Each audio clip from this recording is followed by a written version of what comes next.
How we doing, ladies, gents, teddy bears? Welcome to the Jewel of Norfolk. It is indeed Old Buckenham. My name's Nicholas, commentator and cameraman of the Ted Coningsby channel. And some experienced flights going on from Flying Made Easy. Get yourself, they've got a few offers on at the moment if you want to grab yourself an experienced flight in any of the 125s or the fancy bit of aerobatics with the extra 200. Come and see the guys at Flying Made Easy. They'll give you a ride. Had a few offers on. You may need to twist their arm because the offer's finished, but however, I've heard in the background that you may be able to twist their arm. Welcome to the Old Buckenham Airshow 2026. I've got a couple more like them green ones. Yeah, I've got 2 more there. I've got last years before, this was red.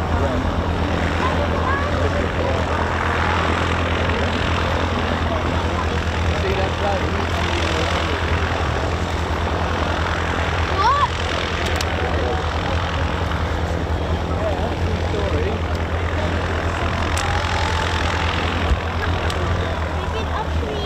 Got some live music, lots of fundraising. You can see behind me we've got air cadets, we've got the Dad's Army Museum, we've got 3millionsteps.org. There's plenty of charities out there, Royal British Legion, the Royal Marines Association, we've got Giraffes on Tour, you've got lots of charity fundraising going on as well. We've also got, exactly there, what we got there, Norfolk Police, we've got, I think that's British Heart Foundation. Lots of stalls as well for a bit of retail therapy as well. And don't forget the Ted Coningsby stand here as well. Well, it's not really a stand, it's a, it's a mini bazaar. Yeah, I know, right?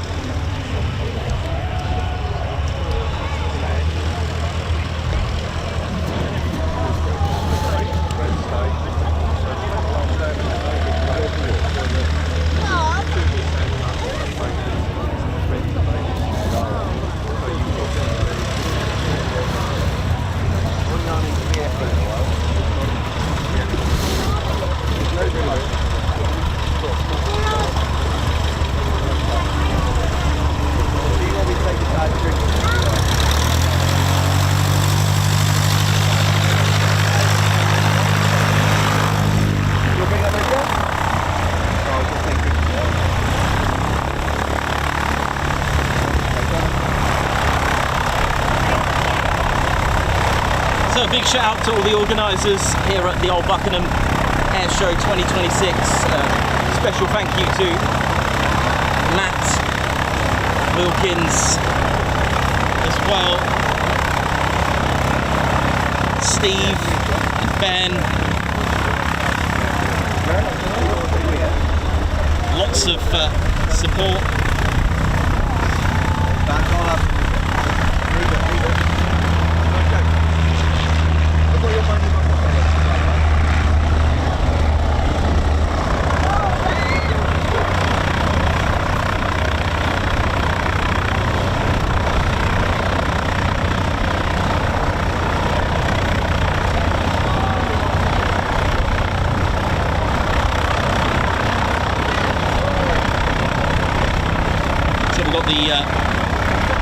Later on featuring today, I'll get you a little plan for today, but we've got the Stagger Wing duo there.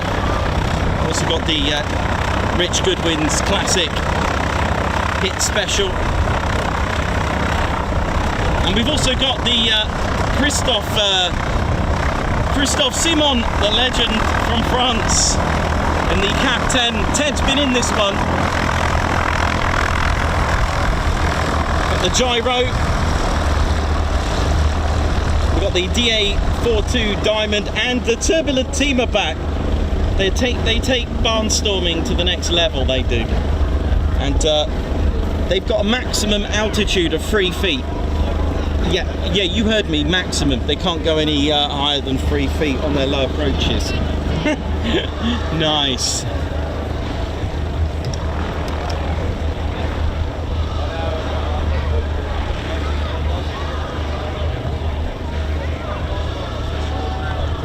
So just catching a few prep images and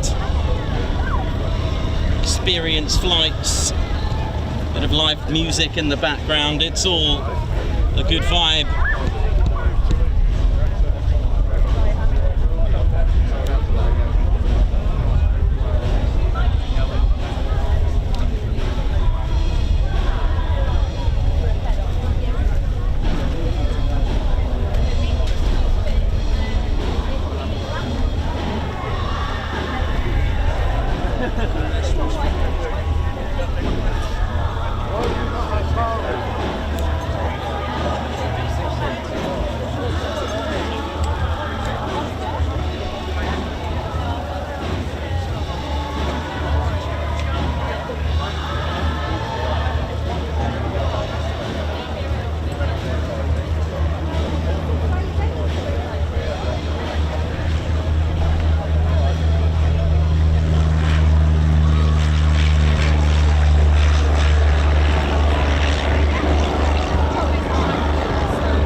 So welcome to a Lost Airfield as well, that's still functioning in a form of an airfield. It's still going, which is always nice to hear. This was home to the 453rd.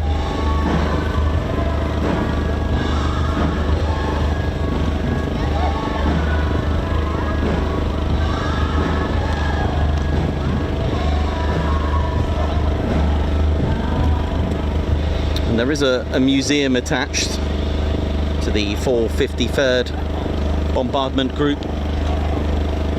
Here they were flying B-24 Liberators.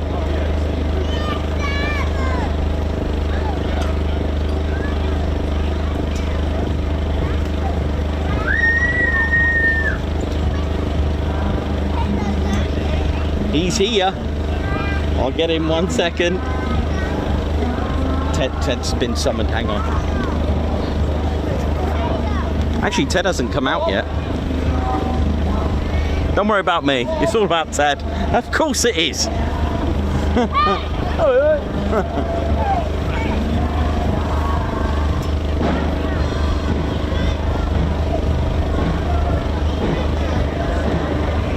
you. Oh, Ted's over here as well.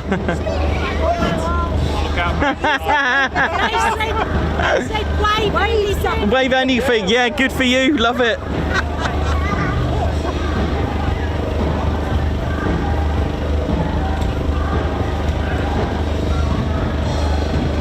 So welcome to the Ted Coningsby channel.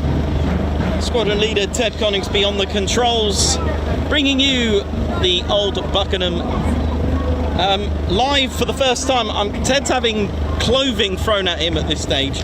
Oh, wait. It's a family channel.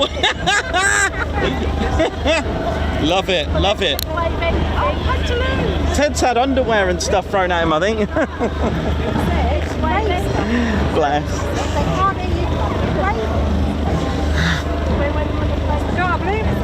Thank you very much. So welcome, Lady Shed City Bears. Yes, as mentioned, this was a Lost Airfield. It was home to the United States Army Air Force's 453rd Bomb Group.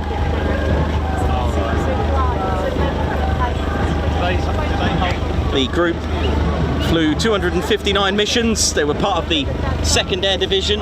They flew the B-24 Liberators with all the 15,804 tons of their bombs dropped.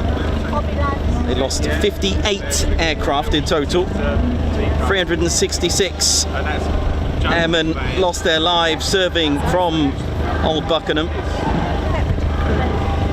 Their markings on their tails of their B-24s was the Circle J. Airfield runs out between Horsey and Westland, isn't it? That's it. Yeah, last year. And it still serves today as an airfield. I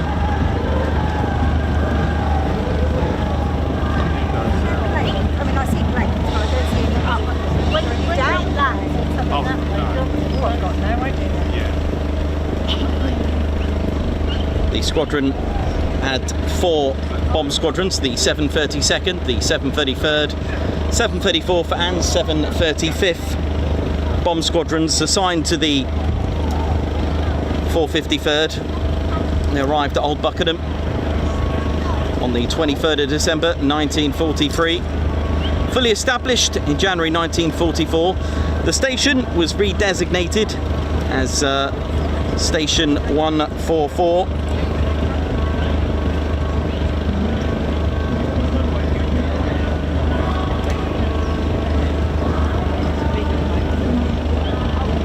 Engaged in many strategic bombing missions, from V1 flying bomb and V2 rocket site establishments, airfields, coastal defence guns,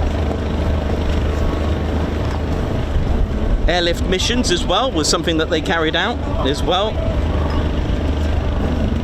There was also movie star James Jimmy Stewart, a Hollywood movie star of the time, was Group Operations Officer here at Old Buckenham during the spring of 1944. There was also actor Walter Matthau, also served here. He was the radioman gunner. Oi, oi!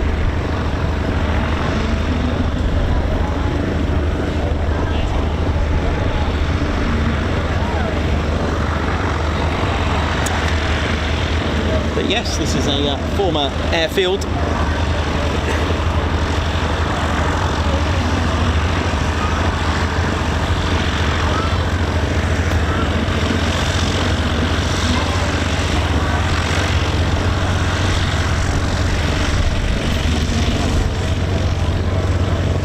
After the Second World War, Old Buckenham reverted to the Air Ministry control, and it was used for satellite station purposes through maintenance units 53, 94 and 231 maintenance unit RAF. It was finally sold, converted back to agricultural use, but today it serves as Old Buckenham Aerodrome. It's got a runway strip, about 126 acre airfield site, runway 07 and 25, same as Coningsby. And today it hosts a wonderful air show, which I'm sure you'll all enjoy.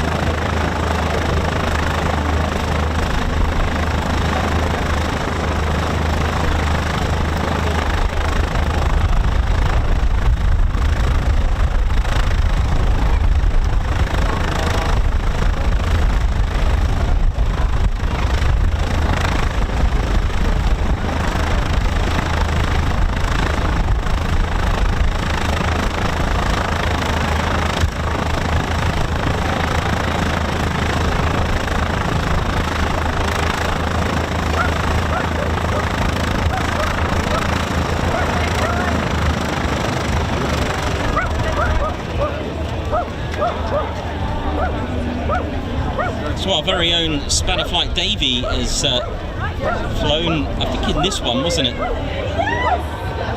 think it was this one.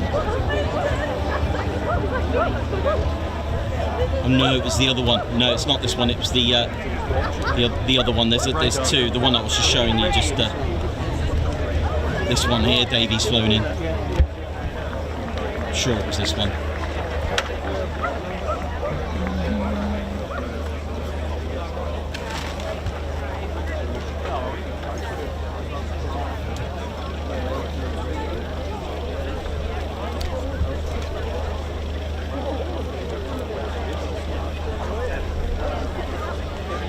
Welcome to the Old Buckenham Airshow 2026. It is on this weekend and tickets are still available for today and tomorrow.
Here we go.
Ted Coningsby channel.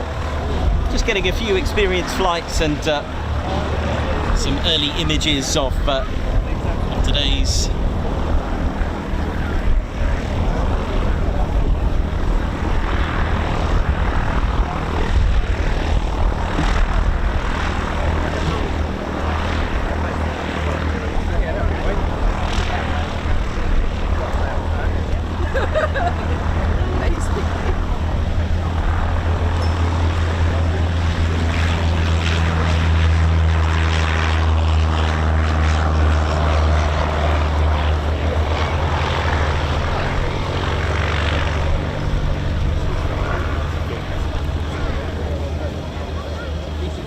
some paint here, Ted.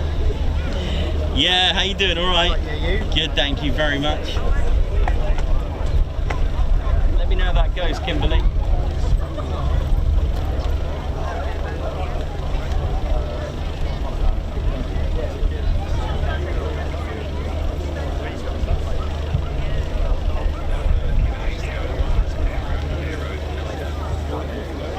Might need me to come down.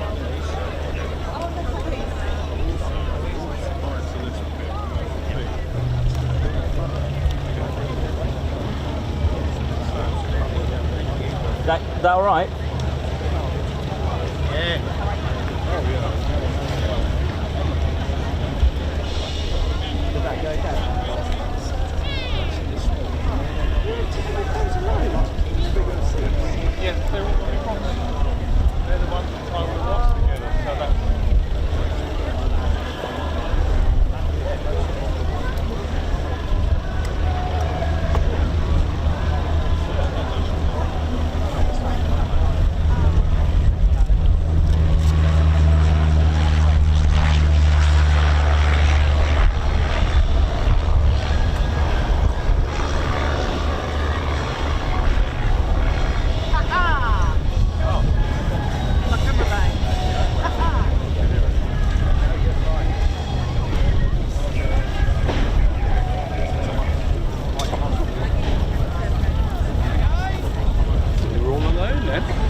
Yeah, that's true. Who is that?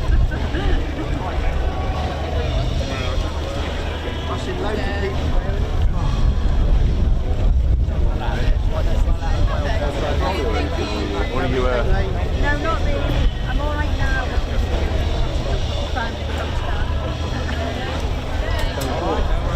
Before she had a brolly, it's like more a parasol type. I thought that ain't a bad idea, so I bought one that doubles up.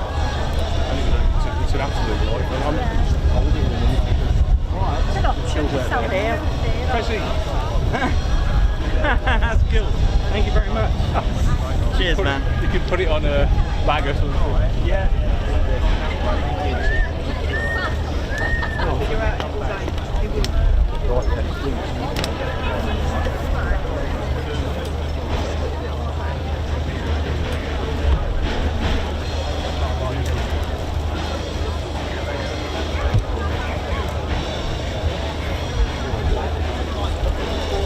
How we doing, ladies, gents, teddy bears? Thanks for joining us today here at the very special Old Buckenham Airshow. So our flying will start with the Battle of Britain Spitfire. When I last checked, the plans have changed somewhat.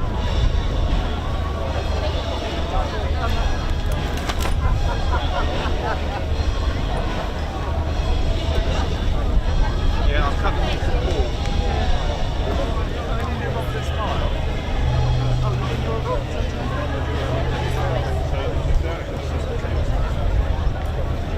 Yeah, we start the displays with the Battle of Britain Memorial Flight Spitfire at 12:25. No.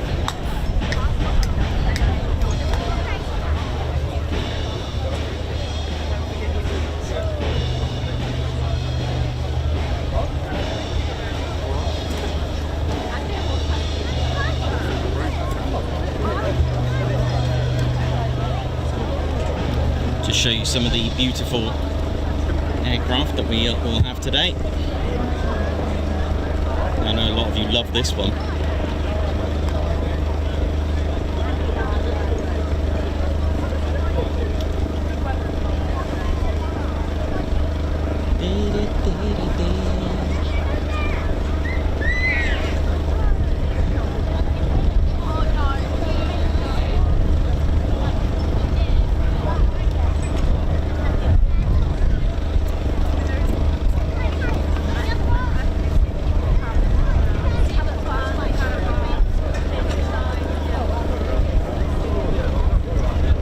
So Synchro Tones, Christopher, Neil, Margot, and Deister, Tim Gooch, Oi Oi, Dieter, Henk Verhuel, Phantom Fanatic, Margot, Darren Harwood, Alan Burden, Christopher, Neil, Carl Portlock, Lynx Rainbird. Thank you all for joining us as well today. Thank you so much for tuning in. Don't forget to hit the like button, ladies, gents, teddy bears. Let's get this stream out there. Let's get this riding. So hopefully it'll all be busy.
B-17 flown by Christophe Simon.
Oh, what is it? I'm going to come down. Is it all good? Is it all right?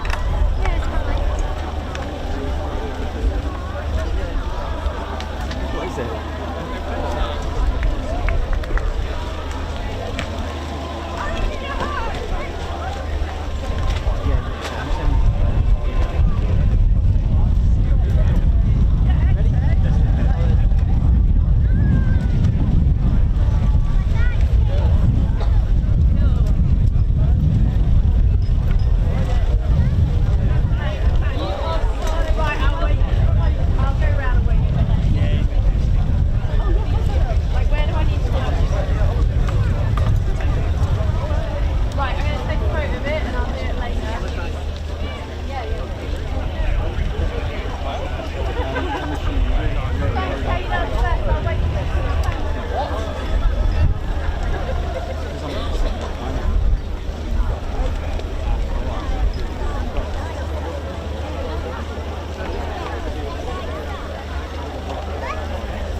Have a little look what we've got today. So I'm going to start with Ted's favourite for today, I think.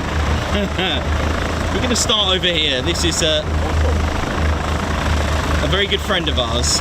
We call him a friend. He's been like just someone we know through the channel. And Christophe Simon, a fantastic aerobatics pilot. This is an award-winning pilot with a Mudry CAP 10C, and he's flown Ted from here at Old Buckenham. I know. Ted got to put some G's with Christophe Simon.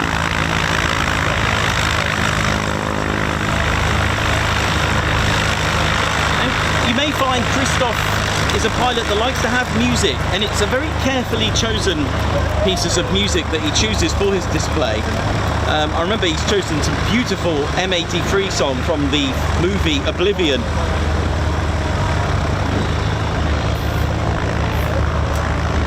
So Christophe is part of the Tiger Club, which was founded in 1957 with the aim of encouraging all aspects of sport flying.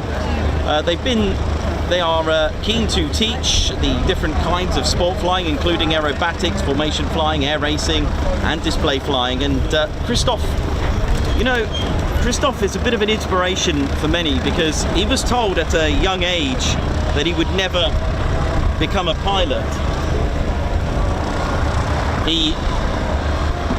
When I met him, he was part of the Reserve French Air Force, which I believe he still is, and he will continue the dream to inspire and succeed. And Christophe can be seen flying at Damins Hall, probably pronounced that wrong, but Damins Hall Aerodrome in Essex, and they welcome any pilot or aviation enthusiast who wishes to fly any of their aircraft, whether as a memorable one-off experience, they do experience flights there, or as a series of lessons to develop the new skills and airmanship. And they also offer pilots a chance to fly what are nowadays unusual types of aircraft.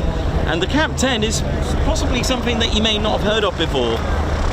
We're all familiar with the likes of the Vans RVA and the Extra 200 and 300 series, especially with respect. And the Tiger Club, run by its members and owned by a group of members, and staffed by volunteers, and encourage anyone to get involved. And they have a duty pilot system in operation at the weekend. So the Mudry CAP 10, a two-seater trainer aerobatic aircraft, first built in 1970 and still in production in 2007, and the plane was developed from the Currie Super Wot and was born as the CAP 100, CP 100, and the name changed to CAP 10. CAP stands for Constructions Aeronautiques Parisiennes. I don't know how I pronounce that in French, but Construction Aeronautiques Parisiennes. And the CAP 10 was manufactured by Mudry, name of its designer in Bernay, France, bought by CAP Industries, which then became Apex Aircraft. The aircraft is capable of 170 miles per hour, 270 kilometers an hour. It can cruise at 250 kilometers an hour, so 160. It's got a stall speed of 62 miles per hour, that's 100 kilometers an hour. It can pull 6 Gs plus or minus 4.5 G. Ouch, that would be quite nasty, that one, wouldn't it?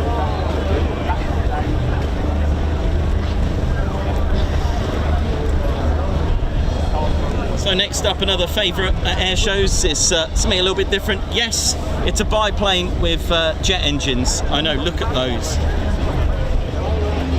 That's what you want. I know, a biplane with jet engines. Before I give you a little tour, let's see what's going on over here. Just spinning the prop, getting that oil just spinning around. Doing a bit of Kylie Minogue on it.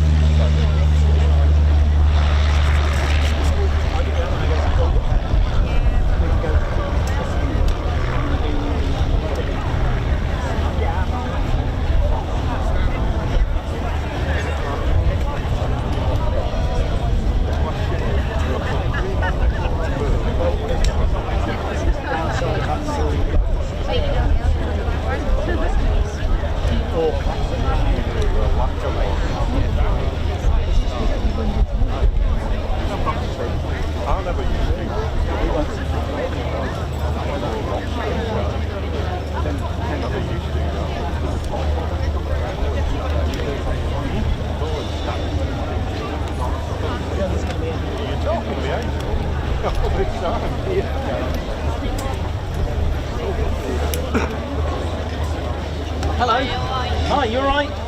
Good.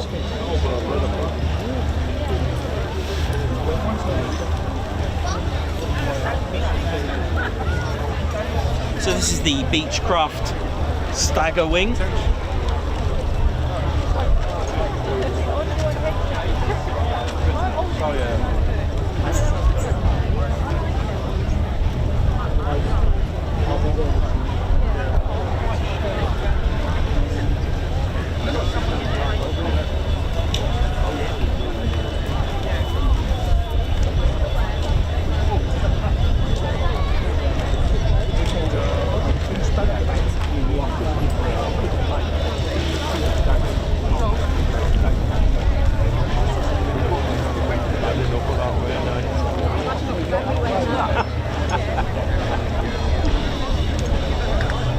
So I believe that that looked like Peter Kuipers, who also is part of the Sally B B-17 crew, based at Duxford.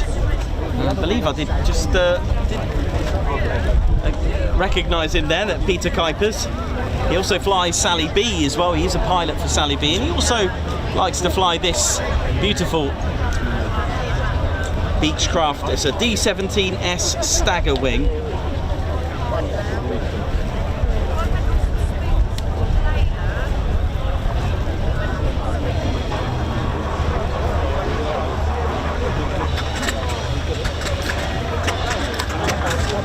Here we go, starting her up. I wonder if he's going to go to Duxford to bring the legendary B-17.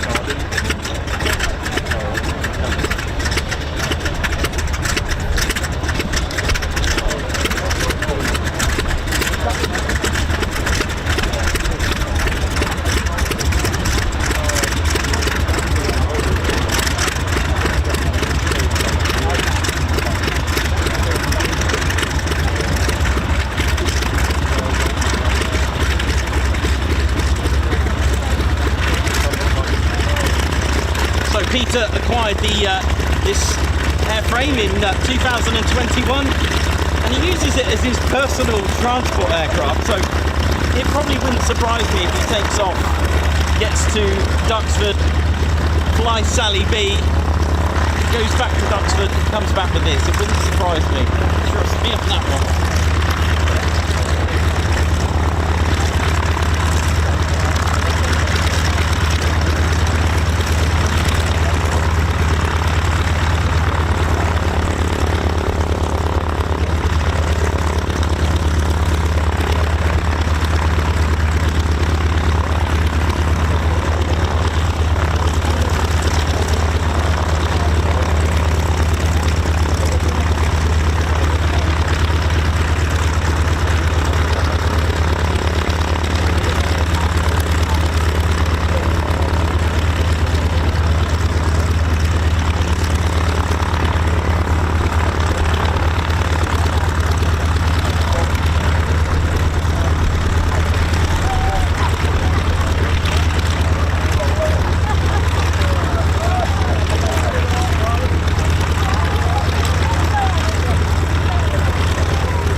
Ladies and gentlemen, just good morning still.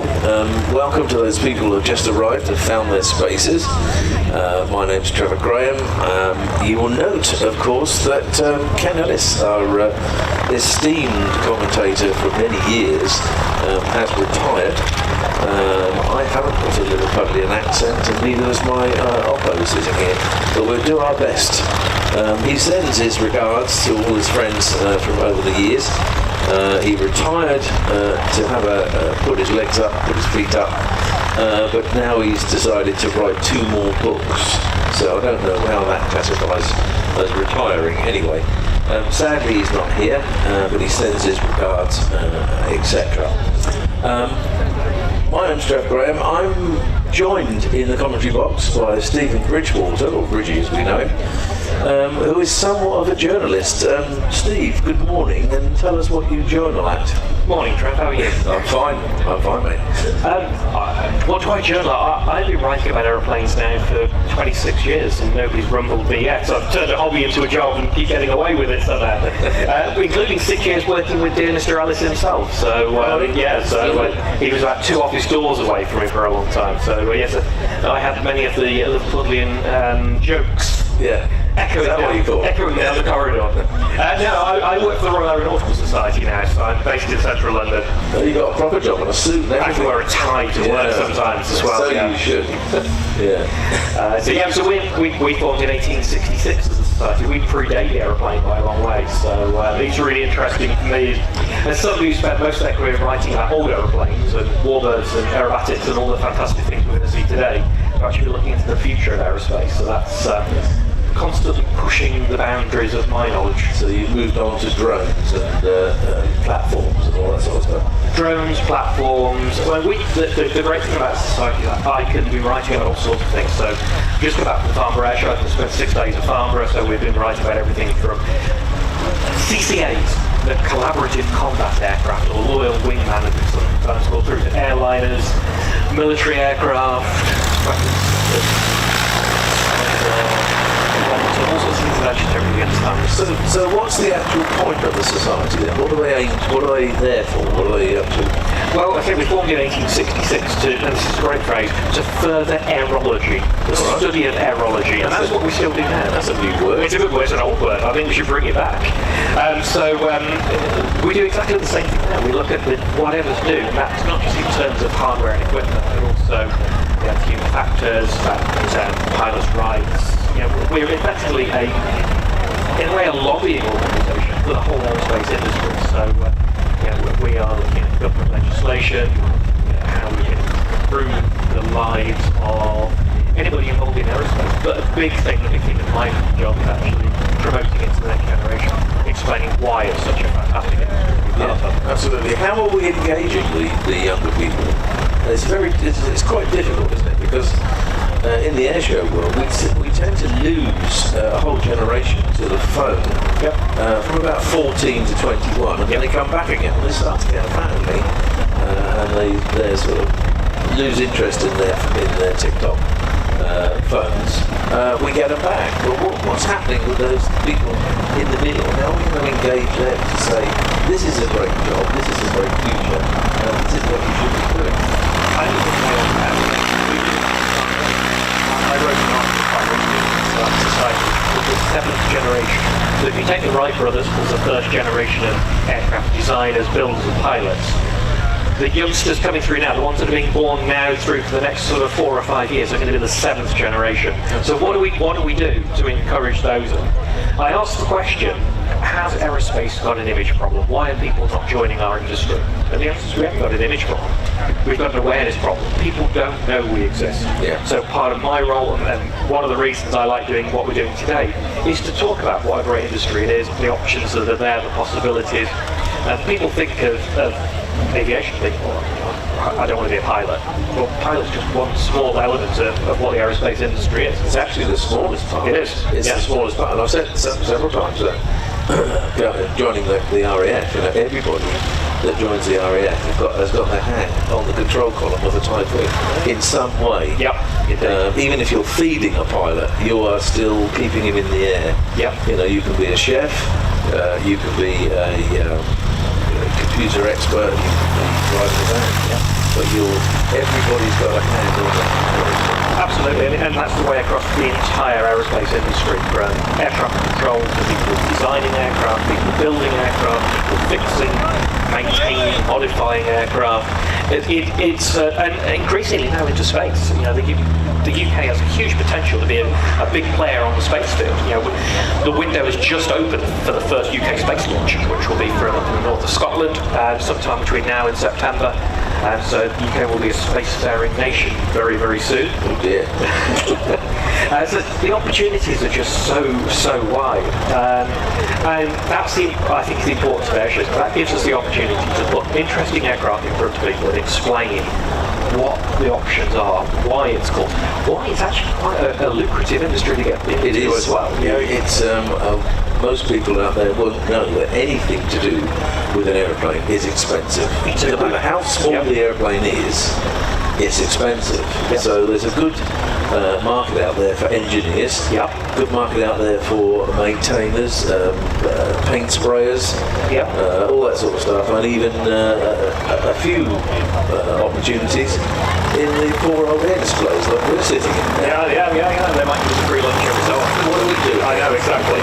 But you said the word engineer there, and I think that's something really important to focus on. We think of engineering and we think of somebody in a grubby old boiler suit. I've just come back from Farnborough Airshow last week, and BAE Systems are working on their latest fighter aircraft at the moment, the Tempest, and they have this fantastic phrase. They need 1,000 engineers in the next 2 years. Young engineers, apprenticeships coming through. They said our engineers don't get oil down the back of their fingernails. Isn't that fantastic? So if you're interested in software coding, computer, IT, this is an engineering area you could really get your teeth stuck into. We are joined in the commentary box by a legend, a luminary, Sarah Hannah.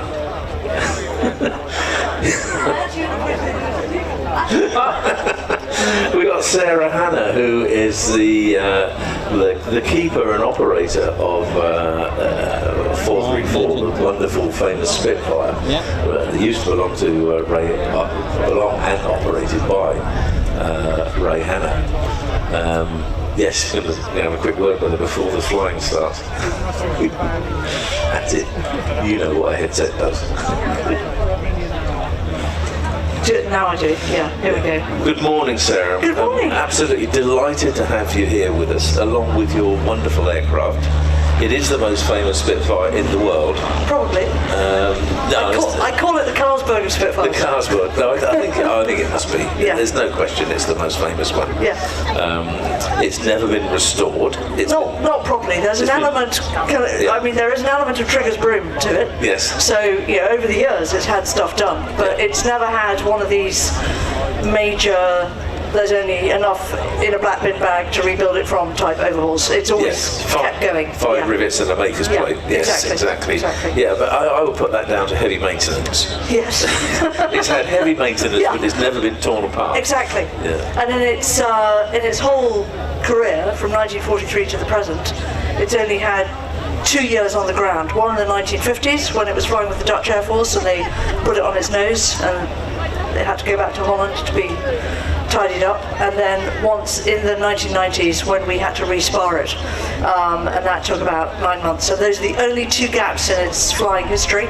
There isn't another aeroplane, Spitfire, that has that accolade. Not even the Battle of Britain Memorial Flight Spitfire. That's been on the ground for longer. So we run like that. Now, sadly, you are the sort of last remaining legend of the Hannah dynasty, aren't you? Well, I don't know.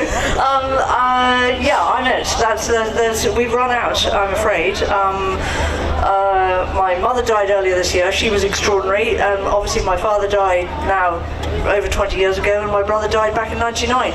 But because they were, particularly my father and brother, the aviators that they were, this kind of mythique grew around them because they were golden and brilliant at what they did, and they came from an RAF training background. They didn't come to it the other way around. They hadn't come to it from finding a big pot of money somewhere and deciding, I want to buy an aeroplane.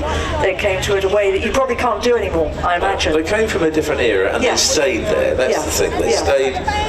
Their ethos and their ethics were of a different era, and that was very, very apparent when you spoke to either of them, the father or the son. And it was both refreshing and daunting in equal measures. If you're trying to speak to Ray and tell him what you want him to do, he will just do what he wanted to do anyway. Well, I mean, I think he tried to behave. He did.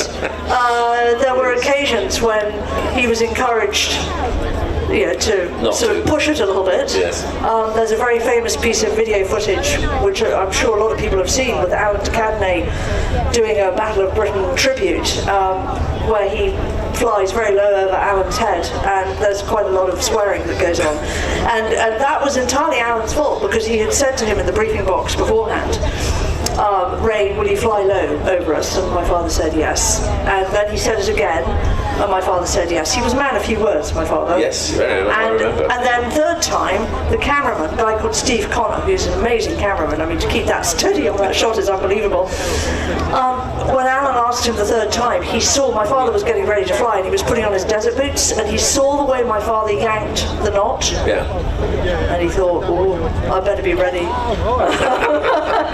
It was quite low. Yes, it was. But just, I don't want to bore everyone, but that's because when he was a youngster, he was flying in Germany on a fighter reconnaissance squadron, low-level flying meteors, I beg your pardon, and they had a motto on their squadron, which was 79 Squadron, never above 100 feet. And so he had 4 years of that. Yes. All over Germany. So I do remember a few times at the Biggin Hill International Airfair, the briefing was don't fly down into the valley. No. Except for Ray, Yeah. who always flew down in the valley. Because he could do it. Yes. And he could do it safely. Yeah. And this is the thing, he only ever flew to his limits. He didn't fly beyond his limits and put anyone in jeopardy. He flew to his limits, and I think that's the critical thing. And it may be that his limits were just slightly further out on the envelope than other people's. Yeah. That was completely obvious. Yeah. Yes. And the fact that he didn't die he died in bed. No, well that's right, pretty much. So anyway, it's fantastic to be here this weekend, and I'm so grateful to Matt and Tracy for asking us and for making a lovely fuss about MH434 and our family this year. It's a real honour and a privilege, and it means a lot. Absolutely deserved. Yeah. We'll talk much more about the Spitfire when we see it later. But Sarah, thanks for coming along. It's a great pleasure. And sitting in on our little box. Yes, I didn't mean to gate crash, but thank you. That's fine. Thank you. Anytime.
press, ladies and gentlemen, we have our programme for today, and Stephen is clutching it in his hot little hand. Steve, what's it look like? It's looking like a very good airshow. We've got a real mix today. Everything from B-17 Flying Fortress Sally B through to some classic trainers, some aerobatic aeroplanes, some great warbirds, something like the Lysander. When was the last time you saw a Lysander fly? It's a real rarity. I really like the Lysander. That's a real peach of an aircraft. So should we go through item by item? Yeah, we've got? So we've got the Battle of Britain Memorial flight joins a little earlier than planned, haven't we, Trev? What time's that? That's scheduled for about 20 past 12, I think. So we're waiting to hear whether they're sending us a Hurricane or a Spitfire today. It's a little bit breezy up at RAF Coningsby, so I have a feeling it might be a Hurricane. That's got a better crosswind capability with that wider track. Wider legs, yeah. So we're of course hopefully seeing that. Then we get underway with the show proper at 12:35 with B-17 Flying Fortress Sally B with our traditional opening here at Old Buckenham. And then it's Spitfire time. Spitfire formation, 3 Spitfires taken to the sky at 12:45, followed by something completely different. The Turb Team from the Tiger Club. If you've not seen the Turb Team before, ladies and gentlemen, you are in for a treat. Lunacy in action. Absolutely, it is the definitive flying circus. These 4 small aeroplanes are going to be limbo dancing, they're going to be flower bombing, they're going to be balloon bursting, and that is a real opportunity for some waving, some cheering. Pick your favourite one, and we'll try and keep count. We've got Mike sat next to us here, and he's far better at maths than I am. So, he's got a bit of paper ready already. He has a piece of paper in his hand. What could possibly go wrong? There must be an app for that, Mike. Surely now in this day and age. No, a Turb app. A Turb app. I think you're getting above yourself there. Yeah, indeed. And then we really up the tempo then from the Turb Team with their little 1600 VW engines up to the muscle pits. Rich Goodwin with his jet pits. Now we go from the lunatic to the completely insane. The sublime to the ridiculous, would that be? No, it's much worse than the ridiculous. It's insane. It's insanity. So, you may have seen a pit special before, ladies and gentlemen. It's a small little biplane, very aerobatic aeroplane. That wasn't aerobatic enough for Rich, so you will see later on he has strapped some jet engines to the side of his aeroplane.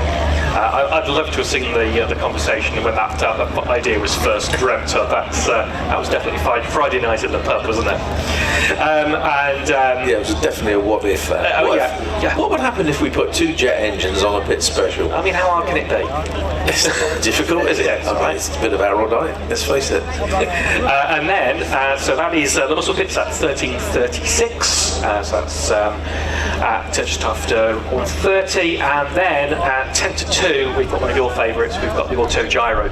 Oh yes, my mate Pete Davis in the gyro. We'll be telling you all about that, but it looks to the untrained eye like a little helicopter, but it isn't. It's nothing like a helicopter. No. It's got rotors on it, but that's about where that's about as close as it gets. Yeah. So we'll tell you a bit more about that. Then at just after 2 o'clock, we have the Lockheed Electra visiting us from Duxford. Beautiful 1930s airliner, but with a bit of a twist, which we'll tell you about when this aeroplane appears. And then a real icon of the skies, the de Havilland Chipmunk. 80 years old this year, 80 years back in May. We've got 3 Chipmunks taken to the sky, and we'll talk about the legacy. Probably one of the most important aircraft in history, really. One of the most undervalued, but very, very important. Yes. It trained, it gave a whole generation of Air Force pilots their first taste of flight, whether in the Air Cadets or in Air Experience flights, and still doing the job today. In a modern aircraft. Yeah. Up to then it was Tiger Moths, which were okay, but they didn't really relate to the stuff that was... And they were a bit drafty. Drafty, old chap. Yeah, drafty. Yes. And then we move on to something very cutting edge, the Diamond DA-42, yes. which is a very unusual aeroplane for an airshow. Not something you see very often. Starship. Yeah. Looks like a little starship. It is. It's a composite, twin engine, training aeroplane, touring aeroplane, and that's a really graceful display. So looking forward to seeing that at just after 2:30.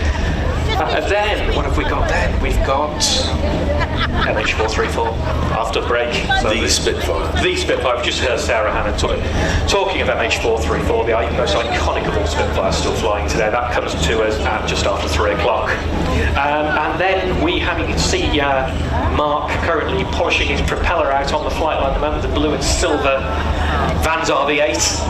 A kit plane. This is an aeroplane you can build yourself, Trev. Really? I would not fly anything I built. My wife would ascertain DIY is not my forte. I just don't know where you would start to build your own aircraft in your, no, I'm going to say not in a shed. Lots of aircraft are built in sheds, but I tend to be more polite and say that they're built in home workshops. Yeah. I've got a friend who built one in his dining room. Right. He's single, by the way, just, you know. Of course he is.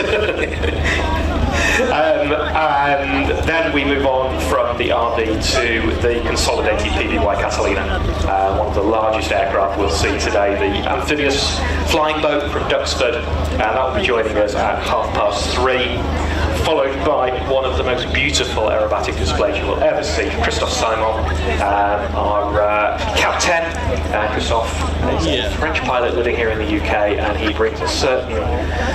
Well, he brings a precision to aerobatics. He is an absolute guy for precision. He likes to be precise, but it's also very approachable. It's very.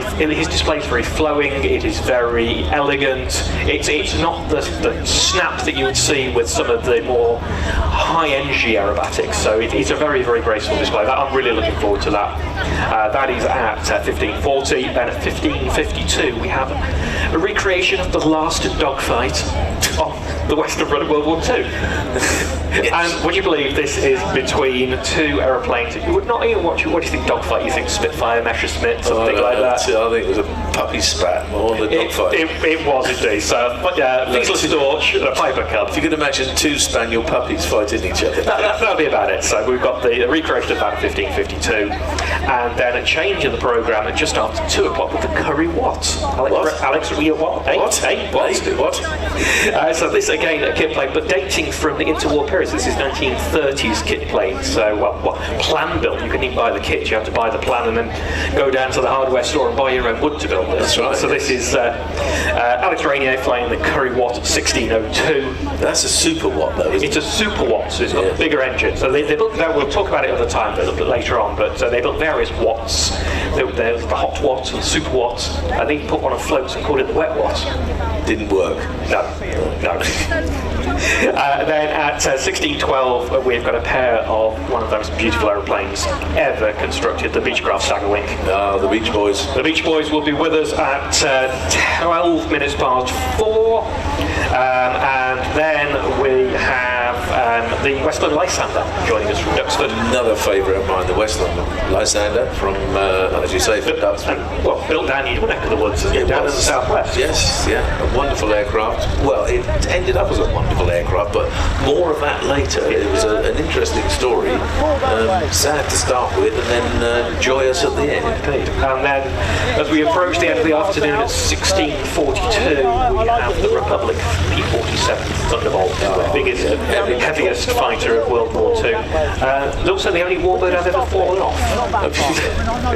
We were doing some filming many years ago at Duxford for a TV show, and I was supposed to get out of the cockpit of this very P-47 and walk to the camera explaining it was the biggest, heaviest fighter of World War II. It's also the tallest. And Stephen Gray was so pleased, he owned the aeroplane at the time, he was so pleased his aeroplane was going to be on TV, and he polished. So I got out, slipped and bounced off the back of the window. There must be some outtakes of that on the internet somewhere, I'm sure. And then just before 5 o'clock, we bring the show to a close with the Royal Air Force Falcons parachute demonstration. So absolutely amazing. So lots of amazing aeroplanes, lots of amazing sounds, and we're going to do our best to let you, ladies and gentlemen, listen to those sounds without our interruptions. Yes, we're all of the aircraft with an interesting engine, shall we say. We will be shutting up on the crowd line passes specifically so you can hear the engines.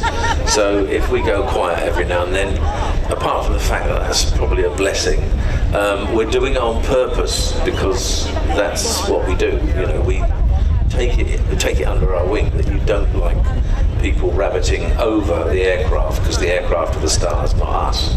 Indeed. So I'm looking forward to this afternoon.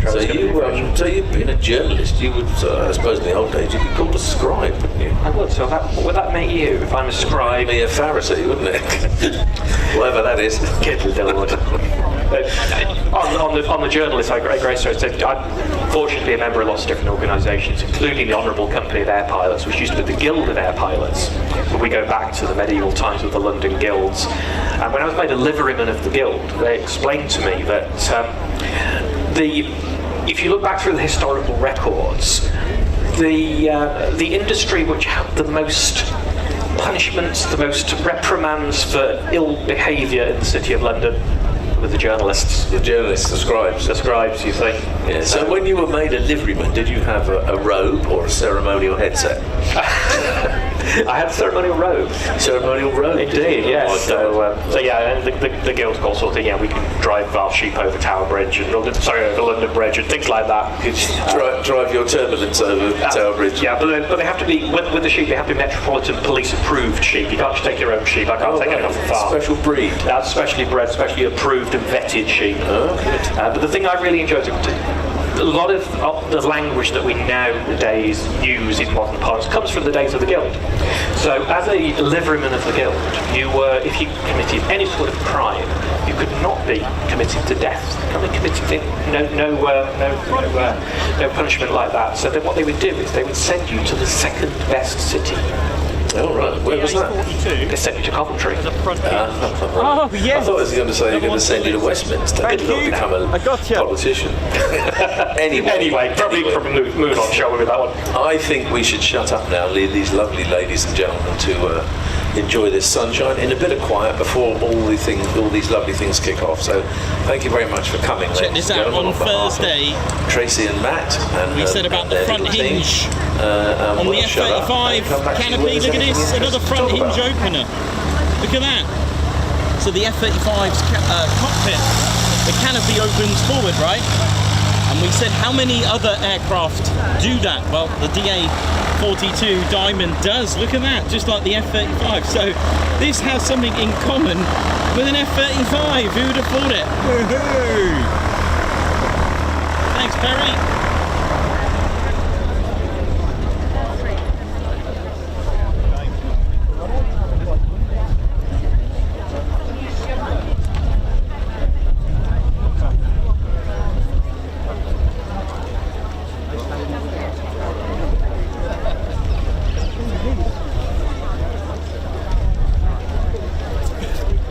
Well, it won't be long now for our first display. About 15 minutes or so. Here we go.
welcome to the Old Buckenham Airshow 2026 on the 25th of July. We're here in the Jewel of Norfolk here, and we're looking forward to the airshow. I hope you are as well. And, don't forget to give the support to the Ted Coningsby channel as well by hitting the like button. Let's get this stream out there. Let's ride.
Right.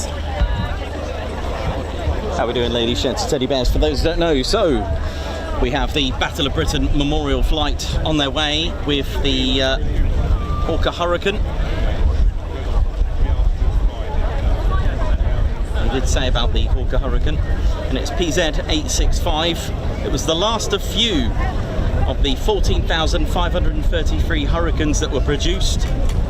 It is an aircraft operated by the Battle of Britain Memorial Flight. It is one of two Hawker Hurricanes in their inventory,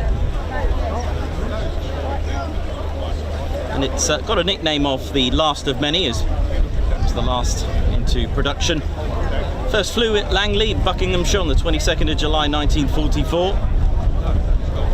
It was retained by its manufacturer, Hawker Aircraft, rather than going straight into service with the Royal Air Force, but it moved eventually in 1950 to the Hawker. Could Fiona Harbour please make her way to the War Memorial?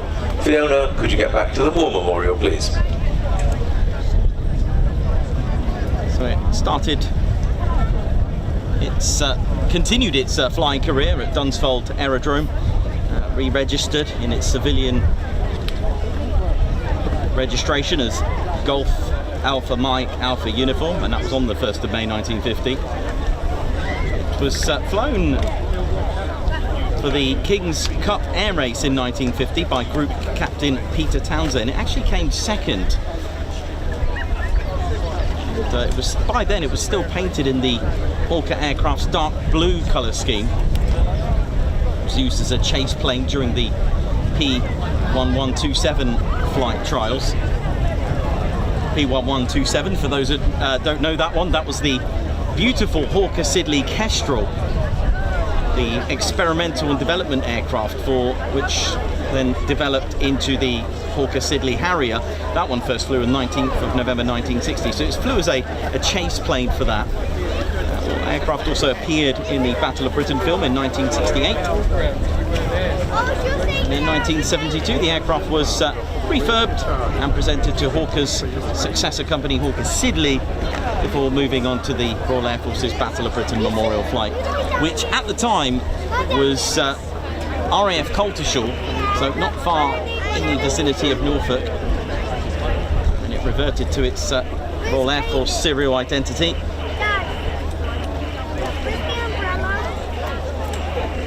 The Battle of Britain Memorial Flight then moved to Coningsby in 1976.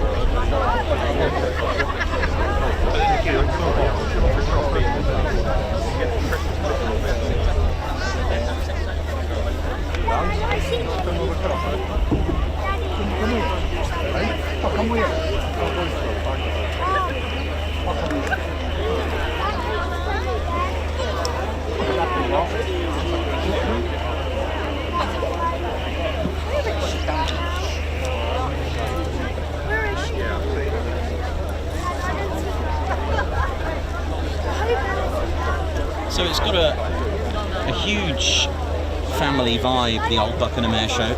Tell you what, I'm just noticing a bit of, I reckon this looks to me like an original building from its World War II days. This is just my guess. Looks like a building that was possibly used during the Second World War. That's just my guess. A bit of feedback there. Well, we're not far away from having our first display item, ladies and gentlemen. We can see that he's close, so get your cameras out if you want to take photographs of this this fighter from the Battle of Britain Memorial Flight. It's going to be a Hurricane today, not the Spitfire.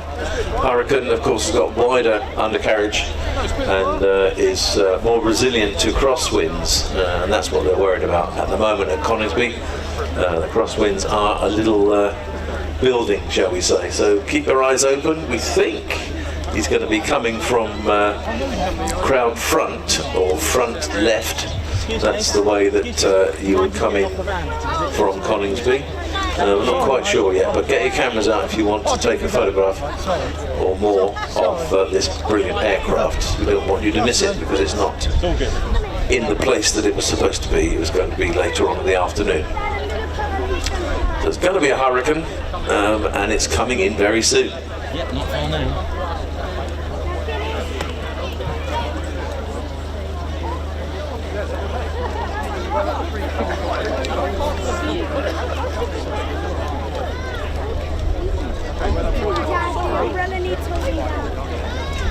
Cats.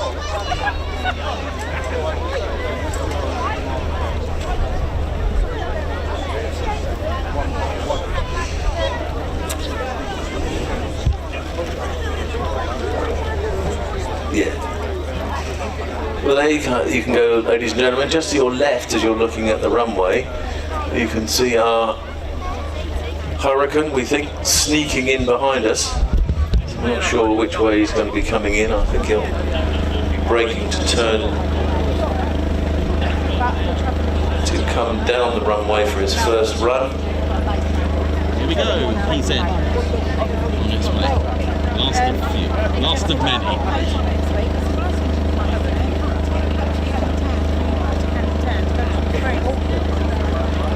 I wouldn't make that out.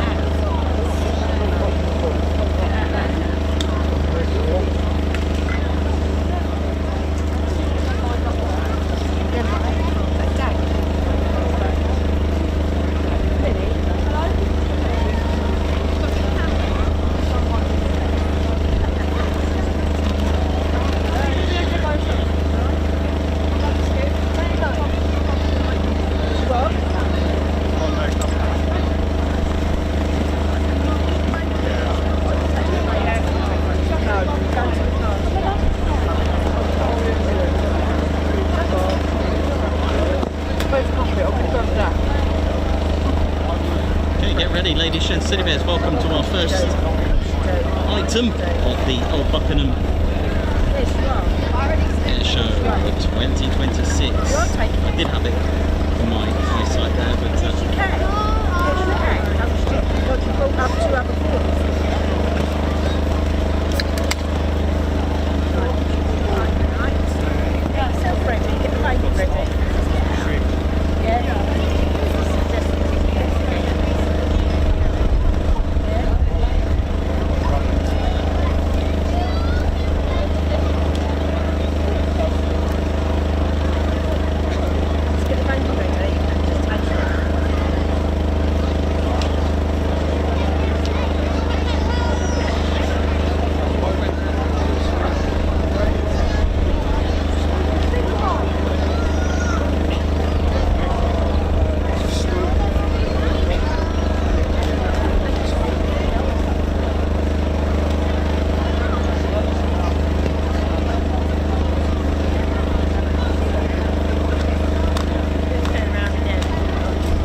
Hurricane is definitely inbound now. It's on the left of your, as you look to the left, facing the airfield. This will be the Hurricane HPZ865, which is last of the 14,533 Hurricanes ever built. Here we go. You'll notice that it's in a very moody black intruder livery, a night fighter livery. So the Hurricane.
That Hurricane is in a very sinister night fighting livery.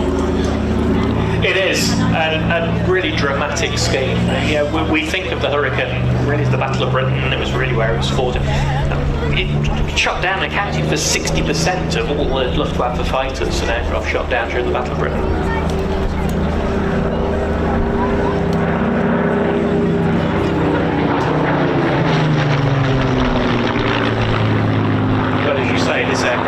In a standard Battle of Britain scheme, this is in a later war night fighting scheme. So during the war over the south of England, the scourge of the bombs coming in over London and some of the big industrial cities needed to be shot down, and this is what the night fighting Hurricane was put into action to do.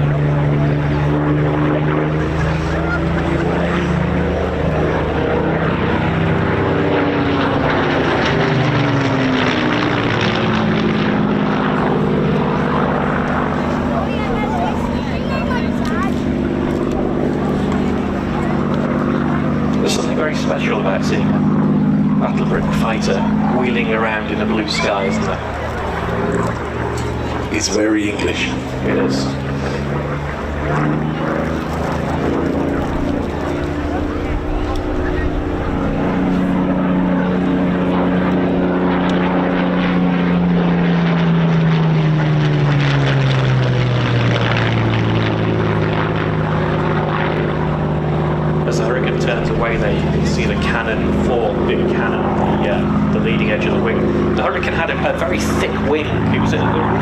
Generation of aeroplane to the Spitfire, and that big thick wing didn't, while it held back its speed somewhat, it did give it good manoeuvrability.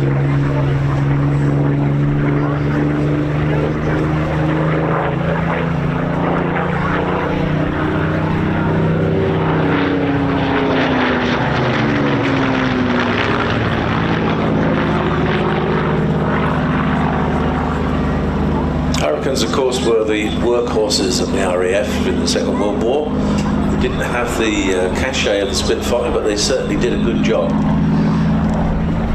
Absolutely, and if you asked any Luftwaffe fighter who he'd been shot down by, it was a Spitfire. It may have been a Hurricane, but he wanted to be shot down by the Spitfire.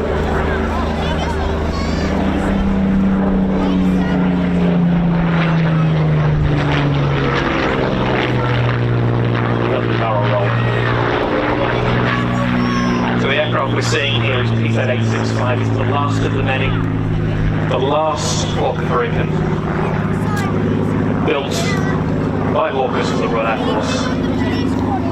Exiting off to our right now after a memorial flight. The aircraft never served with the RAF. This particular example is built by Hawkers, bought back because the last one they wanted to preserve it. Spent 28 years flying as a hack for Hawkers for various uses, and then they preserved it. It appeared in the film Battle Britain, 1969 Battle Britain film, and now flies as a memorial to the many veterans, to the few and fewer. Good start to the show.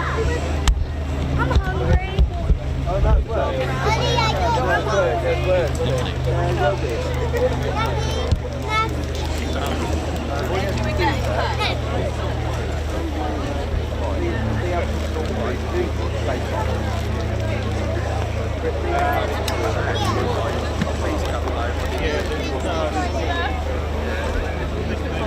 Did we bring it?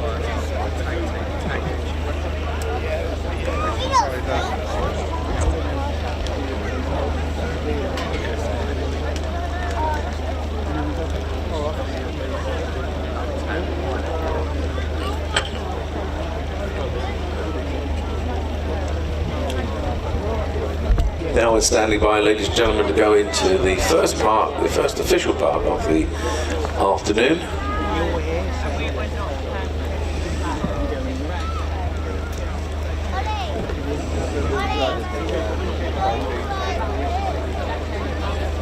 I would say the traditional opening for the event. Beauty. Ladies and gentlemen, please rise for the national anthem and remain standing for the Stars and Stripes.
Ladies and gentlemen, remain standing for the Stars and Stripes.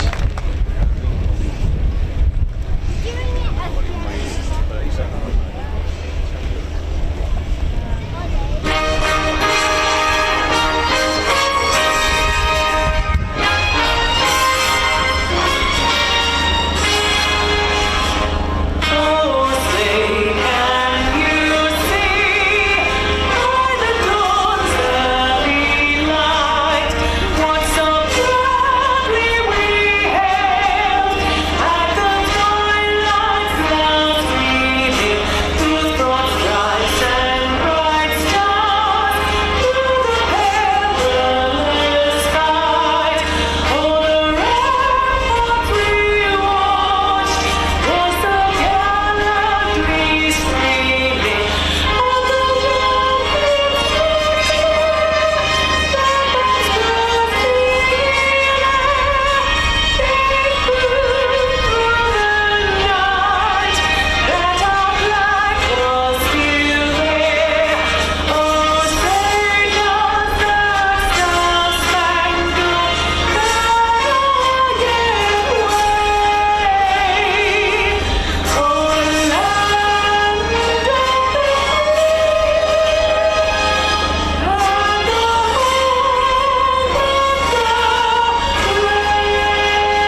Group, stationed here flying B-24 Liberators, and the 366 servicemen who lost their lives during their operational time here.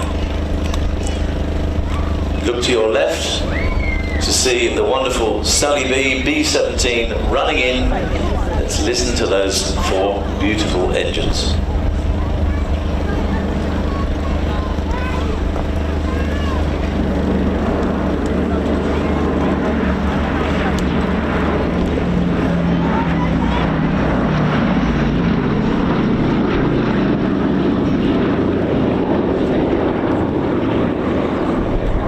Sally B was built in the Lockheed Vega works at Burbank, came into service in 1945 with the US Army Air Force, lived too late for active service, so she was converted for a training role at Wright-Patterson Airfield.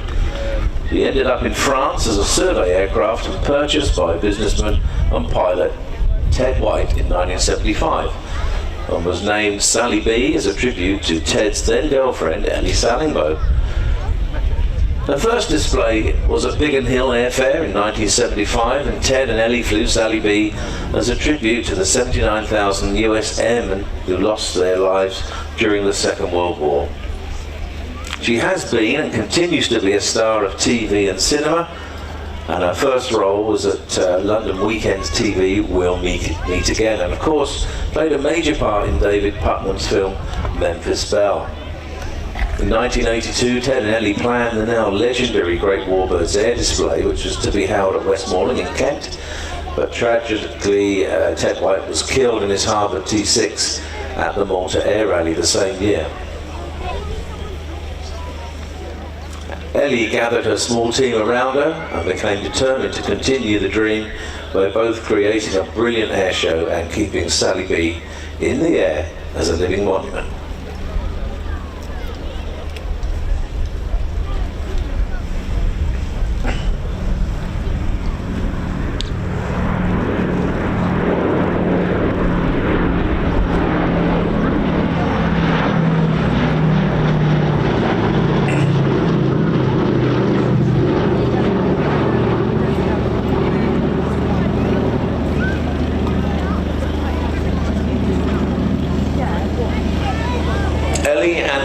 Small team have battled to keep this wonderful aircraft in the air for nearly, well actually over 50 years now, and daily it's a fight to overcome funding, spare parts and regulations, but she does a fantastic job.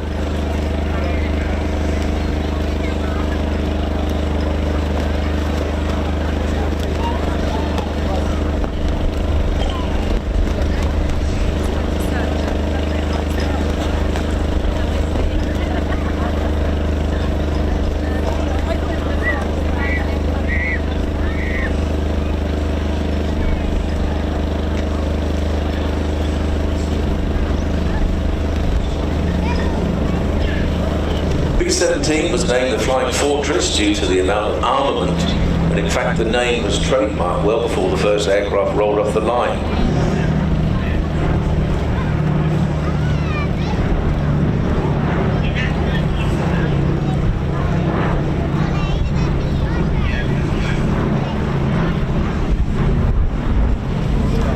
When she first came out, the B-17 was thought to be invincible, but it took the Luftwaffe about 8 days to find out where the soft spots were, notably head-on attacks. So the average life expectancy of a B-17 was 11 missions, and that went for the B-17 crew, with the average life expectancy of the tail gunner was just 6 weeks.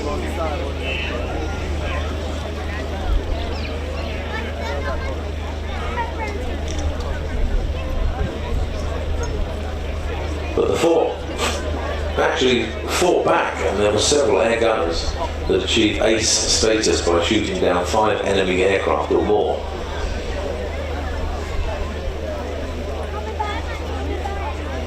Very, very popular with the pilots, very strong aircraft, although not very strong against machine gun fire. You could shoot a shotgun through and out the other side of a B-17 and all the other bombers as well, but it brought the guys home, and that was the main thing.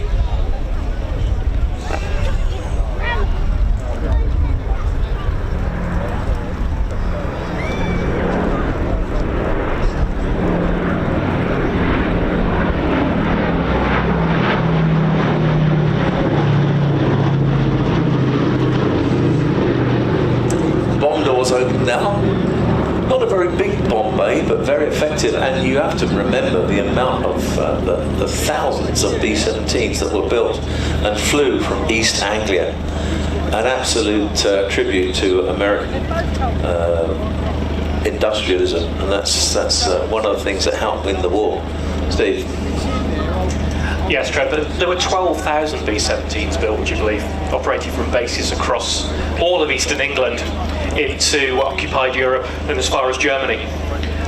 The B-17 really became synonymous with daylight bombing operations. The RAF bombed at night, the United States Army Air Force during daytime. Its mission was strategic bombing. It attacked factories, rail networks, oil facilities, aircraft manufacturing plants, things like that. From 1942 onwards, the skies of eastern England were full of clouds of B-17s. They were just filling the sky, often flying for 8 or 10 hours at a time over Europe. You talked about it being a flying fortress. The B-17 had 13.50 caliber guns. You know, there was a nose turret, there was the top turret, the ball turret underneath. You know, you had to be really, really small and really brave. It's coming round again. Beautiful, beautiful aircraft.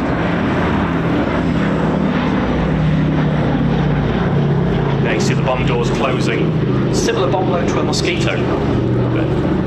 Yeah, but they had so many more of them. Exactly. A lovely top side view there. You may notice that the markings are slightly different on Sally B this year. Have you noticed the tail? Yes, she's got a big D on there. You've got that name, look at that. The big D. The big D under the bomb wing, which of course now is under the air refueling wing at RAF Old, not very far from here. So considering that legacy forward, and great to see some new markings on a very familiar airplane. You can say the first display was made in 1975, so 51 years now we've had Sally B in the air. And it's quite often to perhaps take that for granted, but you say it's a huge effort by Ellie and the team.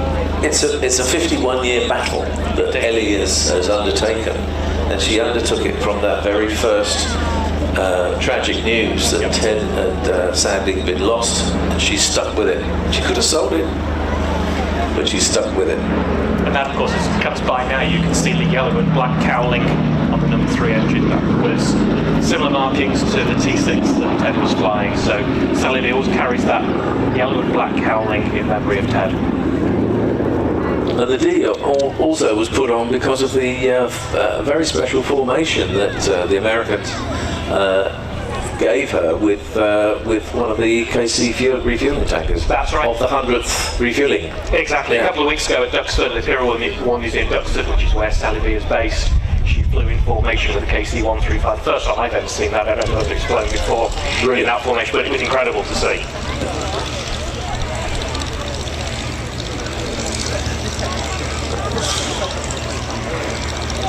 Yes, we're talking about the armaments on there. They figured out that the weak spot, of course, was the head-on attack, and that's when they fitted the nose turret, and that helped a lot. Of course, the B-51 also helped a lot, but that's the signal. That's been smoke is on now for the Sally B Supporters Club.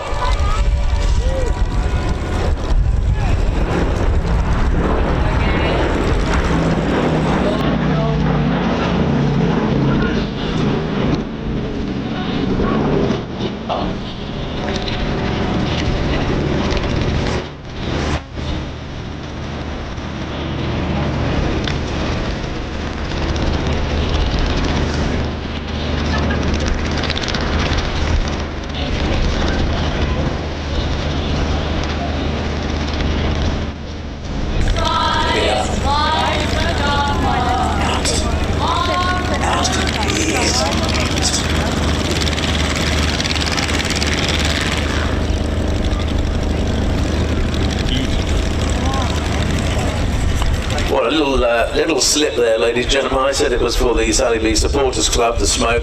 It's actually to commemorate the 79,000 fallen Allied airmen, which that's what the Sally B actually flies for all the time. And just to put that into context, Trev, 12,000 B-17s built, 4,735 of them lost during combat, all but 47 in Europe. Yeah, that's 30% of the aircraft built lost in combat, each with an average of 10 men aboard. It's really sobering, and that's why seeing Sally B over East Anglia is always and will always be such a special, emotive and important sight. And our thanks go to Ellie, her team and everybody in the Sally B Supporters Club for enabling us to do this.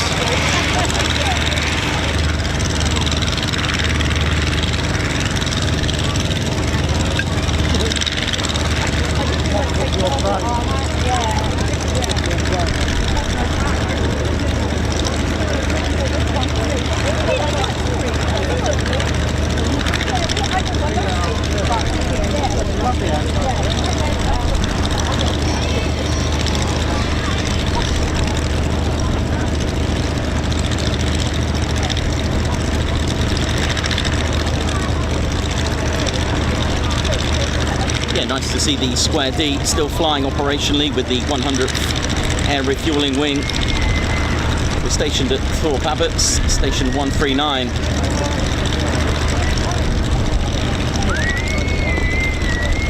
.349th, 350th, 351st and the 418th Bomb Squadrons on their first mission in 43. They lost 3 B-17s, 30 airmen never seen again, and the legacy of the one on the bloody 100th began. They were part of the 3rd Air Division, which is denominated by the square. The 8th Air Force had 3 divisions. The triangle on the tail denominated the 1st Air Division, the circle, the 2nd Air Division, and the square, the 3rd Air Division. The 351st is the only squadron that flies with the 100th. The others Ladies and gentlemen, if you fly look with to other your wings. left, not 1, not 2, but 3 Supermarine Spitfires. Here we go.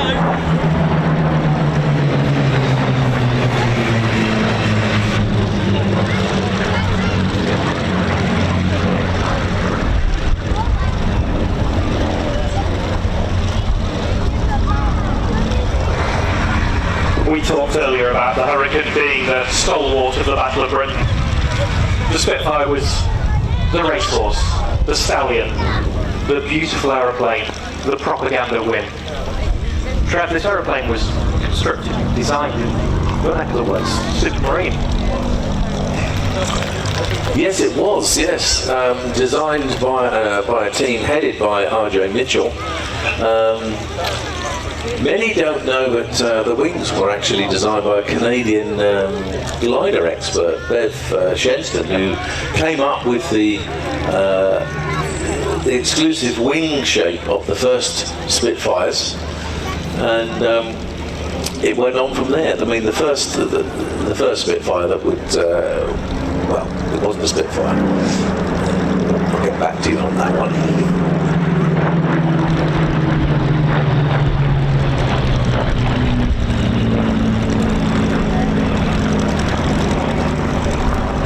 What a wonderful sound.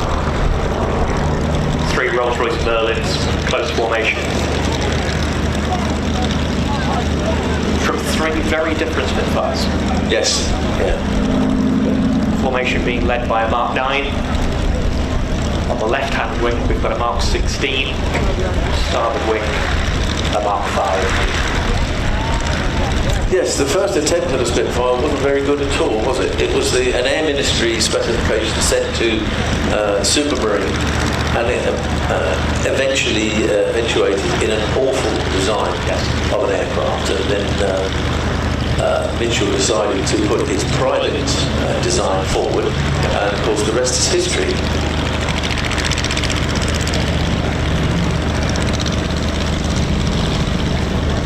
Positioning now from the left for top side formation pass. Beautiful.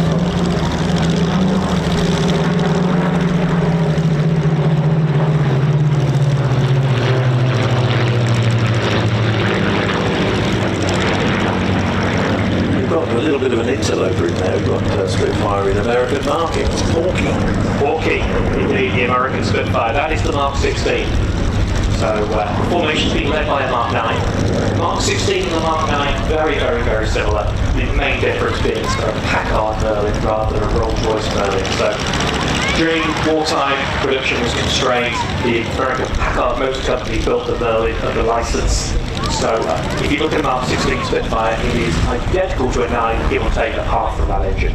And Spitfires were used by the American Air Force. We think of Mustangs and Thunderbolts, but a significant number of Spitfires were flown by the Americans, and this is painted to represent one of the 309th Fighter Squadron. In 1944, flown by Lieutenant Robert Connor. He called his aeroplane Porky 2. Let's go find him first.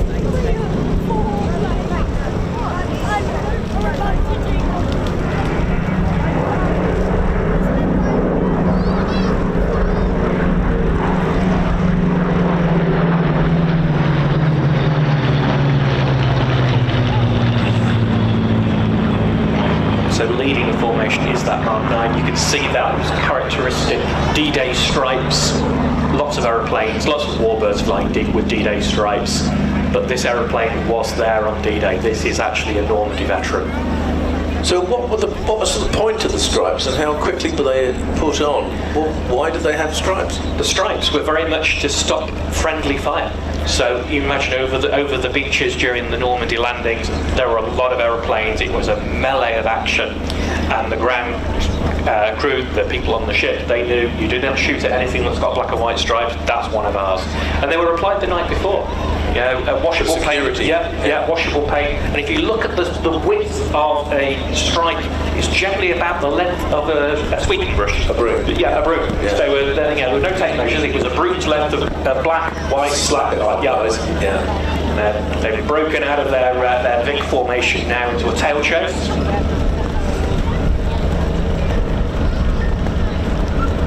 Led by the 9, the Mark 16 with the red nose, and the Mark 5.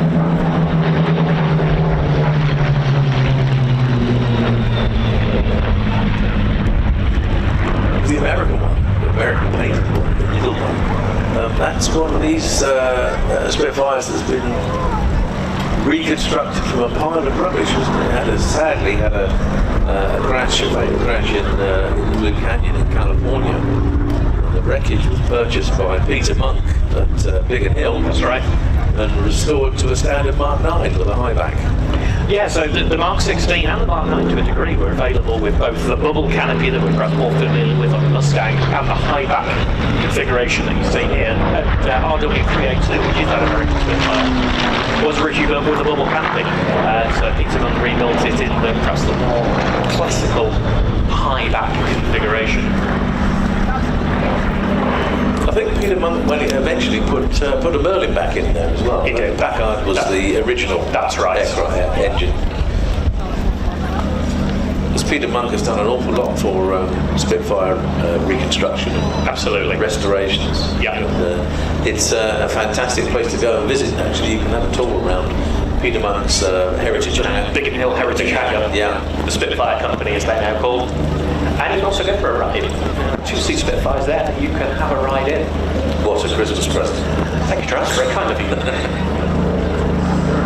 Oh, look at this.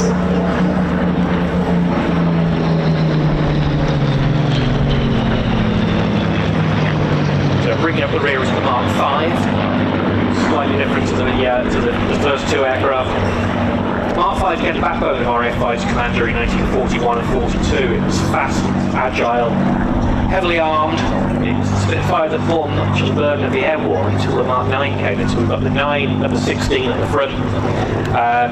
They had a bigger engine, better performance to counter the Focke-Wulf 190. So the baby Spit, if you like, the Mark 5, everybody that flies them said that's the nicest to fly. I was just about to say that. I had lunch with Guy Black and I asked him that question, what do you think is the best Spitfire to fly? And I was expecting him to say a Mark 9, but he said no, firmly, absolutely firmly, for the purist, the Mark 5 is the Spitfire. Yeah. And this one has the C wing, so it's a Mark 5C, C being the universal wing, as we can carry a variety of armament, in this case 2 20mm cannon.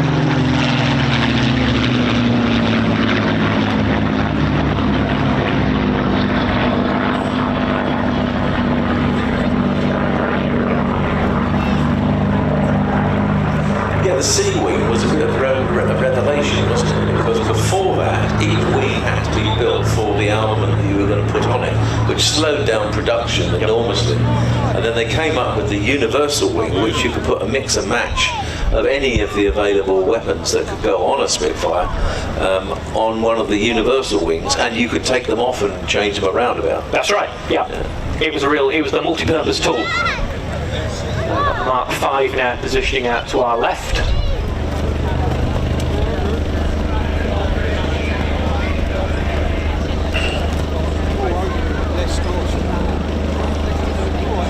Running in now to give us an idea of just how manoeuvrable the Spitfire can be.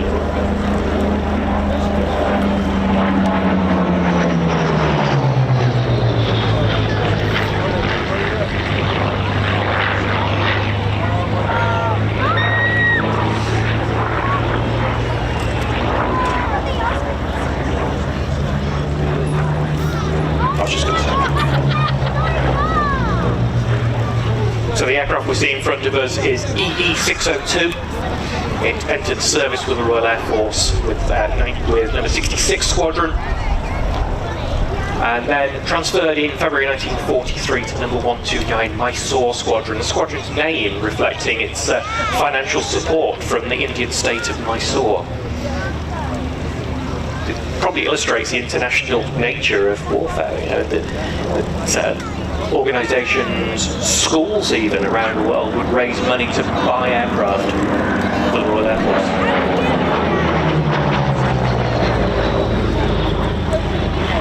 So this aircraft completed more than 100 operational missions, escorting bombers. It did fighter sweeps, protected Allied aircraft over Europe, but perhaps most famously, this aircraft escorted the Memphis Belle. We saw the B-17 Sally B earlier flying partly in the colours of the Memphis Belle, completed 25th mission.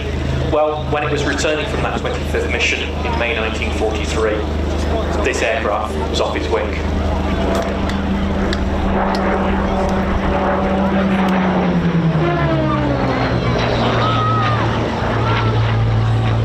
Just make a little classic victory roll there.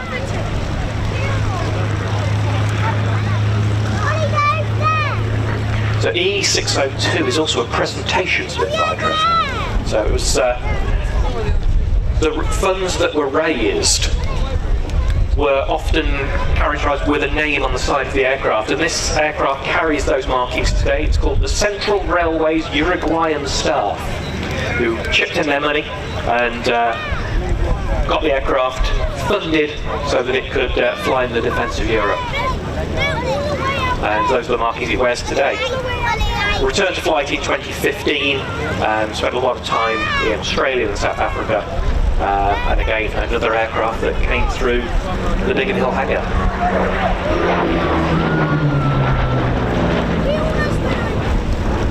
This one was built in Yeovil by Westlands, apparently. It was indeed. Not a Castle Brom aircraft. Yes, yeah, because most of the Spitfires were built at Castle Bromwich near Birmingham. Yeah.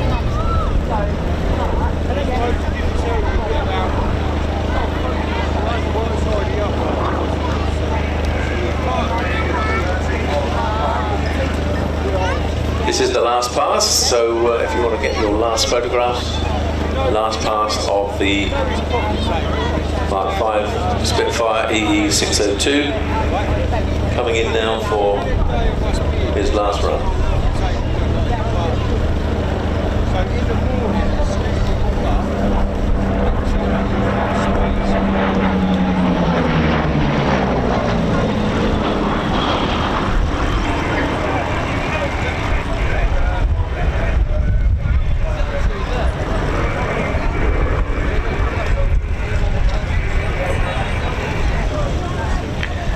And now if you look to the left, ladies and gentlemen, you see our Mark 9, Mark 16 Spitfires running in as a pair.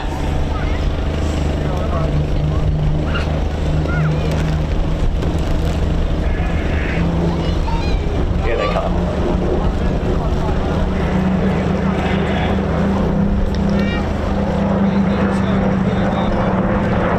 Building speed in the dive to pull up for a half Cuban. You see the aircraft pull up into a loop manoeuvre, and then they get to the inverted point on the top, mile away.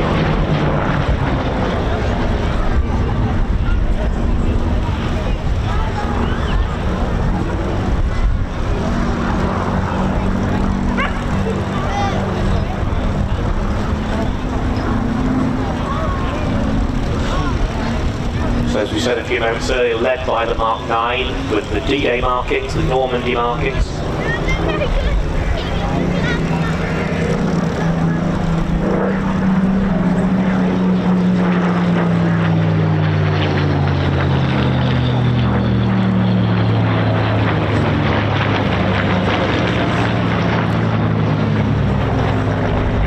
Mark 9 is MK912, and as I said earlier, it is a genuine combat veteran.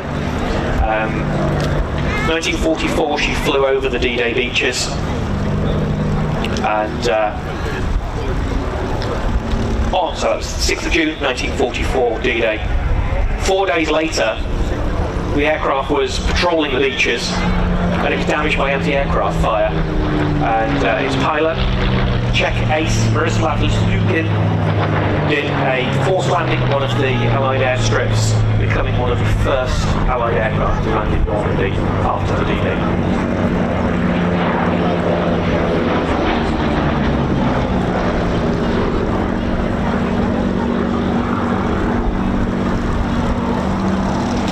He was quickly repaired though, returned to combat just a few days later.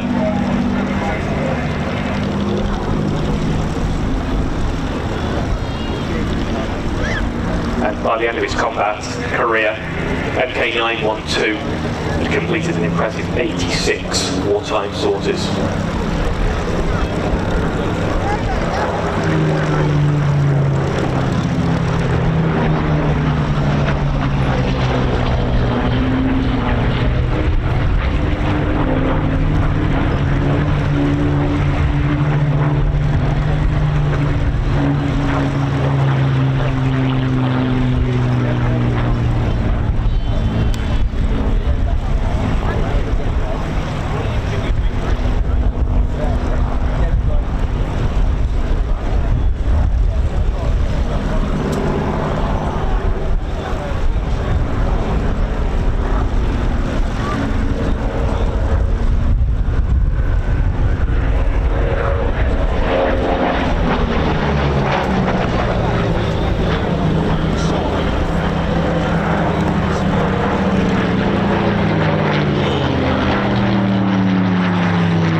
Following MK912 is that American Mark 16 we talked about earlier, and it's RW382, an aircraft that was built at Castle Bromwich. So Trevor earlier you mentioned Castle Bromwich near Birmingham. This is a Castle Bromwich aeroplane built in 1945.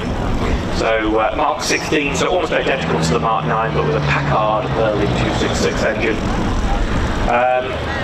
She was delivered on the 20th of July 1945 to the RAF 604 Squadron of the Royal Auxiliary Air Force. Mostly in training and target cooperation roles.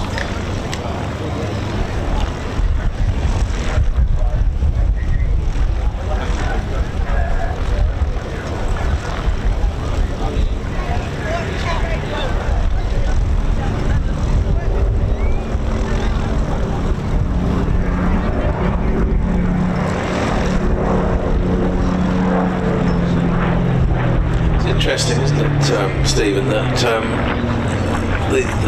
I say the uninitiated thinks of a Spitfire with a Merlin engine, but just like there were so many marks of Spitfire, there were so many marks of Merlin engine. There were, as is always the case in a time of conflict, technology advances very quickly. So the horsepower output from the Merlin increased up to a point where it couldn't really get any more. So the Spitfire then changed to the Rolls-Royce Griffin engine, which was a real beast of an engine. But yeah, the three we've got here have got the classic Merlin.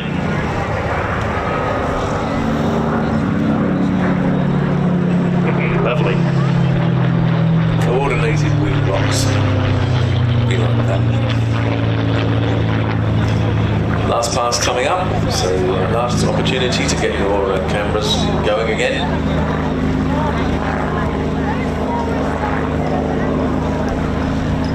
was a bit special, wasn't it, Trev? Very nice. Very nice indeed.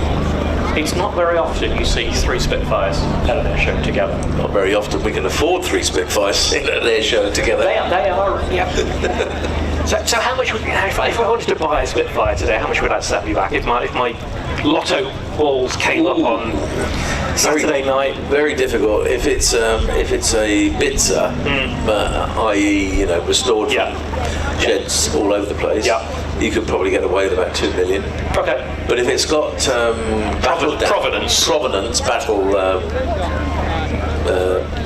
provenance, then anything up to 5 million.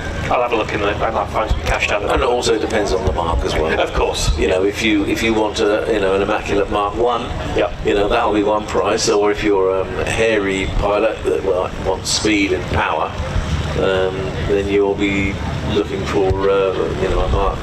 Yeah. We'll give you a Griffin engine. I think I want a Mark 14. Mark 14 Griffin, that'll be the one I would want. Yeah.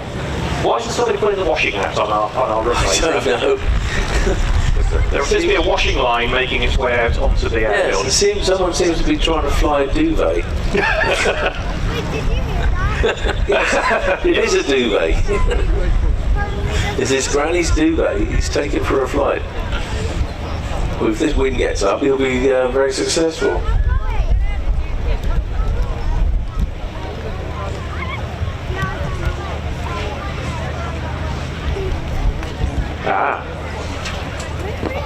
That's easy for you to say. We have aeroplanes lining up on the runway.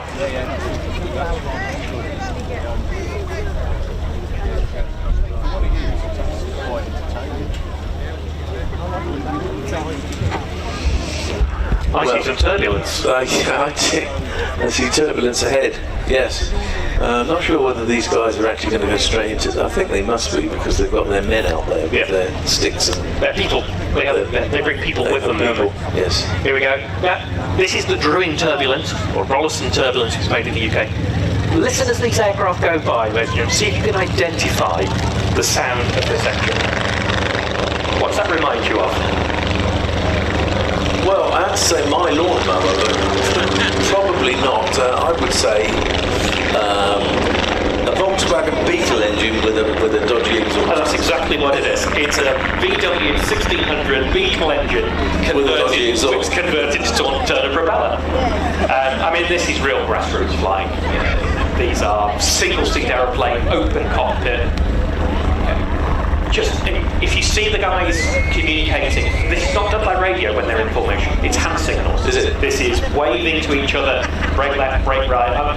Me waving my hands at the commentary box is not really doing anything here, is it? No, we haven't got a camera. But this is one of my favourite acts on the airshow circuit. This is show business, ladies and gentlemen. This is about entertaining. So, ladies and gentlemen, boys and girls, what you need to do now is pick a favourite aeroplane. The 4 are joining up in formation. We've got a white and yellow one, we've got a yellow one, we've got a silver one, and we've got a yellow one with a red stripe on the side. They like their yellow, don't they? They do like yellow, yeah. Little bumblebees. So they're going to do a little bit of formation flying for us. Then we're going to see something very special. The washing line that was taken out there earlier, I have the feeling it might be a limbo pole. So we will see some limbo dancing, we will see some balloon bursting, and I'm not saying the guys are competitive, but I've got to report back later as to who gets the most balloons, who drops their flower bomb closest to the target. We've got a turbulent expert scorer on board. Mike is here with his pen and paper. Here they come. Box 4 formation. You can see how light the aircraft are. They're bouncing around in formation.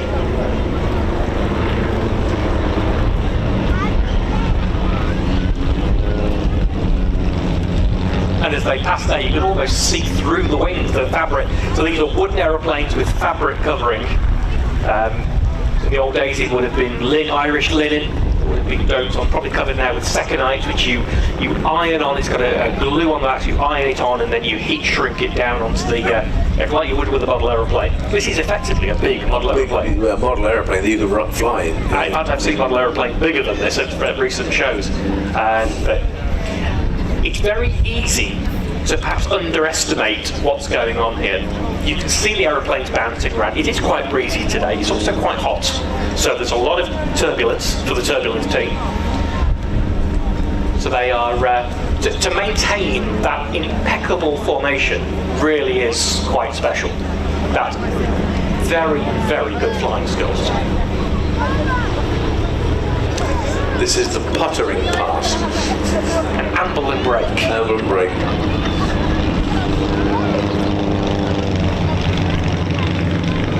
So if you look at the lead aircraft, which is the white and yellow one in front of the formation, you will see the hand signals.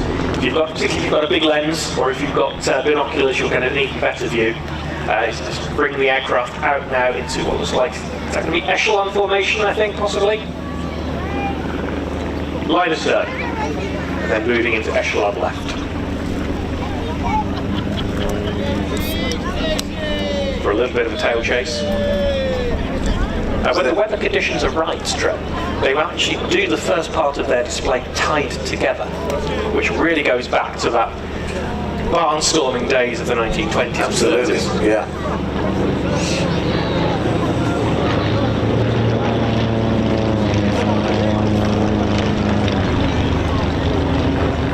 That's very good, isn't it? That is very, very impressive. Again, yeah, from a piloting perspective, that is remarkable flying.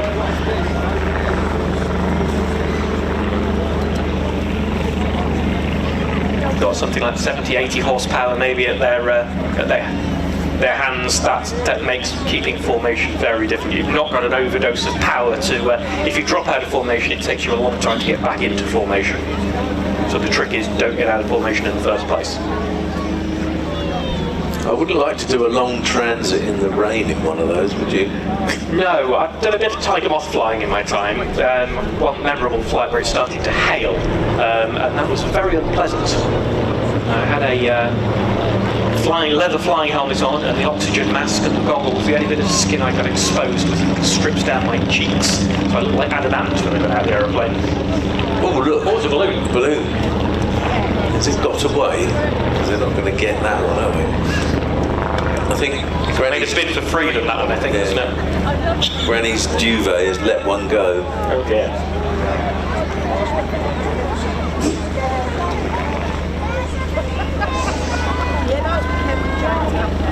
No, I think it's balloon bursting first, isn't it? Have you got any balloon bursting music? I don't think you have.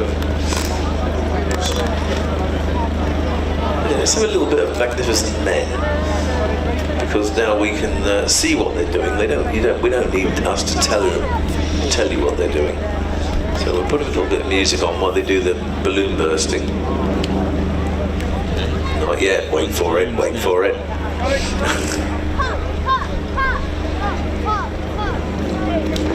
With this wind, our man with the duvet's got to go quite a way upwind, otherwise the balloons are gone.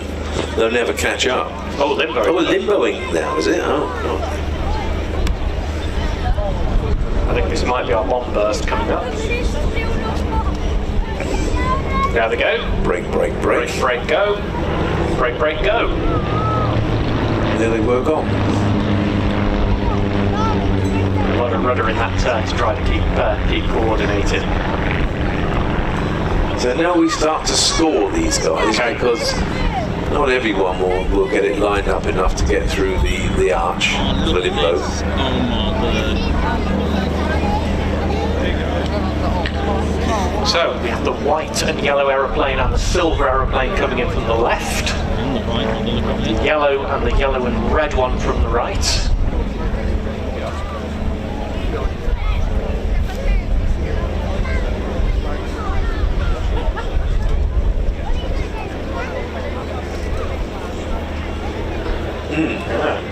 Bit of jousting. Hang on, here comes our first one. Go then, first one. He did it. Second one didn't. Third one didn't. No, rejected. And over the top. Foxtrot Romeo, the silver one.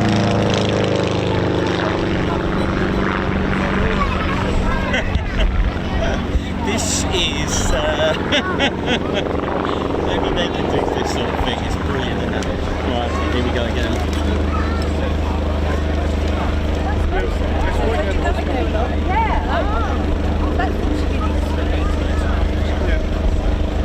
Let's have another go, shall we? Nice and low in from the left, from the yellow aeroplane with the red stripes. This is looking good. Look at this.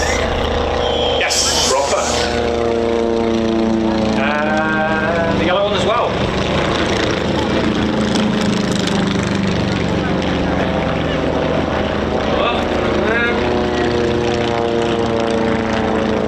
Just notice the registration on that, still that white and yellow one. See it. So all British aircraft have the registration G. They're starting with G for Great Britain. That's gassy.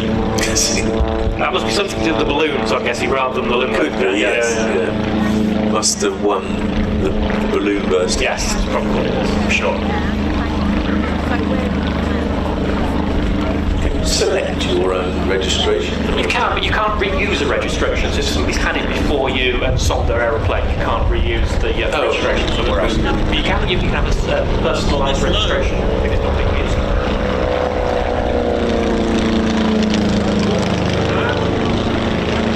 I hope you're picking tabs on the flight. Yes, good. Well, Had enough of that. Bring up the I think the pole holders have had enough of that. Yes, exactly. Now, what's this? Yeah. I think this could be. This is when they blow up a house. Hang on. This is pilot's revenge, getting their own back on the ground crew. So you'll see them come by, you'll see their arm come out the side of the cockpit. Obviously no roof, no lid. This is an open cockpit aeroplane. Perfect for flower bombing.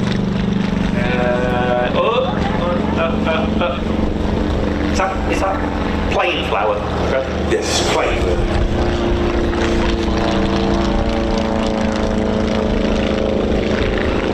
Oh, that was good. Close. Yeah, that was good. Pretty close. There's nobody living in that house over there. They're trying to bottom. Quite so close. Oh, that's looking good. Very close. Very good. Very close. That's like a bed Ted house. That. Switching the attack profile now to come in from the left. Which is more of a strafing attack, I think, from the first one. Yes. No. It's a bit weak, that That one. wasn't it? No, short. Arm high. Oh, that's overshot slightly on that run. Close. And number 4. Oh, not bad. Pretty much. Not bad. This is hilarious. They are good. You've got to think about this, have you got to use your loaf. No.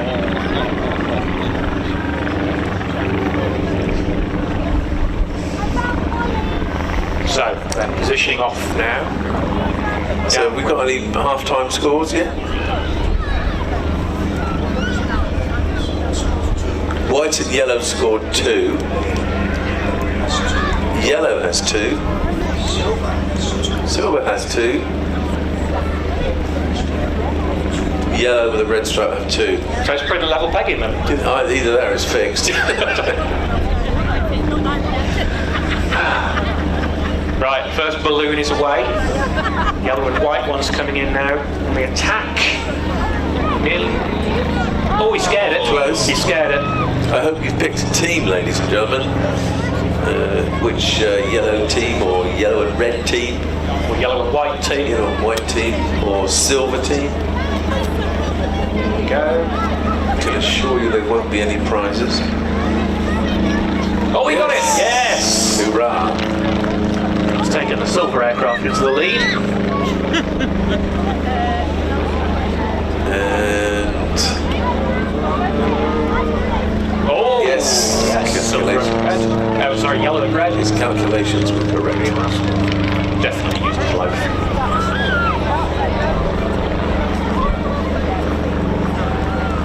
There we go. 4. It's looking promising. Yes.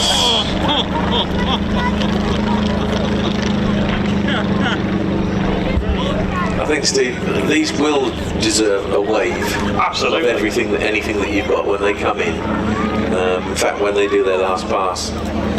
We want you to wave anything you can, anything you've got that you can wave at them, because they will see you. And they know you enjoyed it. Bradley's concentrating very hard on this balloon. Is he going to... Oh, yes! They're on it today. They are, aren't they? They really are.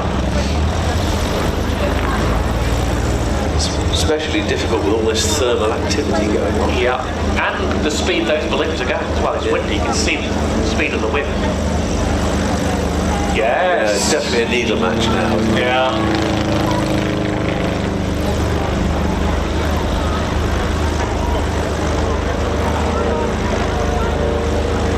Tricky balloon. Oh!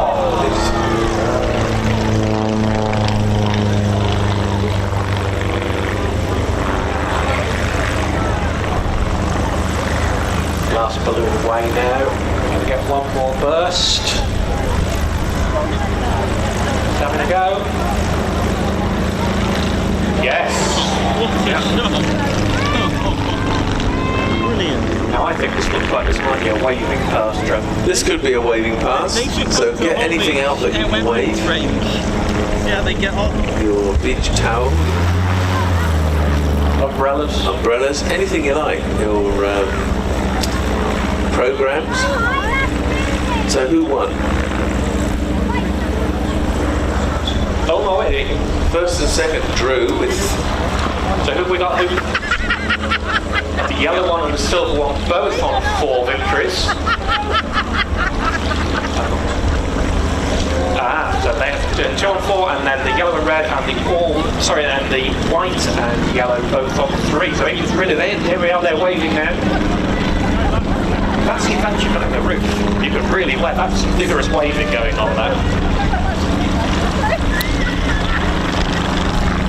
It's a nice aeroplane to fly in the summer's afternoon when it's nice and warm. it would.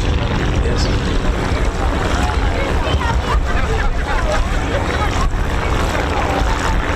So they're going to position downwind to land. They always land an aeroplane into wind, so that's why you've always got a windsock on an airfield. We've got lots of flags today as well. So these pilots will be looking at the windsock, listening into air traffic if they've got radios to find out which runway is in use. They're now what we call downwind, so that's parallel to the runway, so they're in the opposite direction. They'll then take a 90-degree turn, and they'll turn onto base leg, and from there they will then turn onto their final approach. Maintain distance between the 4 aeroplanes.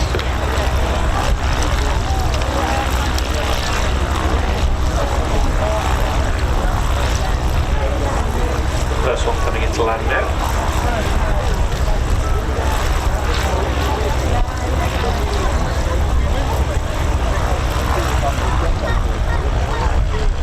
Very nice.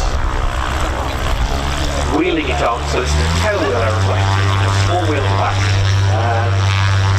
So there's either a 3-point landing where they will flare the aeroplane, they pull the nose up and land all 3 points and remain carried with the tailwheel, or you can see now a wheeler, which is a little bit breezy today, so we're probably wheeling on to get that little bit more control authority over the rudder for directional stability. Gassy is the first one down. Tufty, I reckon. Each of them are going to taxi down to the end of the runway, and then they will turn off, and that's when they can see you, ladies and gentlemen. So big waves, arms in the air for them. Massive waves now, ladies and gentlemen. Let them know that you love them and you enjoyed their display. Big waves as they come in, taxi into their positions. They're going to hold, taxi in as a 4 and milk the crowd as 1. I don't think they're here. Have you seen them?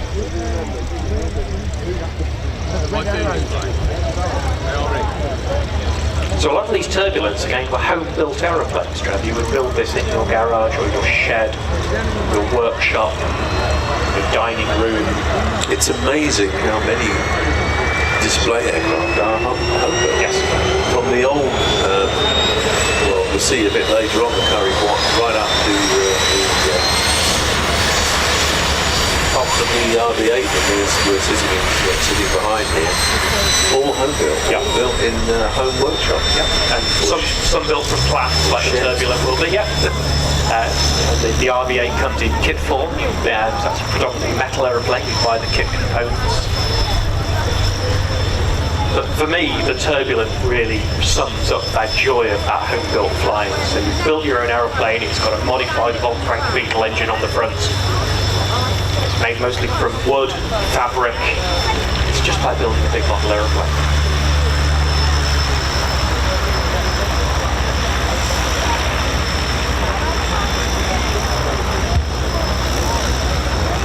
That's it. Thank you for waving, ladies and gentlemen. They appreciate that. You'll see the pilots weaving side to side as they come in. That's not because they can't taxi in a straight line. Believe me, they can taxi in a straight line, but you don't want to. You can see, with it being a tail-dragging aeroplane, the nose is slightly high. So by weaving from side to side, they're looking around the side of the nose, making sure they're not getting too close to the person in front.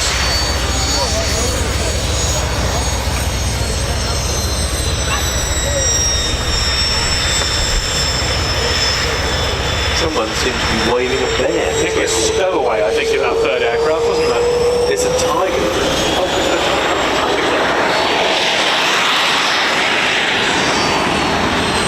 Tiger detection. We'll get one of those guys in to tell us about their tiger that they went. Yes. There's obviously some significance in waving the tiger.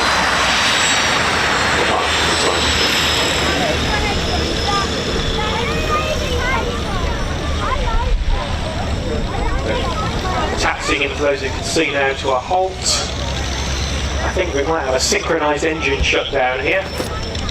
There we are. 3, 2, 1. It's all on sync. Look at that. I think that, ladies and gentlemen, deserves a round of applause. Remarkable.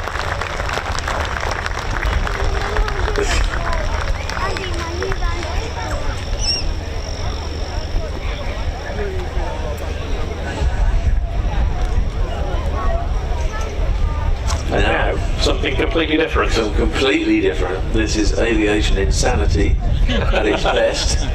This is an insane display from an insane aircraft. This is a pitch special. This is a man with a vision. Yes. So this is a pit special like no pit special you have ever seen before, ladies and gentlemen. This is Rich Goodwin with the jet pit. So the pit special, designed in 1944 by Curtis Pitts in the US as a highly aerobatic, competition aerobatic biplane powered by 90 horsepower. Here we are, 80 years later. Yes, he's powered his with an 8.3 litre Lycoming piston engine, and also installed 2 Screaming Lynx turbojet engines just to increase the power to 1,700 combined thrust. There we go. That's signature knife edge takeoff. And there you can hear the jets.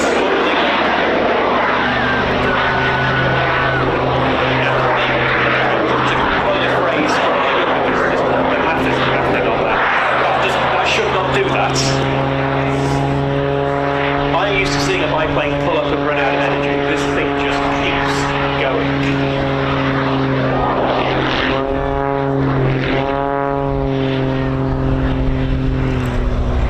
This aircraft only weighs 1,550 pounds, which is pretty close to a 1-to-1 power ratio. Hear the propeller there beating the air into submission. Oh. Now in my younger years I used to do quite a lot of aerobatic flying. I stress my younger years.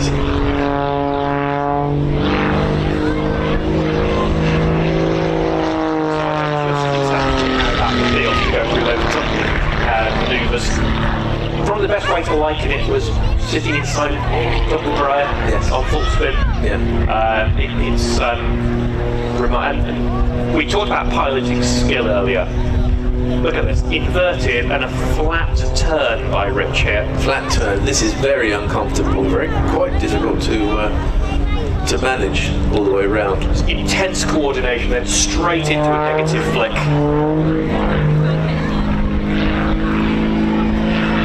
And then into the vertical. Rich is been on the circuit for around a decade now.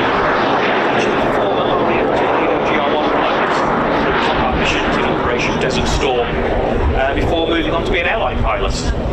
So if you got on board your airliner this year to go on your summer holidays, and the pilot says, "Good afternoon, ladies and gentlemen, my name is Richard Goodwin." That's the last person you want us to hear. Yeah. You don't want that.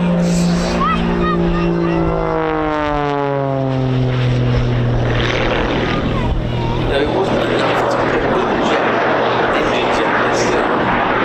Richard disassembled the apex and two new ultra-high specification wings to complement the power. And he did all this in his workshop, shall we say, not his shed. In his workshop. You can see the wing is a completely different design to most of the pit specials that you will It see is, on the airshows. it's highly efficient. Took a lot of the inspiration from Skip Stewart here, I reckon.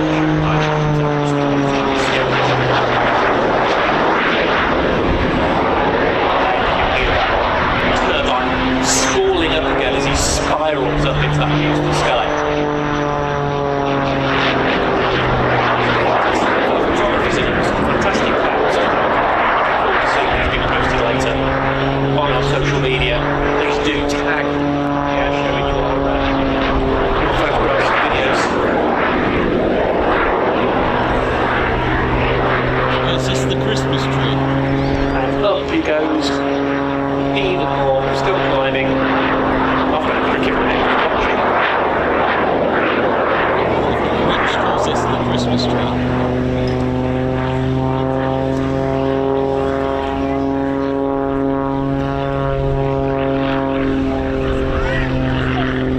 And then into a flick, and then into a flat spin on the way down.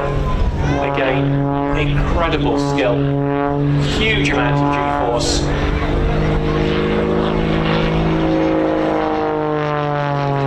We should probably explain what G-force is. So, Yes. at the moment, you and I were sat here in our comfy chairs. We've got about 1G, one times the force of gravity. So, if we've got 2G, that's like me sitting on your lap. I'm not doing it. 3G, then Mike's going to sit on your lap as well. Yes. So that's positive G. So when we talk about plus 3, plus 4, but Rich could be pulling up to about plus 9G at times in his display here. So that is 9G. Absolutely. Then we get into negative G. So you know when you go over a humpback bridge, you get that feeling in your stomach as you go over a humpback. That's negative G. So that'd be sort of -1, which is more uncomfortable. It is. So in many ways. Yeah, so negative G. Find everything upside down, hang from the straps. If you get a chance to look inside the jet pits, it's got a ratchet strap, so you don't just do the seat harnesses up, you then ratchet strap yourself into the seat so that you can't move. So that's roll inverted, -1G. Yeah, he's got 1 times the force of gravity pulling him out of his seat. -4G is like 4 people pulling you out of that seat. That is uncomfortable. It's all the blood rushes to your head. That's when you get to review your breakfast. I was always told to eat a bar of chocolate before you fly. Oh, were you? And it gives you that boost to your blood sugar.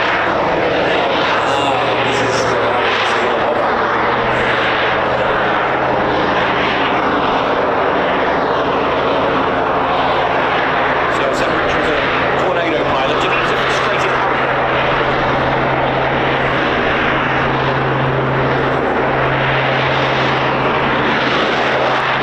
There's that 1-to-1 ratio.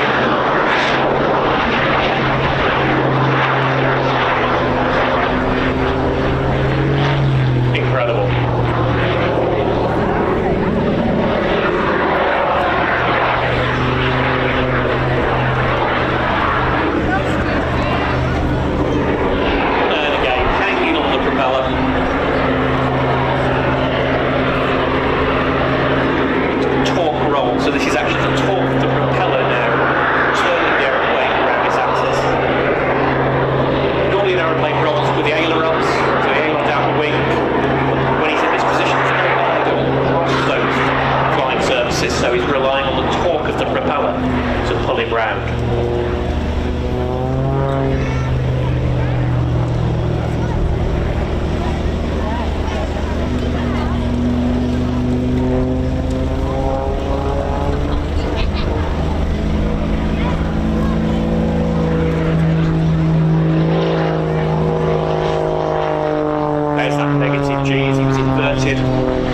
And now really intense negative G now with an outside turn and adding a flick roll in.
The inner pilot in me just can't quite comprehend that the aeroplane is capable of doing what it's doing. You should see what's coming next. Oh. Now this is a stunning display from an absolutely crazy pilot. It has pushed the limits to beyond where limits should be.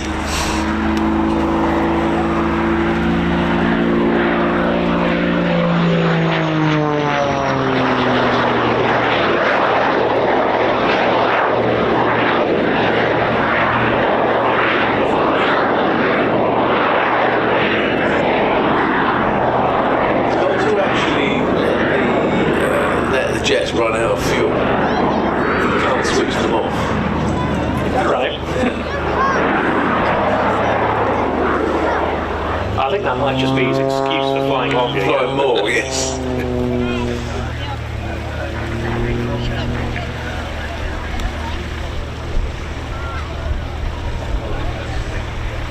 So Rich is now joining downwind, long downwind to land. What he's doing right now is letting that engine cool down as well, because that engine has been working very hard. Yeah, he prefers it to be stopped before he lands, but sometimes it's still running. But, he's had a lot of, I wouldn't say problems, but he's been selecting different types of bearings and things for the jet. For the jets, yeah. Some last longer than others, and he has to source these bearings from all over the world. But let's face it, they're not being flown easily, are they? They're having a hard working. Well, these are not necessarily aviation jets. They could be used for other things. Yep. So he's converting them and adapting them for aviation, but of course that gives problems with some of the suppliers not really wanting their product to be used for aviation, which is a bit sad for Rich, because there are some lovely products out there, but they won't let him use them. And I think credit has to go to Rich for having the foresight and insight to develop something like this, and also the Light Aircraft Association for enabling to do that. Yes. So the Light Aircraft Association here in the UK is the organisation that looks after you if you are building or your own aeroplane and operating an aircraft that you have built yourself. So Rich built this aircraft, he's modified it highly with the support of the LAA at Western. great example of a can-do attitude, I think.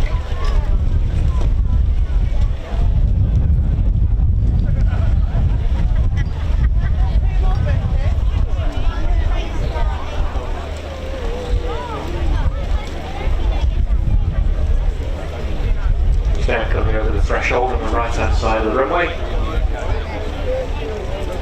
And you'll see that as he comes into land, Rich actually slipped the aircraft sideways. And again, that's due to that tail dragger configuration where he can't really see over the nose. So what he's doing is he's flying the aeroplane sideways so he can see down the side of the aircraft where the runway is. And also he's using that side of the fuselage as an aerodynamic brake. So there are no flaps on this like you would have on an airliner or some other aircraft. He's using the side of the aircraft as an aerodynamic brake. And there we are. Safely back on terra firma. What about that? I like that. I like that a lot. Very much. Yes, well, I like the next thing coming as well. But I think it's one of your favourites. It is my favourite, actually. We shouldn't have favourites. One of our favourites. One of our favourites, yeah. Don't forget to give Rich a fantastic wave as he turns the corner. You can hear those turbines winding down now, can't you, as he comes off the main runway onto the taxiway. Yeah, they're still going. Yep. So, yeah, that's it. Give him a wave, ladies and gentlemen. And there we are, taxiing purely on jet power. That's it. A big round of applause. Thank you for that, ladies and gentlemen. He will appreciate that.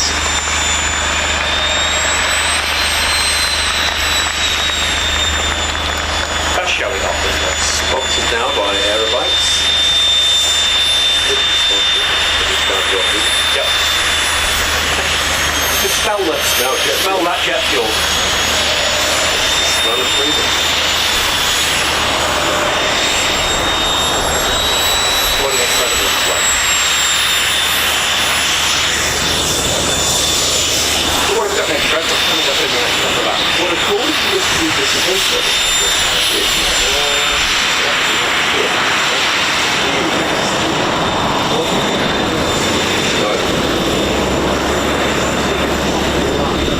Probably taxiing down. Ah, yes, I can just see him down the far end now. yeah. Now I'll start to tell you what it's all about. This is a gyrocopter, and this is one of the world's best gyrocopter pilots. Now, it looks to the uninitiated like a little helicopter, but it's far from a little helicopter because the main rotor is not connected to anything. It just freewheels. It just goes round and round and round, dependent on the forward motion of the aircraft. Like a sycamore seat. Like a sycamore seat. And it gets pushed along by a sort of 100 horsepower Rotax engine from behind. And then it can do all sorts of things, including landing with its engine off, because generally, if you think about it, it's always got its engine off, because the main rotor is not connected to the engine. Of course. So it's actually a very safe way of flying. Actually, it is, yes. I think some of the fixed-wing pilots sort of look at it a little bit sideways, because it's not, not what they fly. But in general, it's a safe aircraft. If you fly it like a gyrocopter, the big problem comes with gyrocopters if you get a fixed-wing pilot get in there and doesn't obey the rules. Yes. That's the problem, not the gyrocopter.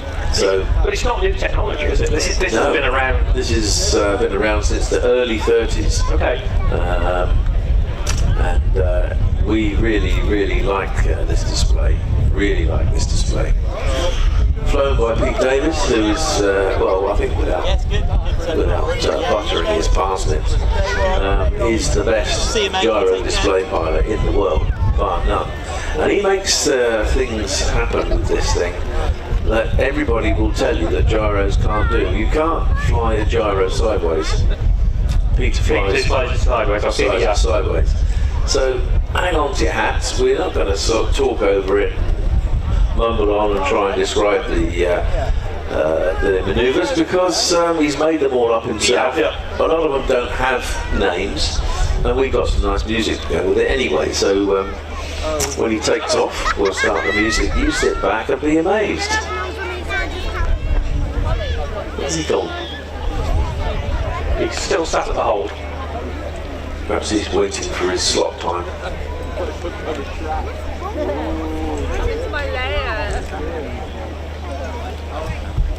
What's that? Yeah, I think we've got a little bit of flexibility on slots here because the Battle of Britain Memorial Flight Hurricane came to us earlier than planned. Yes, So we've got a little bit of a slot delay here.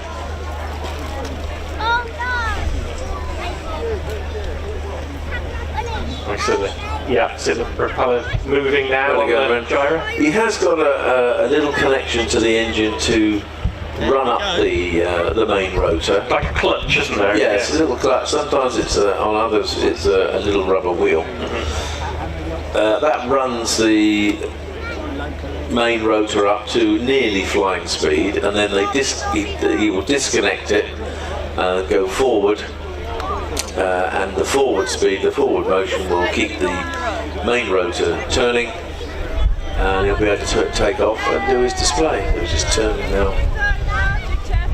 You can see the rear propeller is going, and now he's engaged the clutch now, so they've got the main rotor blade starting to wind up.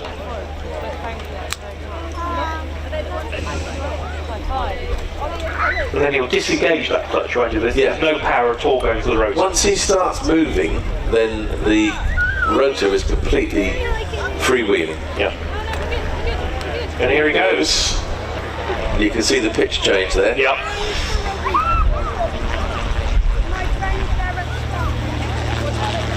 There he goes. He can take off a lot shorter than that if he wants to, but in this instance he'll take that amount of space. So here we go. Peter Davis, calendars into the gyro.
else you can't do in a helicopter is the way that Pete is now going to land this thing, and he is going to come in and show you an exciting way of losing speed in a gyrocopter for his landing, which involves a hook turn, so keep your eyes open on this.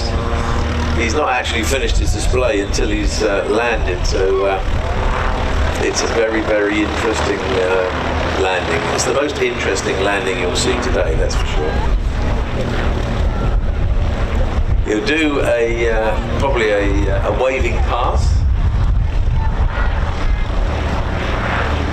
And this is one where you really do have to wave, because he will be waving back at you.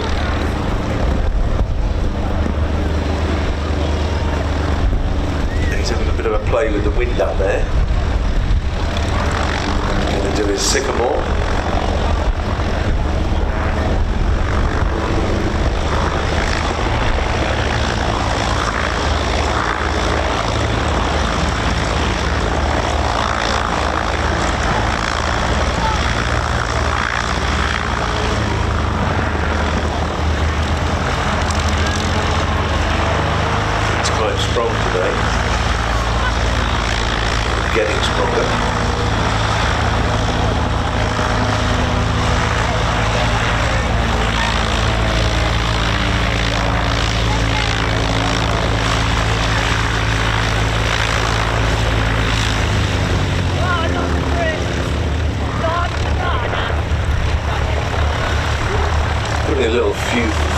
Extra on the end of his normal display for you, ladies and gentlemen, so you're very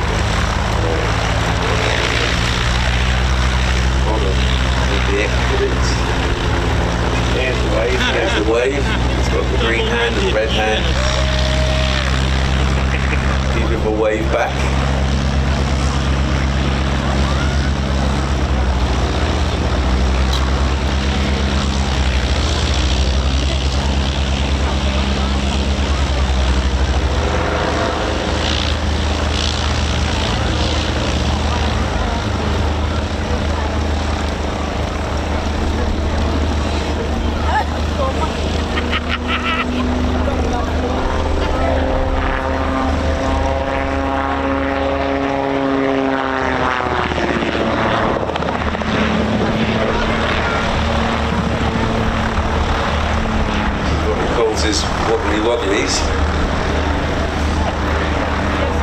This is another thing you can't do in a gyrocopter. Helicopter? No, a gyrocopter. You're not supposed to be able to do that. Oh, I see.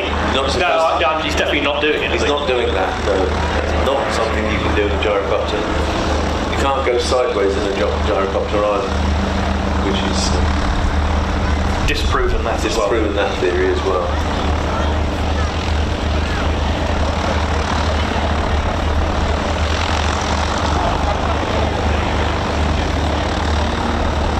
See, as I said before, you can only go sort of straight level. Yeah, very evident. Notice that. Yeah. Quite boring, actually. I think. Yes. Yeah.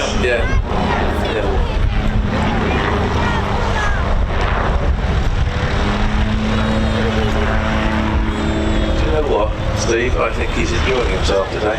You get the feeling he doesn't want to come down. I don't think he does want to come down. This should be his last pass. But is it actually going to be his last pass? Well, you never know, Peter. You know, you've got another half an hour in. Come in number 3. Your time is up. So this could be a landing. Sure. Well, this could be a bow. He's going to bow to the crowd. Another thing you can't do in a gyrocopter. Oh, there you go. Yeah, he's bowed to the crowd. That deserves a wave back.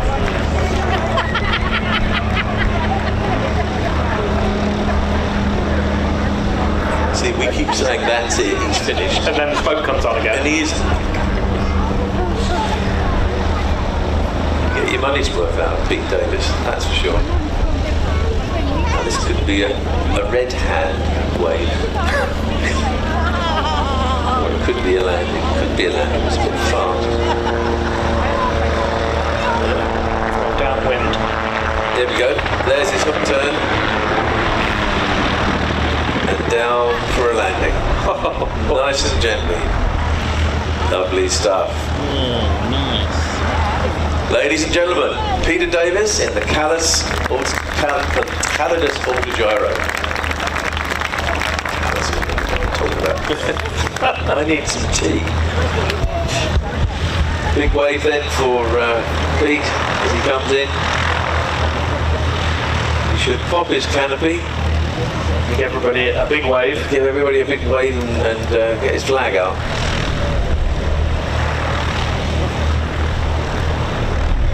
Has he got his flag with him? Normally he has his flag. He's looking for something.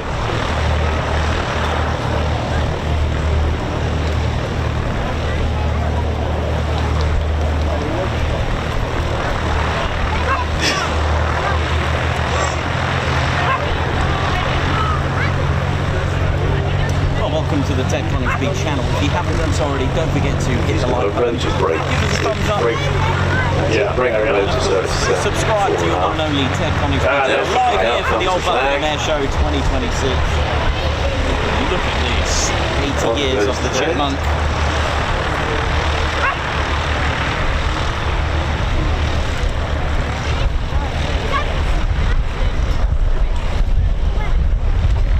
There he goes, the red hand and the Union flag. That deserves a big wave back, everybody.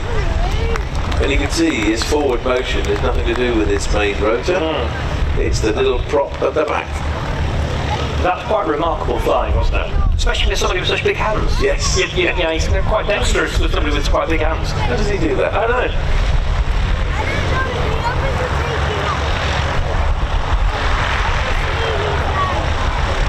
I see some chipmunks lining up. Chipmunks.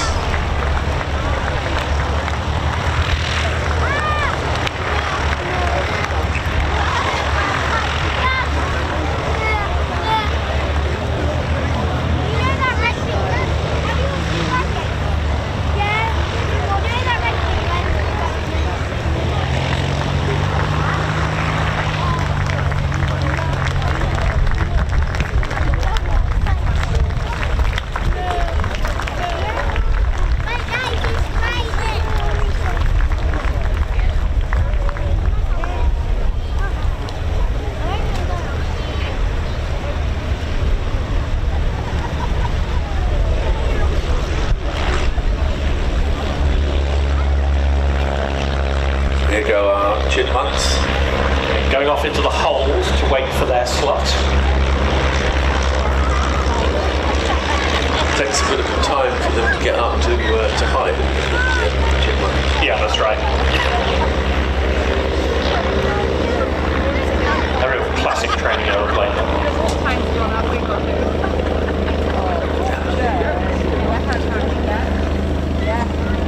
So the chipmunks departed to the holes. We scan the sky for our next act. What we got? She's coming in from Duxford.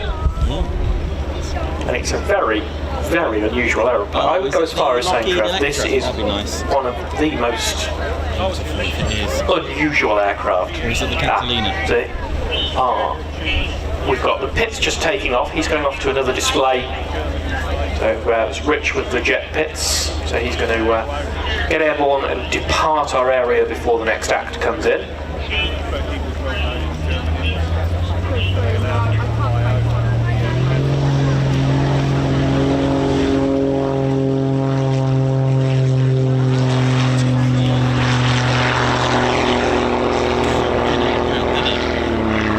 There he goes.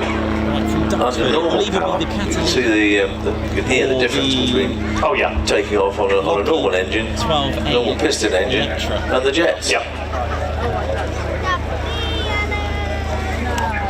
That's what I'm thinking.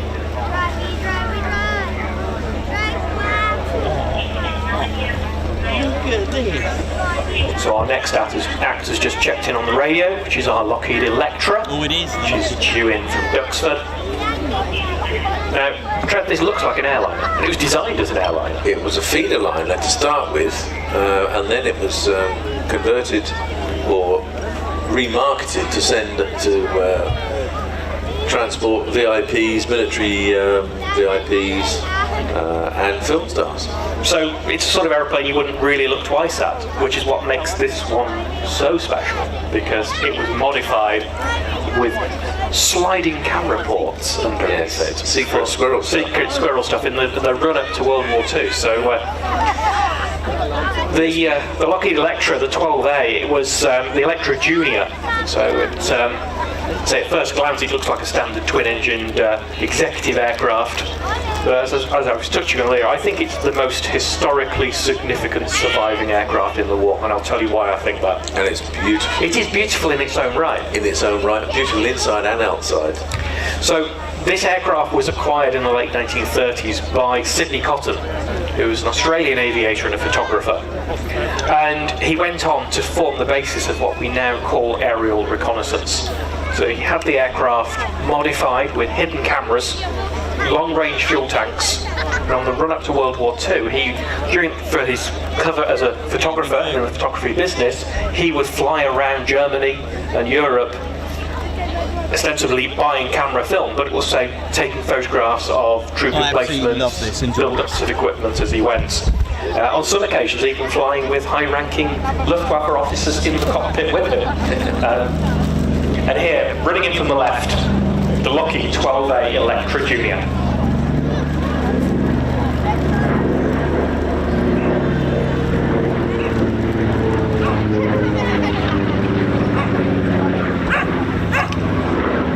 Even that paint scheme was designed specially to blend into the sky, so it was a camouflage, almost a duck egg colour to hide into the sky. So when Sidney Cotton was perhaps flying where he shouldn't have been according to his flight plan, it was even less obvious. This aircraft's powered by two ubiquitous Pratt & Whitney R985 Wasp Junior engines, giving it a pretty good turn of speed at 225 miles an hour for the 6 passengers and crew.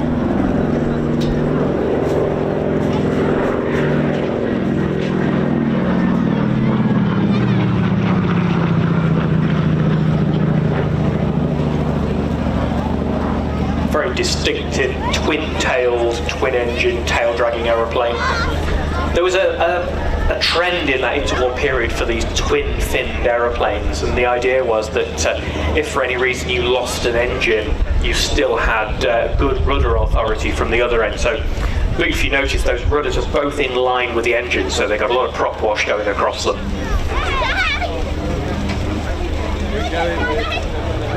All metal aeroplane as well, which was very unusual for its time when it first flew in the early 30s.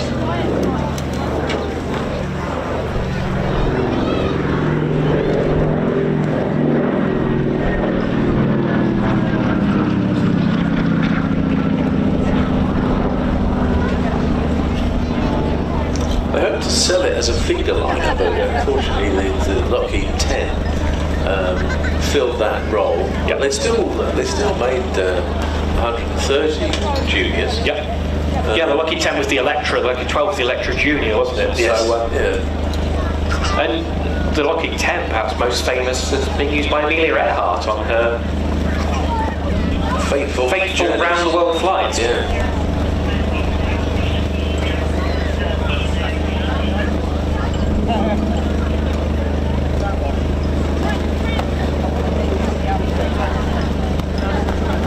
If you ever get a chance to see this aeroplane on the ground, ladies and gentlemen, it is absolutely beautiful inside as it is out.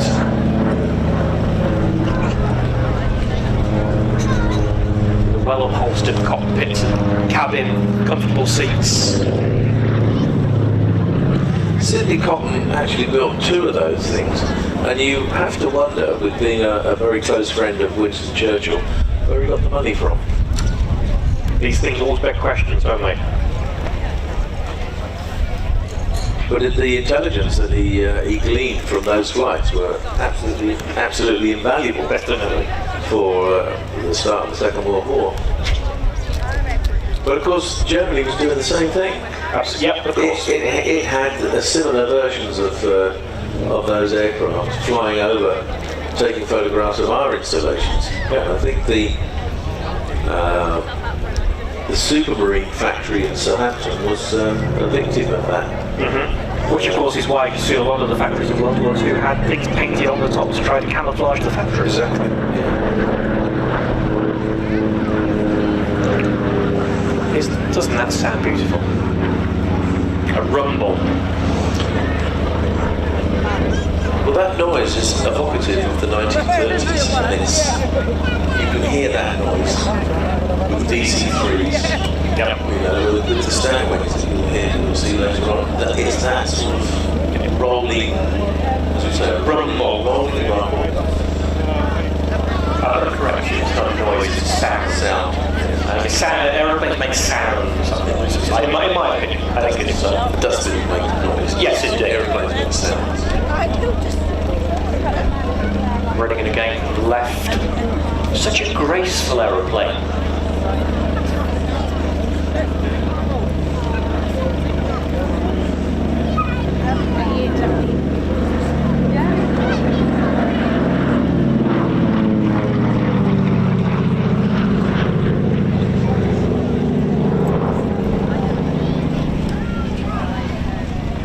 So after the war, this aircraft passed through many hands and was eventually discovered in the early 2020s and brought back to the UK by Graham Peacock and was restored by the team at Air Leasing at Sywell into the configuration that you see it now, which is in the configuration that's simply cotton fluid, right down to the paint scheme and the camera hatches. You can see, if you get up close to it, the hatches underneath.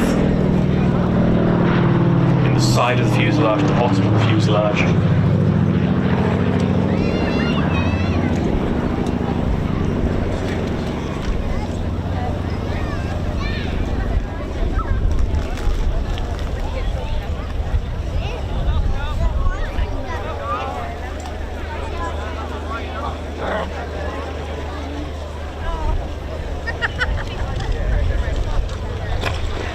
So this will be the last pass from the Electra, running in from the right. So this is your last chance to get photographs today of this beautiful aeroplane.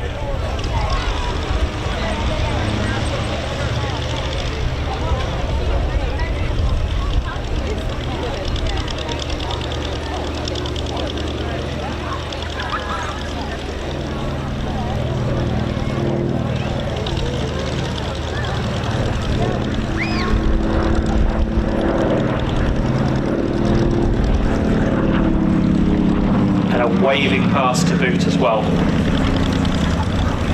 The wing waggle, always a sign from a pilot that's his last pass.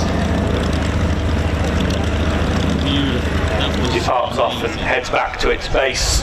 It actually shares its time between the Imperial War Museum at Duxford and also Sywell Airfield in Northamptonshire. I think it's operating out of Duxford today, and we look forward to seeing that back tomorrow.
So, ladies and gentlemen, running in from the left, our trio of de Havilland Canada Chipmunks, the HC-1 Chipmunk, an aircraft that marks its 80th anniversary this year, first flew in May 1946, and was designed as a replacement for the venerable Tiger Moth.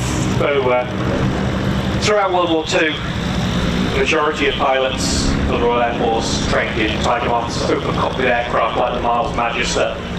But moving into the post-war years, there was a need for a more modern aeroplane, something that perhaps wasn't wood and fabric, and had a lid on it so you kept it a little bit warmer. And it was de Havilland Canada that came up with what you see here, the Chipmunk.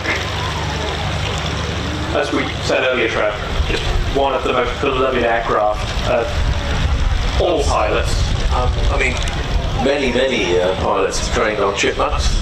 many pilots still fly Chipmunks for fun. And many people have their first flight in the Chipmunk as an air cadet. Absolutely, yeah. Primarily used by the RAF, the Royal Canadian Air Force, and strangely the Portuguese Air Force.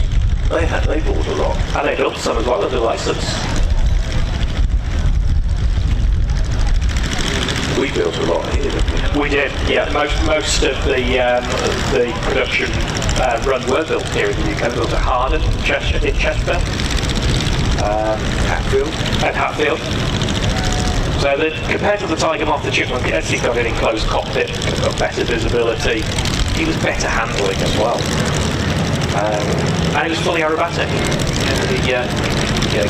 A well-flown Chipmunk can fly an aerobatic routine to compete with even purpose-built aerobatic aircraft. It really is a very, very capable aeroplane. Often heard it called the poor man's Spitfire, and I know it's a bit of a cliche, but I've spoken to a couple of Spitfire owners who also own Chipmunks, and one did say to me, if the money ever runs out, at least I've still got my Chipmunk. Well, both Prince Philip, the Duke of Edinburgh, and the then Prince of Wales, both learned to fly in Chipmunks. They did. And the aircraft that the now King learned to fly on is still around. It's painted bright red. It's got a big red beacon on the top of it, so that everybody knew to stay out of its way in the circuit. And that aircraft is based down at Old Buckenham, the shuttle collection. Lovely Vic formation being flown by aeroplanes in three very different colours, Trev. We've got perhaps the typical red and white that we associate with the Chipmunk in its latter years of British service, both with the Royal Air Force and the British Army and the Royal Navy. Then on its left wing, we've got one in the silver scheme, which is the scheme that the Type wore when it first entered service with the Royal Air Force. And then the third aircraft, Simon Tilling's aeroplane, is in a civilian scheme as a BOAC Flying Club aeroplane. Because a lot of Chipmunks were sold into private hands.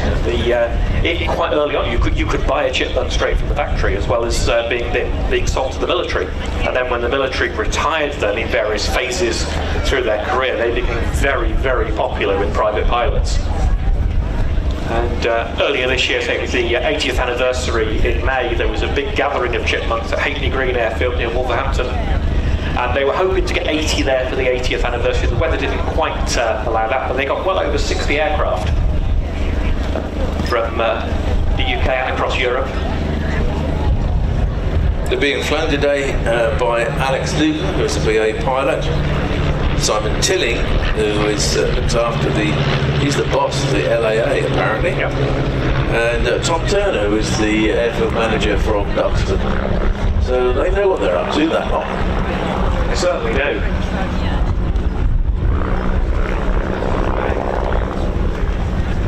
And the Chipmunk's an aeroplane that still earns its keep today. There are a number of flying schools where you can go and have a trial lesson in a Chipmunk. There are a number of flying schools where you can learn to fly on a Chipmunk and rent a Chipmunk as a private pilot. But also, it earns its keep training the next generation of historic aircraft pilots. So a lot of people learn to fly now in a more modern aeroplane, which has got a nose wheel on the front. If you want to go on to fly Spitfires, Mustangs, Hurricanes, you need that tail wheel time. So a lot of people will build their time in the Chipmunk, then we'll move on to something like the Harvard, the T6, before they progress onto that heavy metal, the big fighters. So the Chipmunk still earns its keep, and the Royal Air Force still have two today, Trev. Yes, in the Battle of Britain Memorial Flight for training. For exactly the same role. Yeah. So it's a little bit like the Harvard, isn't it? The Harvard's still doing what it's supposed to have done during the war, which is preparing people to fly big warbirds, big distant fighters, and you need that step up. So you have and perhaps more so today, because the people that will be flying the Battle of Britain Memorial Flight fighters, such as the Hurricane we saw today, will have completed their basic training on a nose wheel aeroplane. Then they'll have flown the Hawk and maybe the Eurofighter Typhoon, but nothing with a tail wheel. So when they go on the flight, this is their introduction to real flying, as it were. Step back into history. Absolutely. One of the aeroplanes that's owned by the Battle of Britain Memorial Flights has got a very interesting history, because it was based out in Berlin for a long time. And it would fly down the Berlin air corridors when there was still East and West Berlin. and then they brake. Lovely, very nicely flown. And this aircraft, this Chipmunk, just happened to have a photographer in the back that could photograph anything he saw going in and out of the Berlin corridors down into the east of Berlin. So, what a strange coincidence. Who knew? I did once speak to one of the pilots that flew that aeroplane, and he recalled a mission where they were flying through the Berlin corridor on Christmas Eve, and they looked down into East Germany, and there the East German guards put in white stones, "Merry Christmas, Chipmunk." So they knew they were being watched.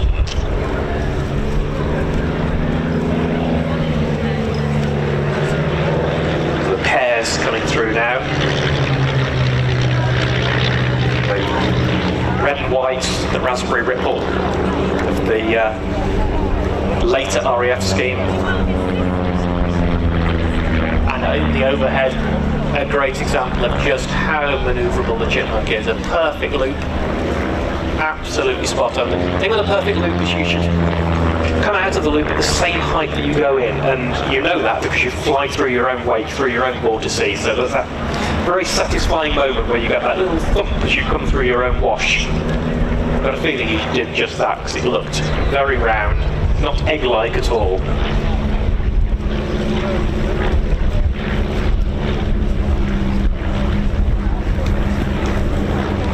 Diving in again for a bit more, turning height to speed, into a wing over.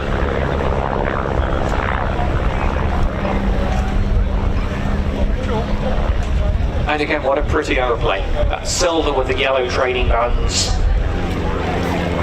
really standing out against the sky. So the RAF went from silver with yellow training bands for being very visible to a training aeroplane, a little bit perhaps unpredictable. You want to see where it is, see where they are on the circuit. Then there was a phase of painting aeroplanes yellow, which fortunately they didn't do with Chipmunk. And then they decided red and white was more visible, so they painted red and white. Theory being that you could see a red and white aeroplane a long way away. Then somebody did some research and said actually the most visible colour is black. So if you see our training aeroplanes now, whether it's a Hawk or the Texan, they will be jet black, stand out against any sky. And Chipmunk 3 there just rejoined the back of the formation. Very clean formation join. Now into line astern.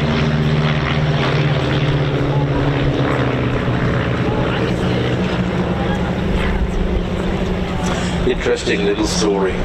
Many years ago, when I was a commentator at the Buckenham Airfair, I had a guy attached to me as an aide-de-camp, a sort of guy that goes and gets your tea. And it would always be 2 sugars, please. And he would push off and get me a cup of tea. An air cadet. And then many, many years ago, I went to Duxford to do a show, and I was introduced to the airfield manager, Tom Turner. And he said, "You don't recognise me, do you?" I said, "Well, no, not really." He said, "Does 2 sugars ring a bell?" So I was still a commentator, and he'd ended up the airfield manager at Duxford. He's not done too badly for himself, no, so 2 sugars to you too, mate. Isn't that a great example of how getting involved with something like the Air Cadets, volunteering, getting involved leads places? Yes, yeah, you too could end up doing something really magical if you enter aerospace. So kids out there, never mind about your phones and your TikTok, have a look at some aviation instead. Ted Coningsby, innit? I once asked a warbird pilot, a warbird owner, what do people need to do to get involved? And he said, turn up. Be All there. you need to do is there. turn up. Yeah. You know, show willing, show interest. You know, people will take a chance on you. That people will invest their time in you if you show interest. You've got to do your time as what's known in the business as a hanger rat. Exactly. If you do your time polishing things, making the boss a cup of tea, I know it sounds menial and maybe trivial, but you're being noticed when you do that. Yep. And you do it willingly, and eventually, like John Romain, who's got a now fleet of restored aircraft, he started off as a hangar rat, and he got noticed. And people buy people in this world, don't they? Exactly. Make the right impression. The doors are open for you. And again, that's where the Chipmunk comes in. People will be flying the Chipmunk. There will be noticed their airmanship, their camaraderie, their attitude around the airfield. And one day somebody might say, "I'll go in that Harvard." And then when you've done that, somebody says, "I'll go in that Hurricane." And that's because they've turned up. They've put the effort in. Well, Tom Turner, he was an air cadet, and he started off flying with the University Air Squadron. And now he flies with at least 2, possibly 3 formation display teams in this country, and he runs one of the most famous airfields in the world. And that's just for turning up. Yes. And making me some tea. He's a lovely guy. Nice guy. He hasn't bought me a cup of tea today. No. Is he beyond that now? Yeah, well, you... No, he's not beyond making me a cup of tea. With 2 sugars. There's a hierarchy in the commentary box as well. Definitely, yes. I see. I'm getting to do that. If he wears a beret, you'll know that he's going to do it for you as well. Lovely. This is a lovely display, lovely formation display. And this will be the last pass of the chippies.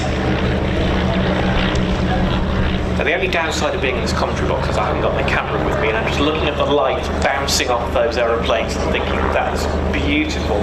It's a great venue for photography here, isn't it? The sun's behind you. It is, but your commentary, you're not photography. Yeah, but that's, never mind. Your commentary. You're doing very well as well. Making my job very easy. I might come back tomorrow. My job is What, with a camera? To the boot of the car, you never know. You might be kicking me out at 11 o'clock this morning. Go do something else for the rest of my day.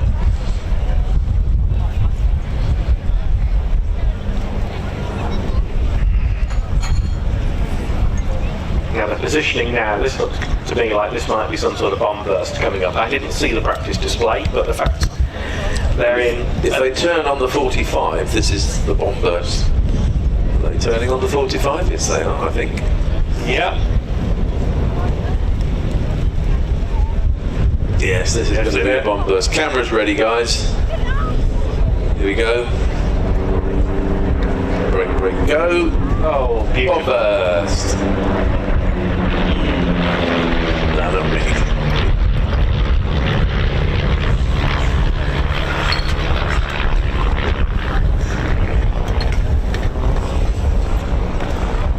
That was very good flying. That was really nice, graceful flying. Enjoyed that. That's grassroots flying. It is. Grassroots display, grassroots flying, and very well done.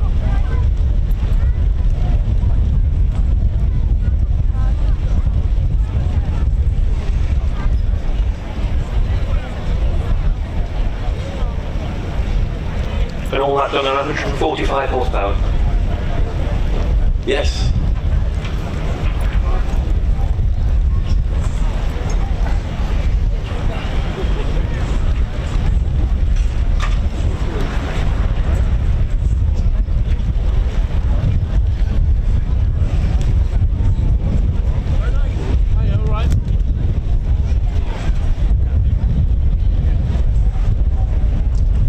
Coming in with a side slip approach as well. Yeah, you can see the flaps underneath the wing there. So this is Simon Telling landing first, it's the OEC marked aircraft. But yeah, using that side slip again to slow the aircraft down and also see over that nose. Perhaps even more pronounced than the Chipmunk. Oh, look at that for a 3-pointer. 3-point landing, very good. So you'll see the rudder, paddling the rudder left and right now, trying to keep the aircraft on the centre line of the runway. And then when Simon taxis off, he'll wind the canopy back a little bit, get a bit of air in it, and it's warm up there today. And then he'll start to weave the nose from side to side. Okay at the moment, because you can see the periphery of the runway. But he's landing long, because he knows he's got his... He's got his 2 mates behind him. Yeah. Which will give him a chance to wave to the people down the other end. Absolutely. And those people, I have to let you know, ladies and gentlemen, we haven't forgot about. We can see you down there, so you can give us a wave. We've got the binoculars on you, so you can give us a wave. We do like to engage you down the bottom end. You're not forgotten. We know about you. Well done. So from a 3-pointer, we've now got a proper wheeler. Look at that, even rolling the aeroplane along the runway with the tail wheel in the air. So like a wheelbarrow. Like a wheelbarrow. Yeah. So again, good visibility forward, and the tail's up, got good visibility, and also good directional stability as well. That airflow still going over the rudder. And number 3 safely down.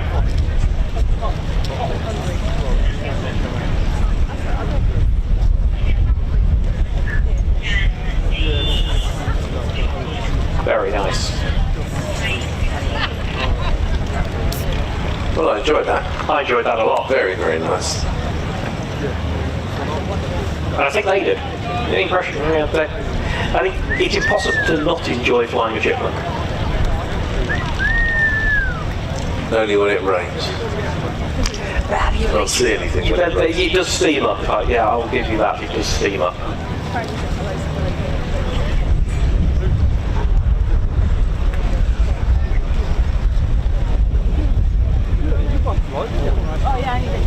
So I think our Chipmunks are going to hold down the left-hand side of the airfield while we get our next aircraft airborne.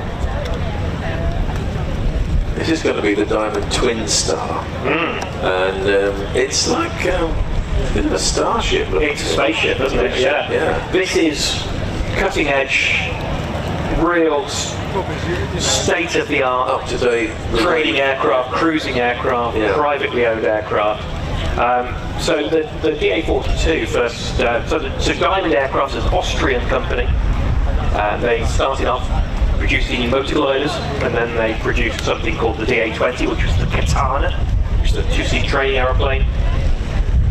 Then they built the DA-40, which was the Diamond Star, which is a 4-seat version. And then they built this DA-42, the Twin Star. Now this is designed as a multi-engine trainer, so if you want to be an airline pilot, you will start off your basic training in a single-engine aeroplane, and then you'll move on to a complex aeroplane, which has got variable pitch propeller, retractable undercarriage, and then you'll do your multi-engine training, which will be on something like this. Most common aircraft now in the UK for multi-engine training, the Twin Star, but also very popular with private owners because it goes a long way. It cruises at a good speed, and it's comfortable. And it's really comfortable. And it's modern. For a big bloke, a big pilot, a big pilot can get in there, and not to be too not being rude, but Jason Boomis is a solid guy, and can fit in there quite comfortably.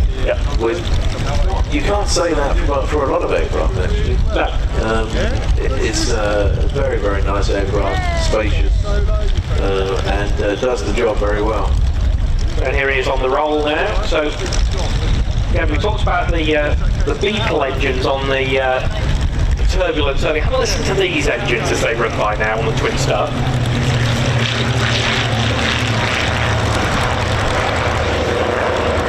Those, ladies and gentlemen, diesel engines. Yes, the way to go. Absolutely. So it can run on jet fuel, but it is diesel powered. I presume you can run it, as I say, on jet fuel. Absolutely. Which is going to be a lot cheaper than running it on petrol. It is indeed significantly cheaper, and also more fuel efficient. So these are 168 horsepower engines, designed again by Diamond, built in Austria. So the aircraft has got a 1,400 mile range, 1,400 miles, and that's at just over 200 miles an hour. So it's a real what we call a going places aeroplane. And Jason has been places in this aeroplane, hasn't he? He has, yes. He bought the aircraft in America and he flew it across the Atlantic to bring it home. So that's pretty good for a start. Yeah. And another guy flew it. He didn't go obviously non-stop, but another chap. I think I have his name. No, I haven't. But it's the first one to go across the Atlantic. Yep. First diesel engine aircraft to go across the Atlantic non-stop. And then Jason picked his up. and did the normal route across the Atlantic. But Jason is a tyro at the moment, which means he's a baby display pilot.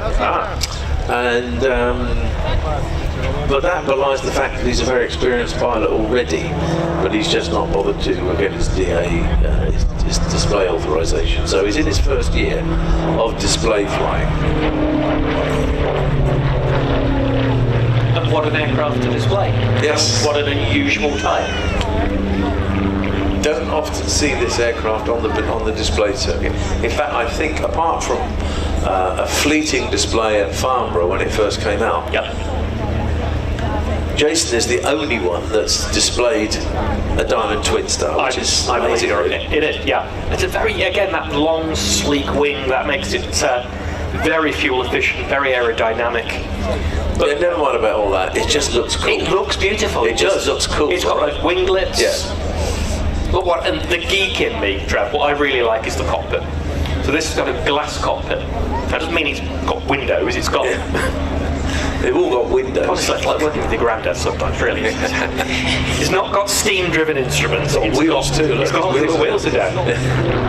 So it's got a Garmin G1000 on fully integrated flight decks. It's got two big TV screens at the cockpit. Right, okay. And that's what makes it so useful for an airline training. Yeah.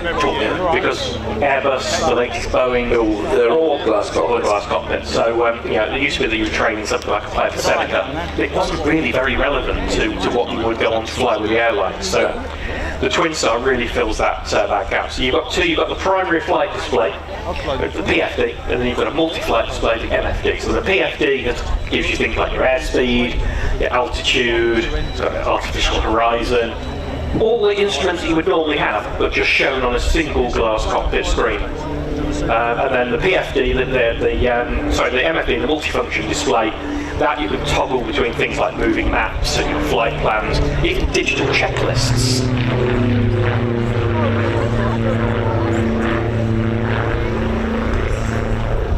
But Jason isn't an airline pilot, is he? No. He has this just for his own... Just for his own amusement, really, and he's got a Steen Skybolt, and he's the father of another aspiring display pilot. Bruce Douglas. Yes. And he's doing great things. He's just about to join the Team Raven in an RB8, and he's had his own little display team, the Monos. Yep. So father and dad are doing very well. Now, Bruce is in the orthodontics business. Is that right? Yes. You could say he's a dentist, but he wouldn't agree with you. I think it's orthodontics. Okay. He does high quality tooth jobs.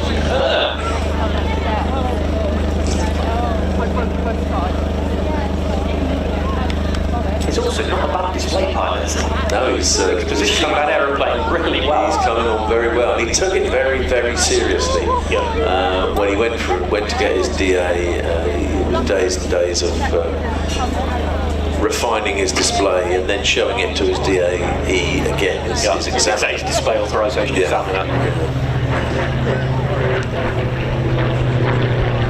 There's not a lot you can do with a Twin Star, but you don't need to do a lot. No, it's just displaying the aircraft. He's showing off the aircraft, and he does it very well. It's also a very quiet aeroplane. And again, that is things have to be quiet these days. That's part of the deal, isn't it? Particularly in mainland Europe, if you want to operate in places like Germany, that very, very strict noise requirements. We all want to be good neighbours.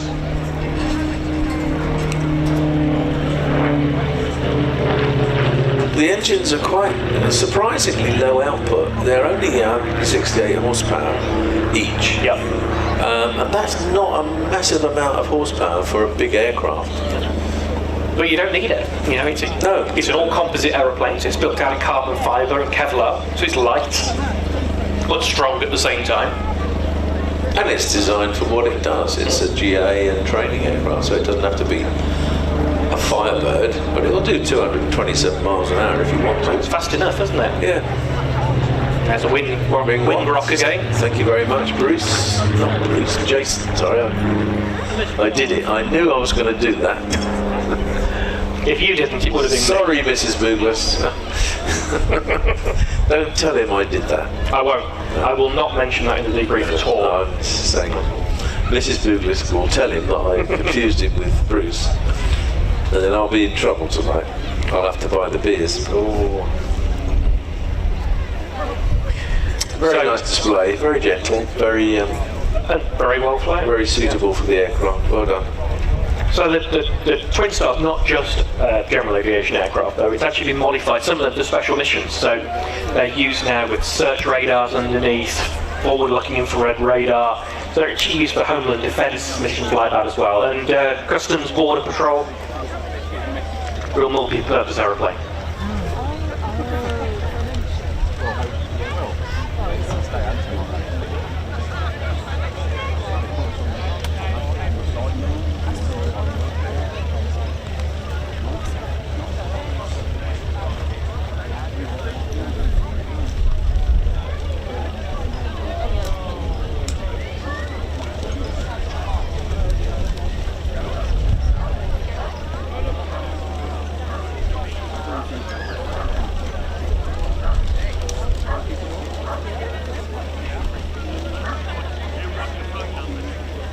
Well, I hope you're all enjoying the Old Buckenham Airshow, ladies, gents, and teddy bears. Hope we're all good and well.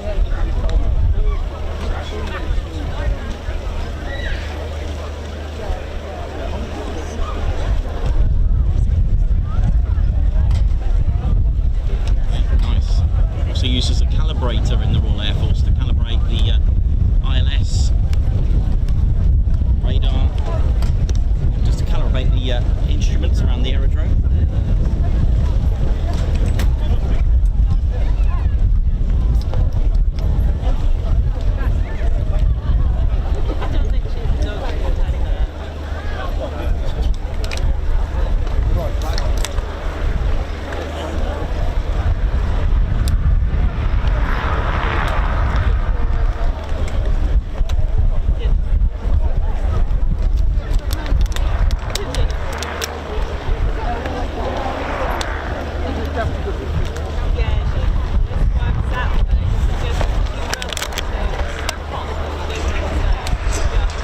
Well, this next item actually is probably the most popular of the lot. It's called tea break. So it's time for you to go and get some afternoon tea. Have you got Tom to go and make you a cup of tea again? I will do, yes. Two sugars. 2 sugars, 2 lumps. So you can go off and get something to eat, something to drink, or go for a comfort break without missing anything. There's only a few bits and pieces taxing around, so that's nothing to worry about. So we shall reconvene at 3 minutes past 3, according to my watch. We should. Have you got a watch? I've got a watch. Look at that. Grief. You see Mickey goes round. I've got one with Snoopy on it. Worth a fortune now, apparently. Anyway, yes, go and have something to eat, ladies and gentlemen. More to the point, go and have something to drink. Have a look hot. around. Lots of water, lots of sunscreen. And if you haven't got one, buy a hat. Yes.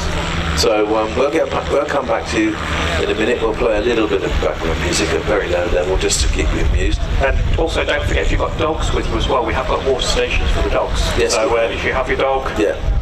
nice and hydrated, the same as you. There's a water station up by the restaurant, the officers' mess. There's a water station there you can fill your bottles up with if you want to. And your water bottle. And fill your dog up as well. They've got a dog bottle there for Fabulous. So, I'm going to go, during the break, I'm going to have a walk around the trade stands, I think. I might see if I can be tempted to spend some money. if you want to see what Steve Bridgewater looks like, he's got a... well, I don't know, how can I... We've got to 20 to 3 and you've not mentioned my shirt until now. Come I on. just mentioning your shirt now, it's appalling. It's all flowery and This came from Honolulu. This is a proper Hawaiian shirt from Hawaii. Yes, of course it is. Yeah. It is actually. Yes, well, he's got a beard, he's got glasses, and he's got a Hawaiian shirt, and he's got a public service broadcasting t-shirt. Tour t-shirt. A tour t-shirt, so you can have a go at him if you see him. And orange shoes. And orange shoes, yes. Well, I'm not going to talk about them. Anyway, right, enough waffling. We'll see you later with some more exciting stuff. See you well.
today, but still going.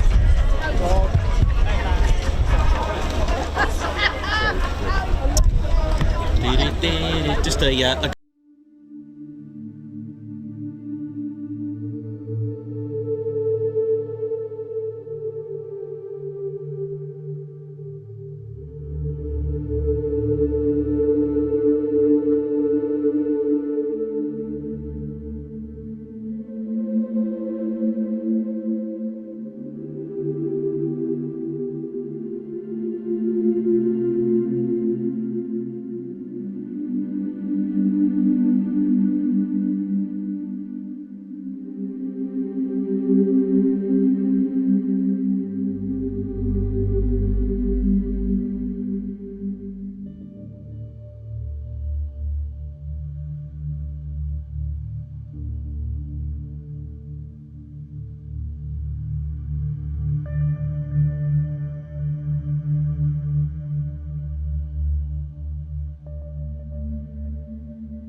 going on here?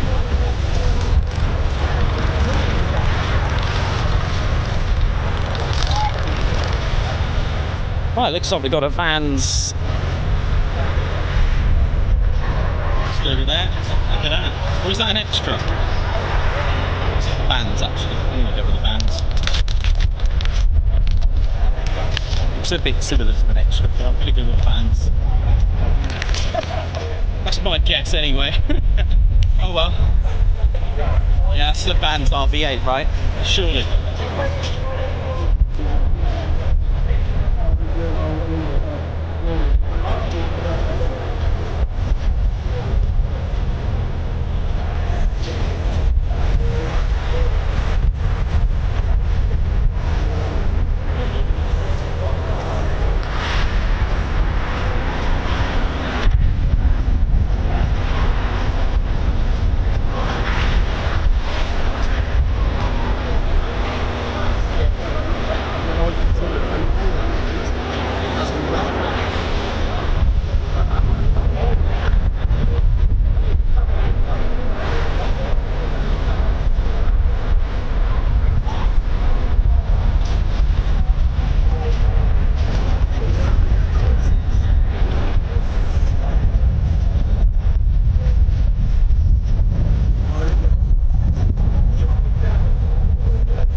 2 is about to start for the air show.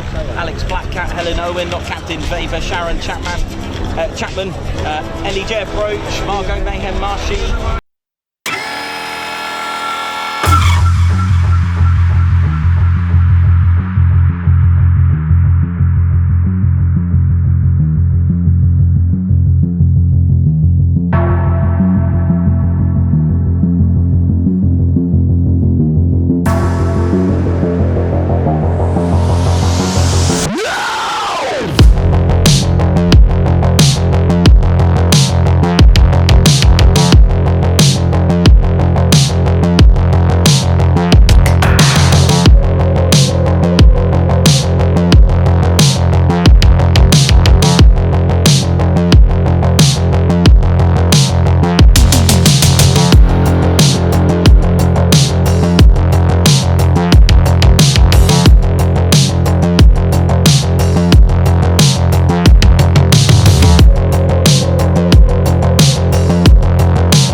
On his own.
Yep, still got P-47, we've got the Stagger Wing Duo, we've got the Cap 10 from Christophe Simon. Oh, here we go, see ya.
Well, ladies and gentlemen, we hope you've been wined and dined suitably.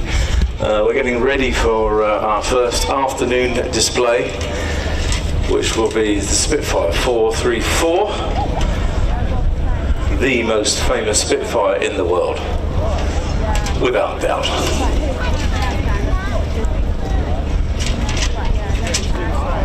We're delighted to have the special guest, Sarah Hanna, the daughter of Ray Hanna. And Sarah now carries on the tradition with the old flying machine company with the Spitfire 434. And here she comes, ladies and gentlemen.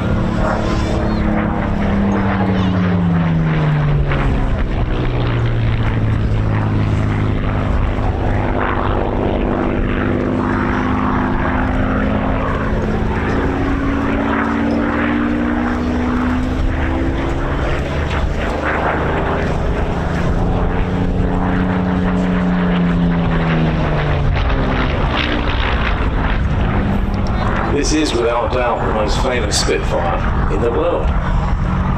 Built as a Mark 9B in Castle Bromwich, she was one of the many Spitfires tested by Alex Henshaw. One of her many attributes is that despite being rigorously maintained, she is basically in original condition and has never been restored.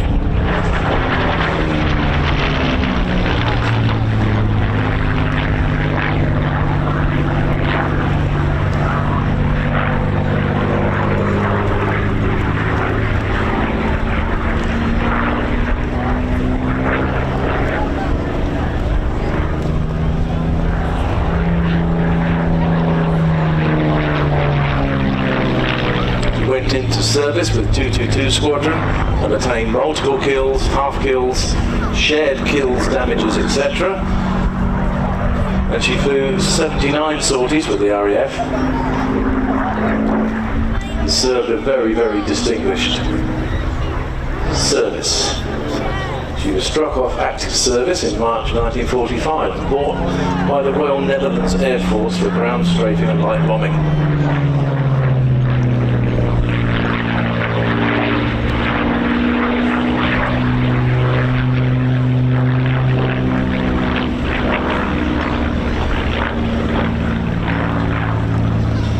Bought by Tim Davis in 1956 and came back to the UK under civilian registration.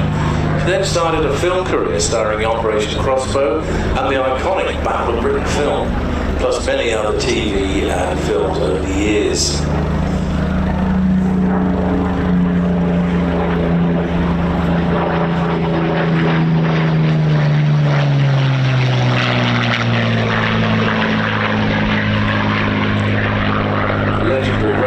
First flew in front of 434 in 1970.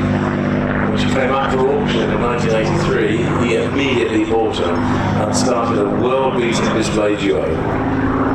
He also created the Old Flying Machine Company, which still operates this aircraft to this day by his daughter Sarah.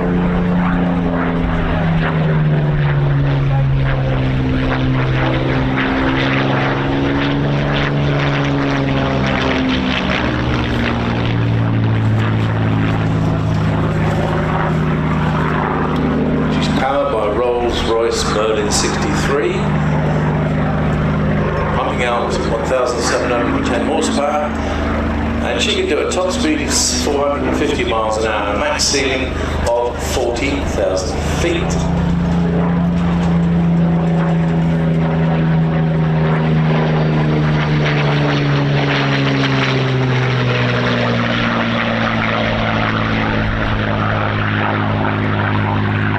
Today by another legendary display flying at the moment, Stu Goldswick, who learned to fly in New Zealand at the age of 17. And on returning to England, flew as a tug pilot at Dunstable. And after gaining his CPL, spent 8 years crop spraying for Belka Air Services. He then joined Britannia on the 737.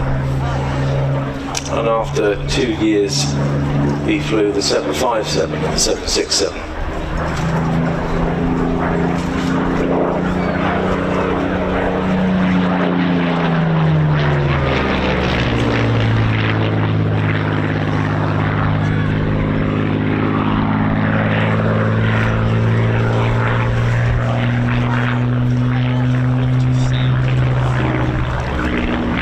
Steve's got over 25,000 hours in his logbook, 200 different aircraft types to his credit. And he regularly flies at the Shuttleworth collection,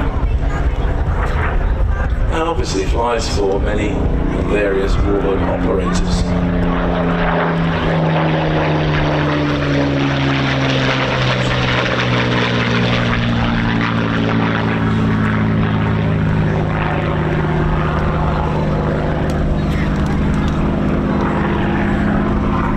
Makes a lot of his bread and butter these days flying Spitfires and P-51s for passenger flights, making people very, very happy.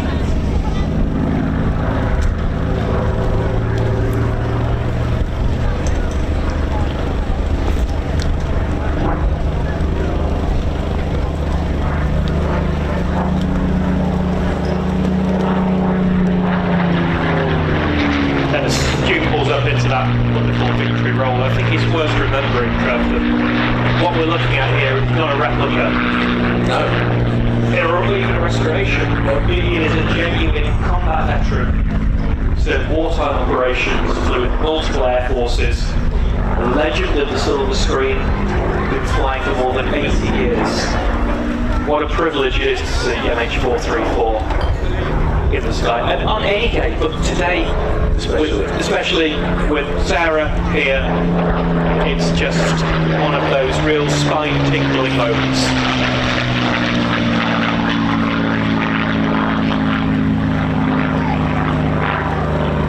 As Trev said earlier, MH434 is a combat veteran. Flew with Trouble 2 Natal Squadron from RAF Church.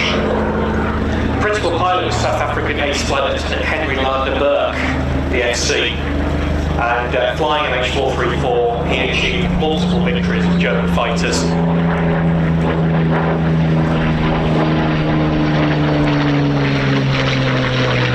Including the Fokker 190, destroyed on the 27th of August 1943. Another FW-190 on the 5th of September.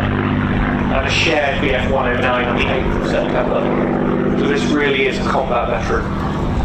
But as Sarah said earlier, it's never really been fully rebuilt. It's been refurbished, but it's never been restored.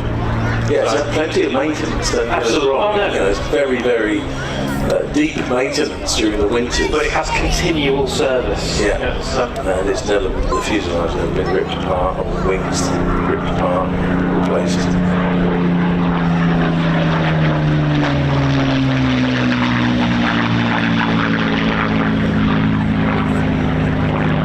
Strangely, me being in the audio business, I am absolutely convinced that this Spitfire has got its own sound. It has. It has. You can tell that that's that Spitfire from its sound.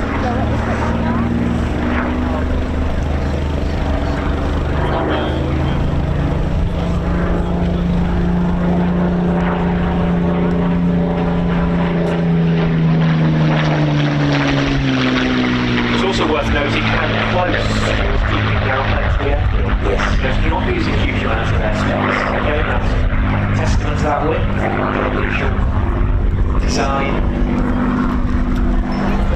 It's an aeroplane that can turn tightly, it can fly slowly when it needs to. So open the taps and it goes.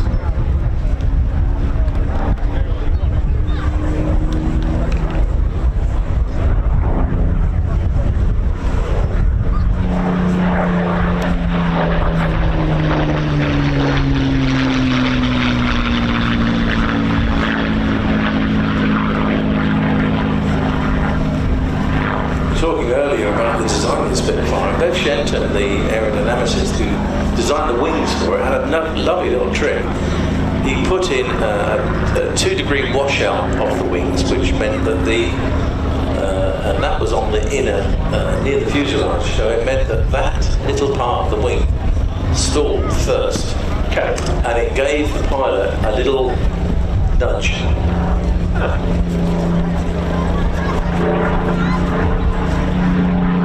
The equivalent of a stick shaker that you would have on an airline today. Just a little feel that you were right on the edge of the main wing stalling, which was very important if you were in a dogfight. Yep. Because you could push it until you came right to the very edge. But that little 2-degree washout will give you just a little tickle on the stick. A little shudder just to say, oh, back it up a bit. Just watch out because you're very close to the edge. Very clever. This is the last pass of 234 and Stu Goldspink. He'll give you a wing rock, hopefully, and you're going to give him a massive wave because he deserves a round of applause. There we are, rocking the wings, showing off that wonderfully elliptical wing shape. You said earlier, Trev, MH434 has been on silver screen, it's been on TV, been in the Bridge Too Far, The Longest Day. There was once a time, if you saw a Spitfire on a TV show in a movie, it was probably MH434. Absolutely, it was. Or it was certainly one of them.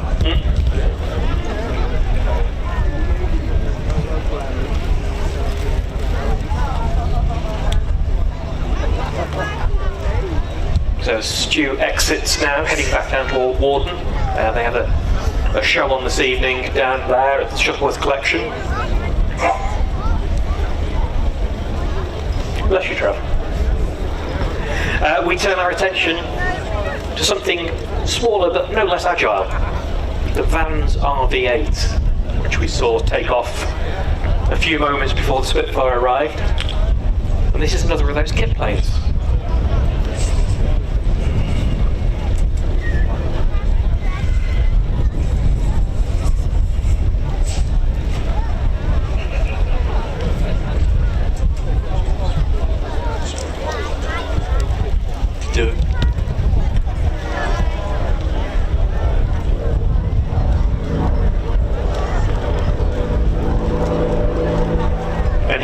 In from the right, Mark Linney, the Vans RV8, pulling straight into the vertical over the top of a loop. So this is an aircraft you could build yourself. It comes in kit form. RV stands for Richard Van Grunzer, the designer. Starts off with the RV1. This is the RV8, which is the real fighter-like variant.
RV-8. It's turning downwind to land now. So the RV-8's one of the latter variants of Richard Van Grunson's family of designs, starting with the RV-1.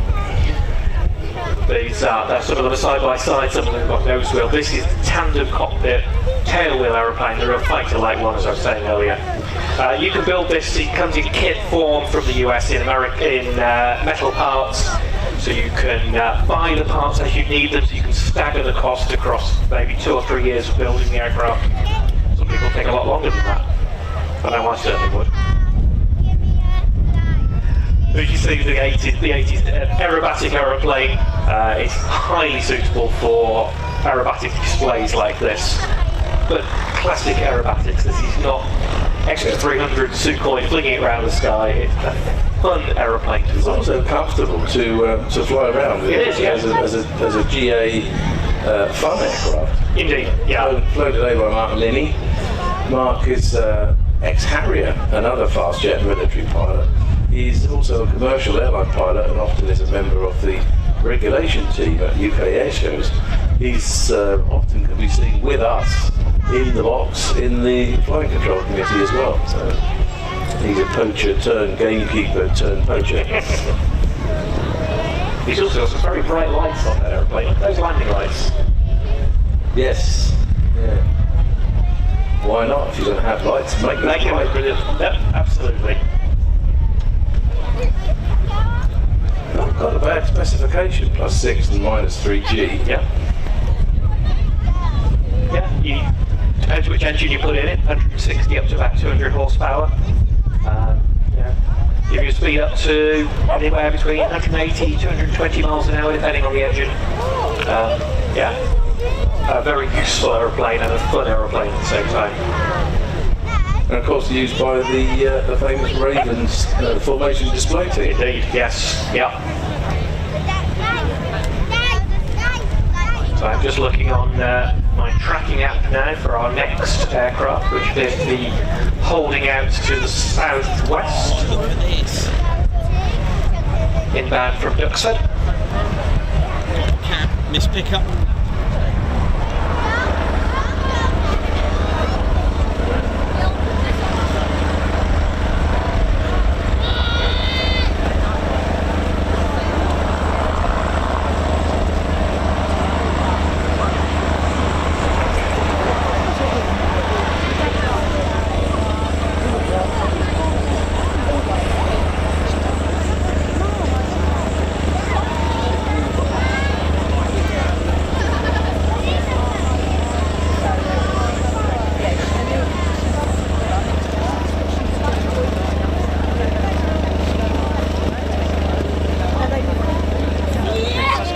Taking off first, actually.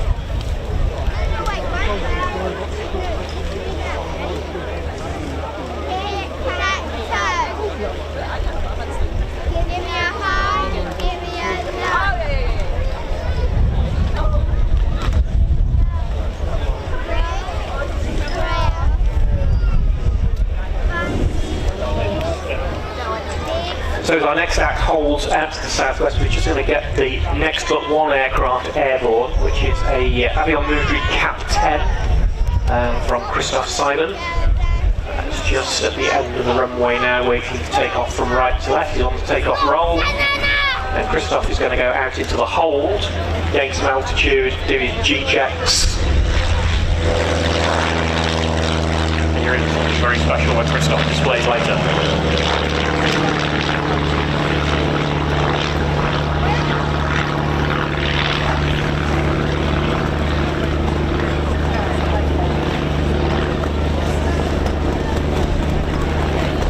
What have we got next, Trev?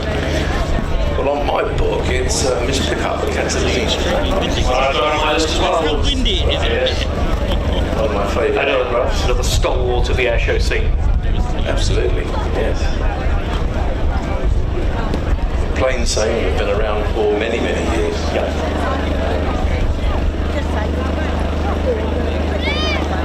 And it's nice to see these big aircraft still hanging on.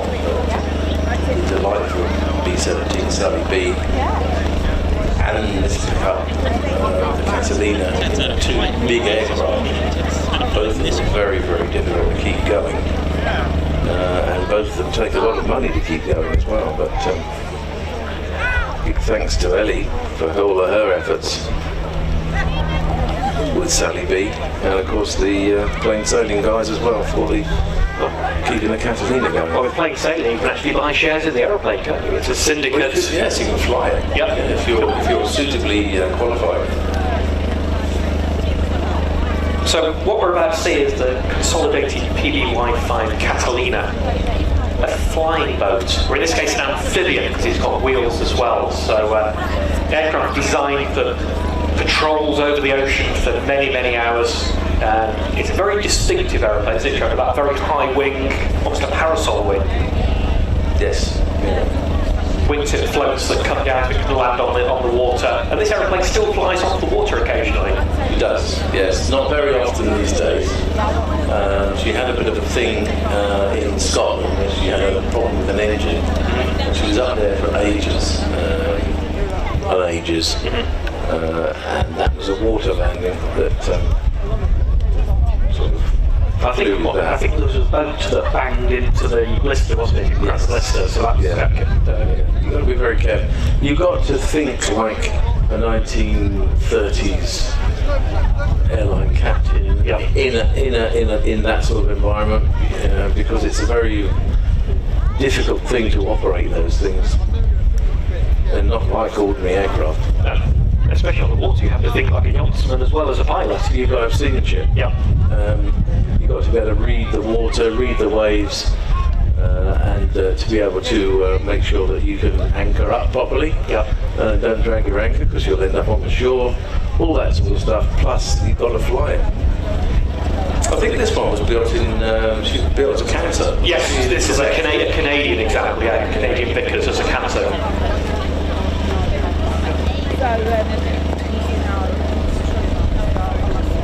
So served in Canada, served on coastal patrols during World War II, and then later became a water bomber.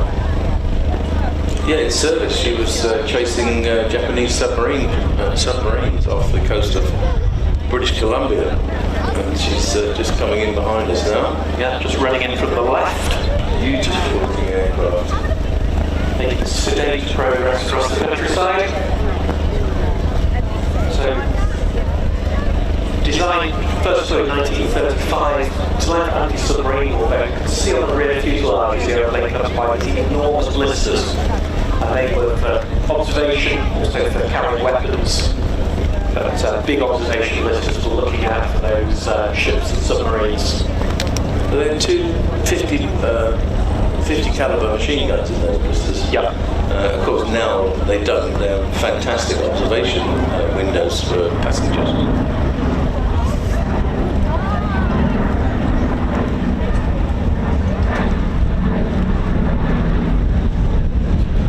And an aircraft with incredible range, 15-hour endurance. Yes. So that flies at about 115 miles an hour, 100 knots. So Catalina's designed to get somewhere quickly. Designed to stay there until he got the job done. Yes, absolutely. Yeah.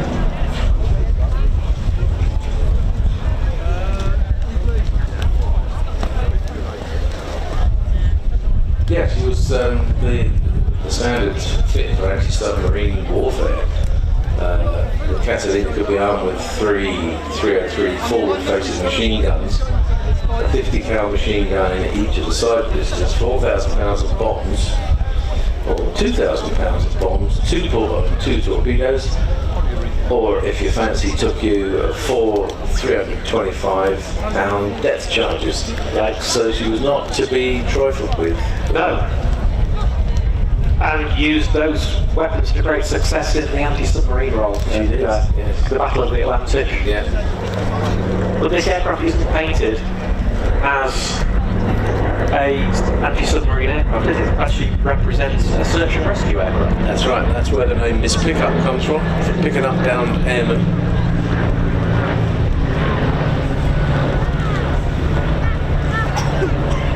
So this aircraft represents an OA-10 Catalina, which was operated by the United States Army Air Force rather than the US Navy.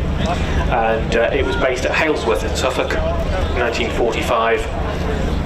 This particular aircraft was scrambled to assist another Catalina that had been sent to rescue the crew of a downed B-24 Liberator over the North Sea. And that Catalina found itself in difficulty, had to land on extremely rough seas. And Miss Pickup went out, found the Catalina, landed on the water. Keep a lookout for her wingtip floats. They will deploy the wingtip floats, which stops the wings digging in either side and when she's on the water and landing.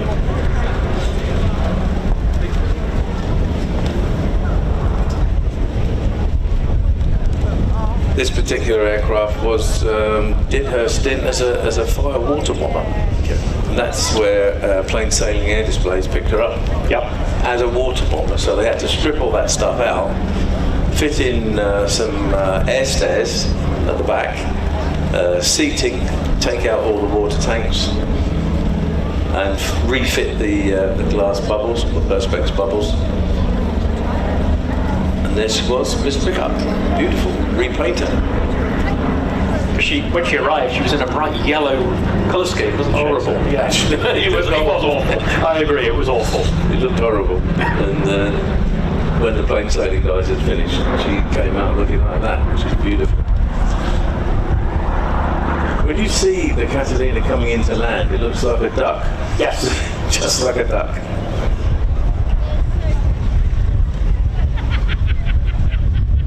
So although this aircraft is in United States Army Air Force markings, it's also got a very strong link to the UK as well. The RAF Coastal Command operated Catalinas. And it was a Catalina 209 squadron that spotted the Bismarck. Perhaps one of those important turning points of the war. Meanwhile, the Americans, was the US Navy example that spotted the Japanese fleet approaching Midway. So you could argue that Catalina played an important role in both of those instances. Now you see the wingtip floats have come down, as you said, Trev, earlier. Aircraft takes on a completely different look when those wingtip floats are down, doesn't it? Yes.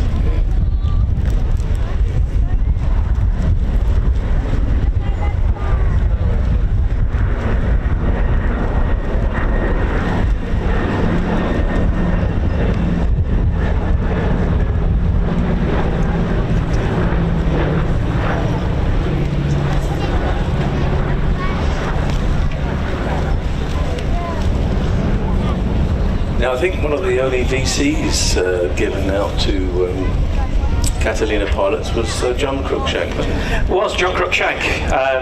So it was July the 17th, 1944. John was 24 years old, flying a Catalina. His 48th sortie, even though he was only 24 years old. He and his crew were flying off the west coast of Norway when they picked up a radar contact. They moved in, they fired recognition flares, and in return they got a barrage of anti-aircraft fire from what turned out to be a German submarine. It was 10 p.m. at night. They started a run on the submarine, descended to 50 feet to drop depth charges, and they failed to drop. So, of course, by now, the submarine crew knew what was happening, but John was determined to press on the attack. He turned the aircraft round, came in for a second run. This time the depth charges straddled the U-361, sank it, but the gunners knew they were coming. They hit the Catalina a number of times, starting small fires. The navigator was killed. Several other crew members were wounded, including John Cruikshank himself. He collapsed at the controls. Was taken back into the aft sector of the aircraft and revived. He insisted on taking the pilot's seat for the rest of the flight. Flight Sergeant Fiddler, his co-pilot, he did the flying with John advising how to get back to the Shetlands. Squadron Prince doing amazing. He refused pain-killing morphine because that would have diminished his alertness. And when they got back to their base at Sullenvoe in the Shetlands, it was still dark. They had to wait another hour until it was light enough to land.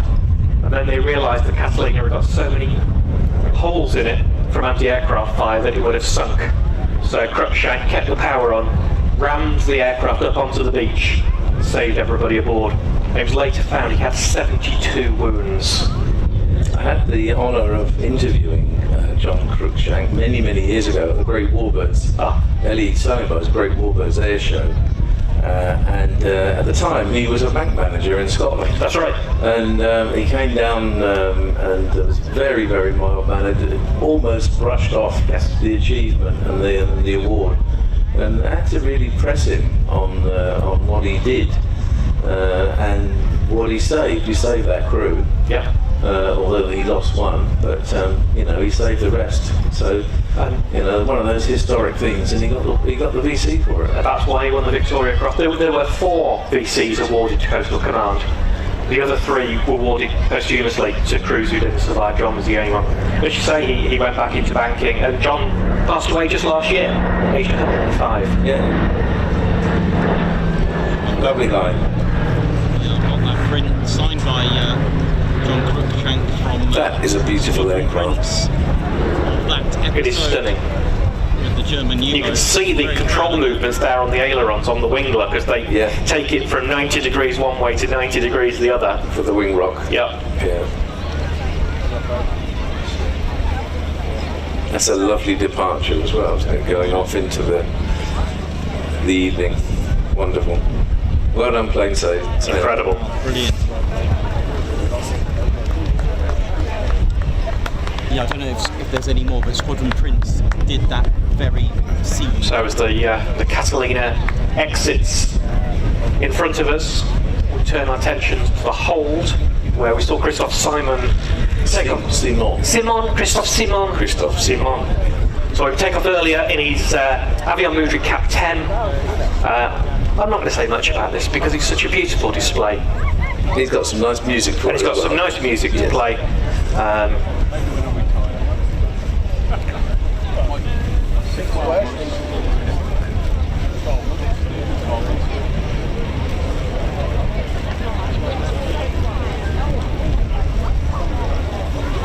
So, Christophe Simon's parents will be watching it, so bonjour, ça va to them. Bonsoir. Actually, I'm not sure if they're watching it in Canada or France. I can't remember, so I do apologise, but you know who you are.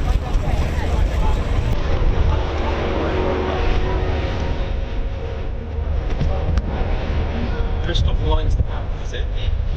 His displays. So, and he's very articulate, very... Come on!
Oh, that was a wonderful bit of gentleman's aerobatics, wasn't it? Very precise. That was stunning. Very, very that was nice. And absolutely some lovely music by Stephen Bannicky.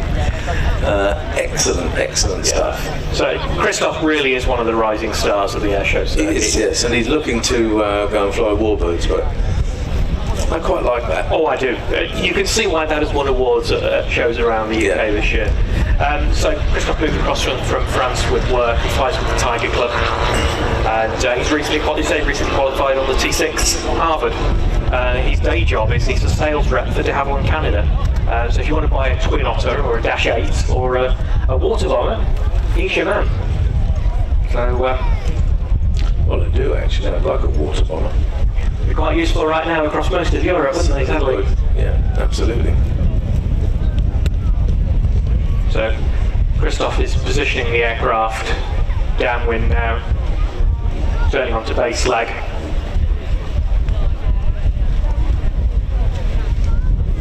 And that remarkable display of precision, graceful aerobatics, Christophe has asked us to dedicate to his good friend Edouard Boisseau, a member of the Tiger Club and a member of the French advanced aerobatic team who passed away on the 13th of July this year.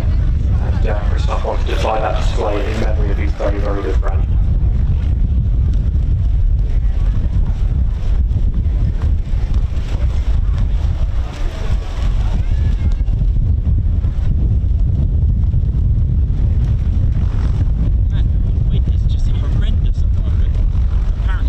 Really bad tomorrow, so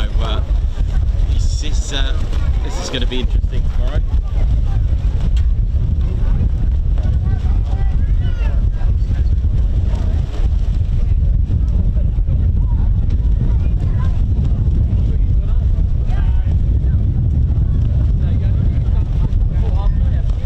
Well, they told him he would never be able to fly, and my goodness me, can he?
Christophe taxiing in, he definitely leads a wave, so pick up your bits and pieces and wave anything you can at him, because he wants to. He likes to know that he's been appreciated. He puts an awful lot of effort into his flight, and it would be nice if you gave him a round of applause, but as a wave.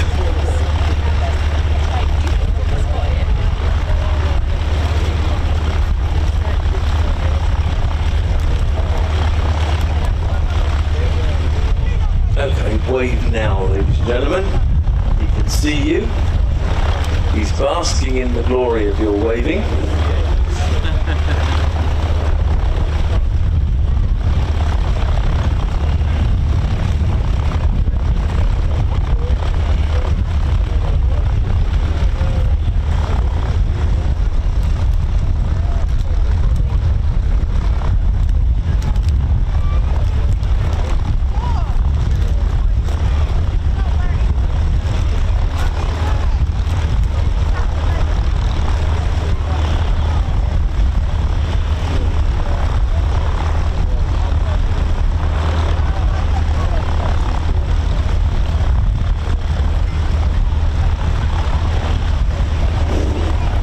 This is another piece of World War II history. This is what's supposed to be a Fiesner Storch. It's actually a Slepnev Storch, which is a replica of a Fiesler Storch. And what happened is that one day, just before the end of the war, an L4 Grasshopper was flying along, and he happened to happen upon a Fiesler Storch, one of these, which was also flying along. Both of them thought they were happy, but then one of them thought, well, I don't think I like that Fiesler Storch.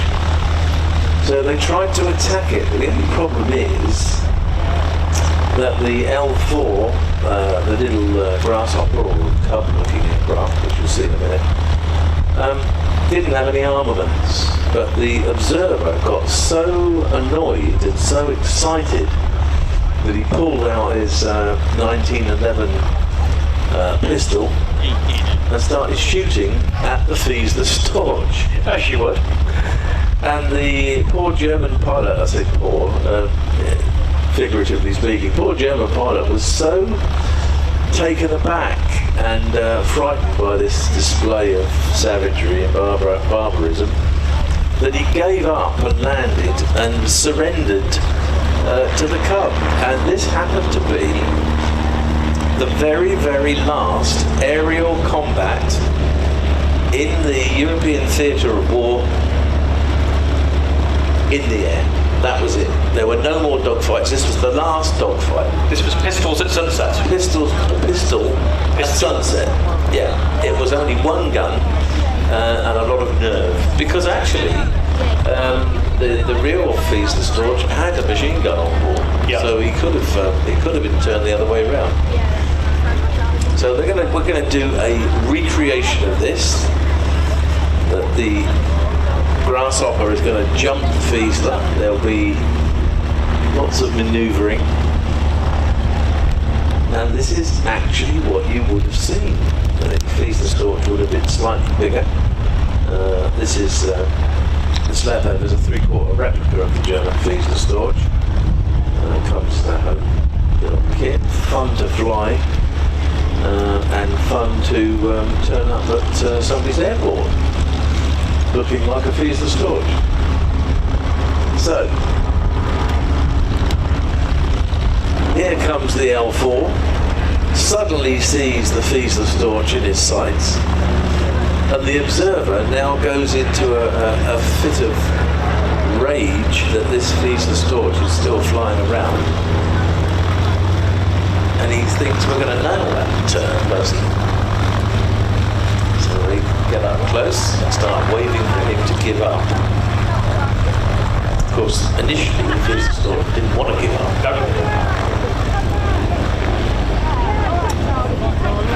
So he's getting close enough now to wave land or I'll shoot you down. The indications are land or I'll shoot you down.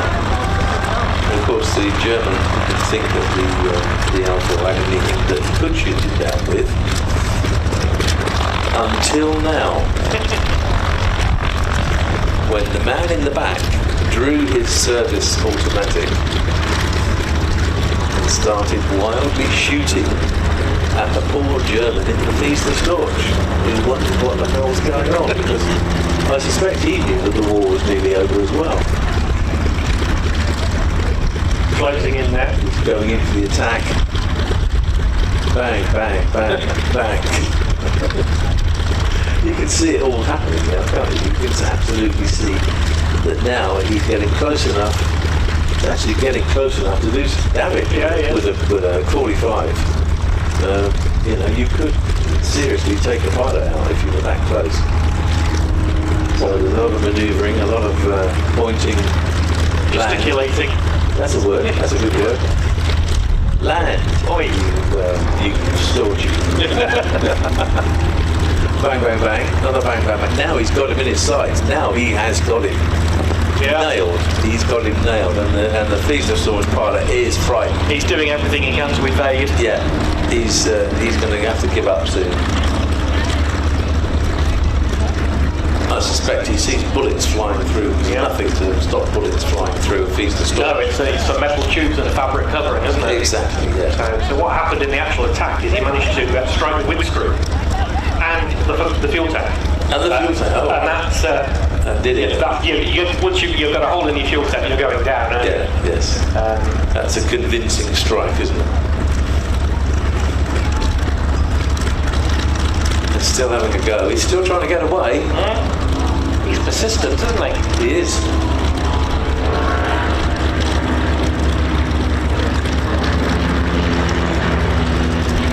And this is the very last dogfight ever in World War II in the European theatre. And we won it. But I say we, the Allies, triumphed as usual.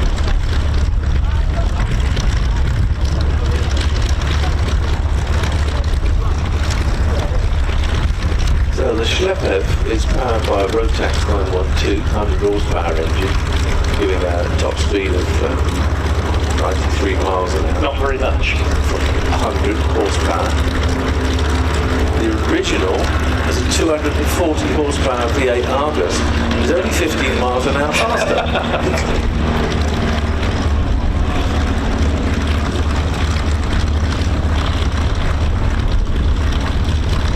How many bullets has a 1911 automatic got in his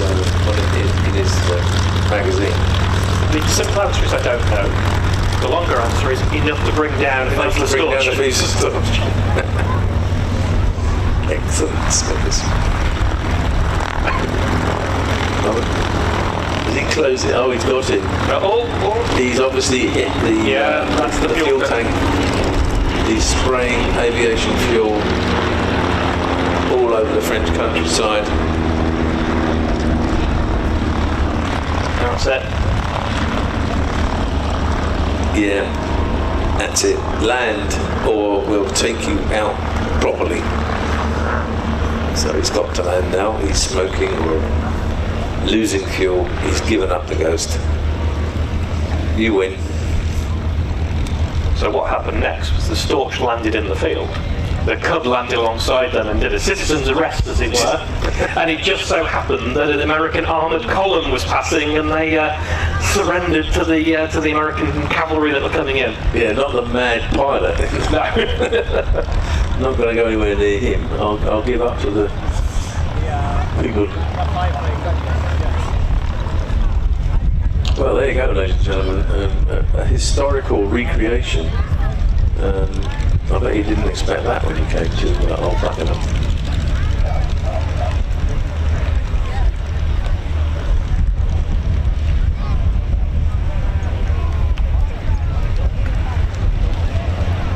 I mean, look how slow that's going.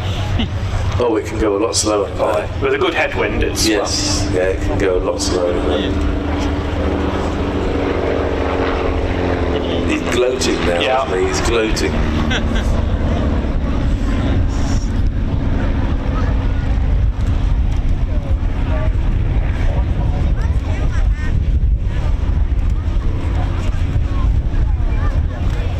Give our poor surrendering German a nice wave as well, ladies and gentlemen. That's Sam Watmel, who in his spare time is a pilot of British Airways 380 giant jumbo aircraft. That couldn't be any more different to the Storch, could it? No, absolutely not. No. He was telling me last night that he went to the ends of the earth to find one of these things, and it had to be a UK version because of paperwork. Okay. And he actually, I think he went about 4 years before he found one, and then the guy was going to sell it to somebody else. He promised it to him, but he was going to sell it to somebody else. So he put the heavy word on him and gave him some money. Good.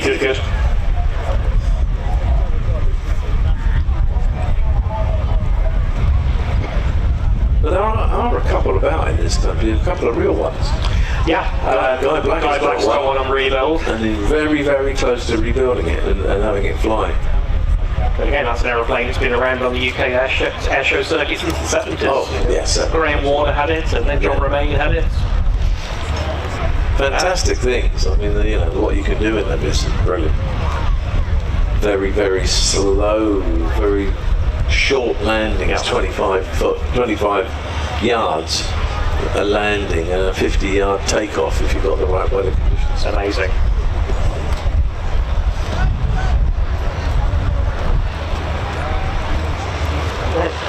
So with the Storch and the Cub, or the Grasshopper we should call it, because it's in military markings, isn't it? Yeah, it's a Grasshopper. L4 Grasshopper.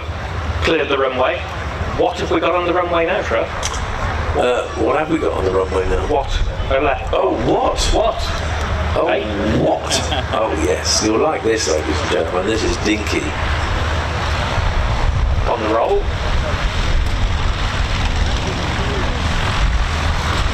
This is a Currie Wot. What? What? Hey? A Currie Wot designed by Joe Currie in the 1930s. Again, a home-built aeroplane. This is a Super Wot, though. Super Wot. It's got a bit bigger engine. Yeah, Joe built 2 Wots. Yeah. 1937. And he put them up for sale for 250 quid each. Great. And he called them Wat 1 and Wat 2. And they often people say, well, why? That's a funny name. Why are you calling it a Wat? Well, the name comes from the frustrated designer, Joe, after he was being harassed by his friends, continually asking Joe what he was going to call the aircraft. And finally, in frustration, he said, I don't care, call it what you like. So it became the Currie Wot. Sadly, the Luftwaffe took against them and destroyed Wat 1 and Wat 2 in a bombing raid on Lim Airport, so typical German bad sports. Now, quite a few people built different versions of the little Wat, including this one, which is a Super Wot, including the famous Viv Bellamy of the Hampshire Aero Club and Howard Penrose, who was the chief test pilot of Westlands, who named his Airy Mouse and wrote a children's book called The Adventures of Airy Mouse. In fact, Airy Mouse is still flying today. It is. It's like one. Still about, yeah. Over the years, many engines have been tried in Watts, including the Macron engine, which was the hot Wat. One on floats called the wet Wat, but that never happened. That never really got anywhere. And someone was brave enough to fit a Wat, the rover turbine engine. I suppose nowadays, yeah, with electric propulsion, you could have a megawatt. Yeah, megawatt, yes. If the rover turbine would have been successful, it would have been the jet Wat. And of course, 6 were built by Slingsby as scale replicas of SE-5 World War I fighters with guns attached and various bits and pieces and different paint schemes for film work. I think it's unusual to see a Currie Wot displayed as a Currie Wot, because most of them that we see now are configured as SE-5s, aren't they? The Royal Aircraft Factory SE-5 fighter in World War I. Yeah. And I believe there's several Currie Wots in the World War I display team. There are. The Great War display team has got several. And a Slingsby built aeroplane as well now, Matthew Morganton has. Oh, he's got one of the 6. He has one of the 6, yes, which has joined the team this year. So it's quite fitting that they are often painted as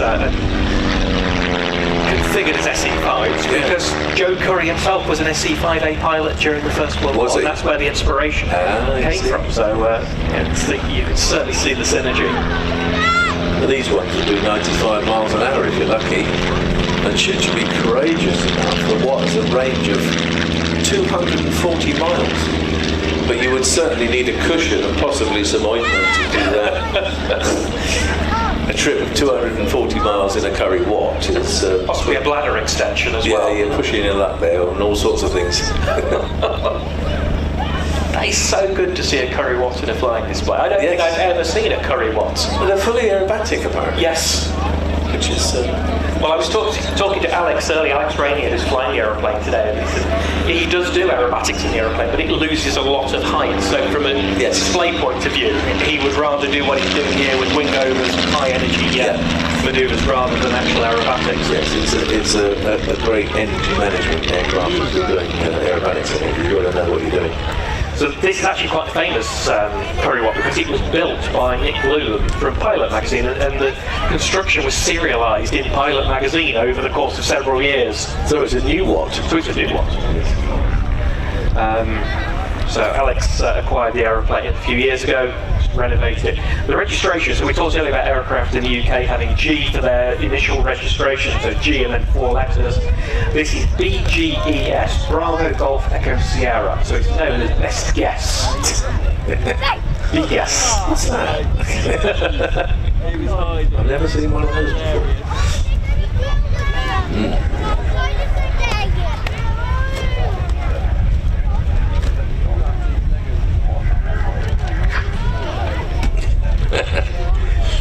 Yes, now we're just listening in on the radio as Alex is coming into land, and they're all joining in now.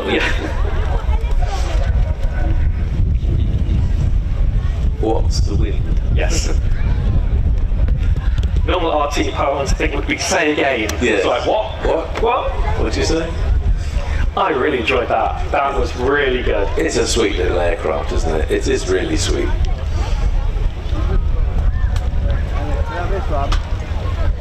Good weather aircraft, I suspect. Yes.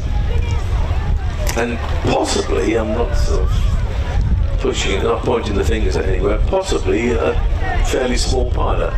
You wouldn't put a large I think I might. pilot. Yeah. We wouldn't go in a Wot, would we? In a Wot, really. So it fit in, but we never get out of it. I mentioned earlier I was at the Farnborough Airshow this last week reporting. My colleague Charlotte was with me, and she got invited into the Sikorsky helicopter, had to be lifted out of it because she's young and svelte. I was not invited to sit in it. I can imagine because if I got in, there was no way I was getting back out. No, you'd break the chair. I'd break the chair as well. Nice wave then for Watts, for the Wot, please. Thank you very much. See, he likes all that. Yeah. He really likes all That's that. a good wave from Alex. Yes, well done, Alex. Even our marshal is waving at him with sticks.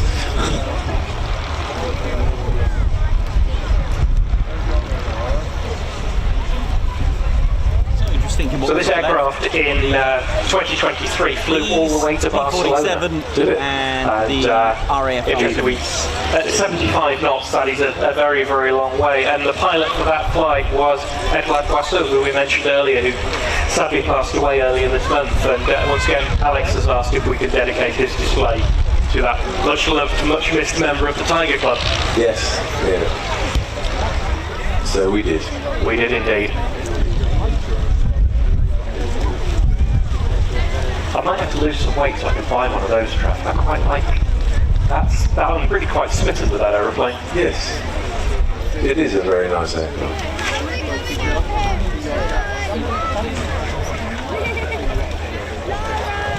Yeah. So what have we got now? We've got Well, I think we got the stagger wings takeoff position, according to my ever ready piece of paper here. Stagger wings, then the Lysander would display.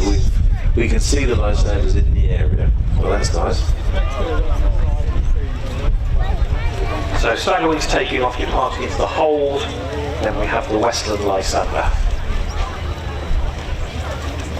Can I have some water, please?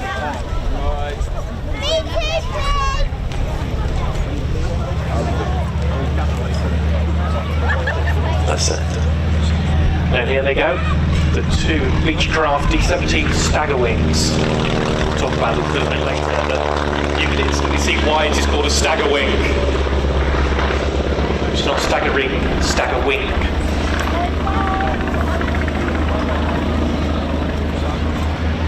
Lovely aircraft. They staggered the wing for a reason that they found out later.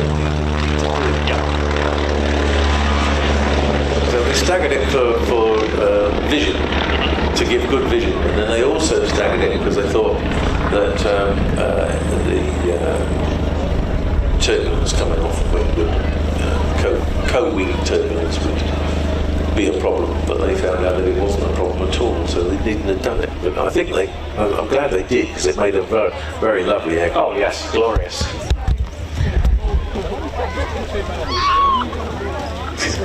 So I am scanning the skies now for our Westland Lysander.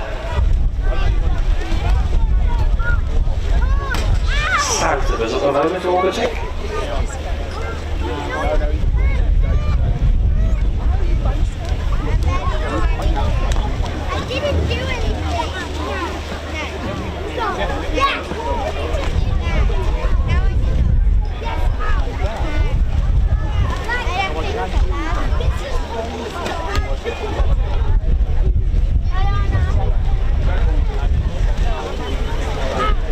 So the Lysander is probably one of the most distinctive aeroplanes we'll see today. It's unmistakable in the sky. It's a big spatted undercarriage, that wing that almost looks like a dragonfly wing. Double taper, so it tapers out and then back in again. It's just instantly recognisable. But it's an aircraft that found its success in a job that it wasn't designed to do. No, it was a little disappointing when it first came out, which was a bit sad, really. This one is a Mark 3A, and it's based at Duxford. It's part of John Remain's Aircraft Restoration Company collection.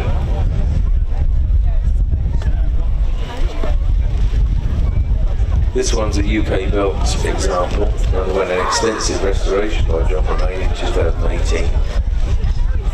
And one of the very few airworthy examples worldwide. Here we go.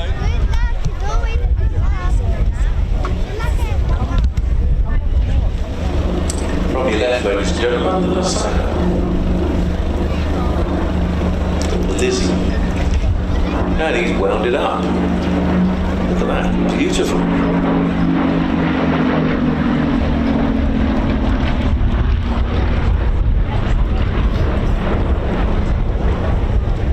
This aircraft was originally designed as an army cooperation aircraft for artillery spotting and communications. Unfortunately, most of the fleet that went out in the Battle of France were decimated by the Luftwaffe, as the poor old Lizzie was too slow and unmanoeuvrable against BF-109s, who decimated the Lizzie fleet. The survivors were brought home and it was assigned to non-frontline duties. But did have a role, as Steve, in creating air sea rescue. It did, that's right. It was designed for army cooperation, it was designed for looking over the horizon, and of course that enabled it to fly quite slowly, and that made it really good for the air sea rescue. It also had good load capability as well, so it could carry all the equipment it needed. But if you see the aircraft here, it's got that wonderful spatted undercarriage, so it's got the streamlined undercarriage fairings, and you can see it's got little bomblets. So it was actually configured in the bombing role as well. So that's how it would have appeared in Dunkirk and flying around in that sort of area. But yeah, an aircraft that was used for many things other than what it was actually designed to do. So it's air sea rescue, target towing, and then of course it really found its niche with special duties.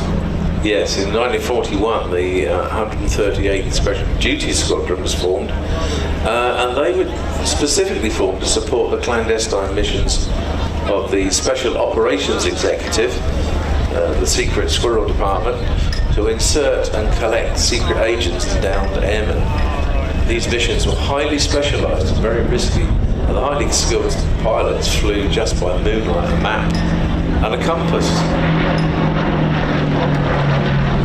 They would generally land on rough fields, just with the aid of a few dim torches. And sometimes the landing fields would be so dangerous that the agent would wear a highly padded jumpsuit and would just roll out of the aircraft at about 50 miles an hour and bounce off down the field whilst the Lizzie was still in the air.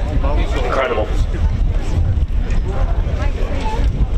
Like launching from the south of England, flying down to a farmer's field somewhere in France with nothing but the moonlight, a map, a compass, not knowing what you would find when you landed in that field. Had it been compromised? Was it actually the French resistance waiting for you? Was it the Germans? Incredibly brave. So you reckon it landed in moonlight, did you? Yeah. Kev, take care. Bye, Manga, thank you. See you later, yeah?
Just imagine that, ladies and gentlemen, getting in the back of that thing in the pitch black, going across the English Channel to a destination unknown, landing in the pitch black with a few torches, not knowing whether you're going to be greeted by the resistance or the Germans, a certain end.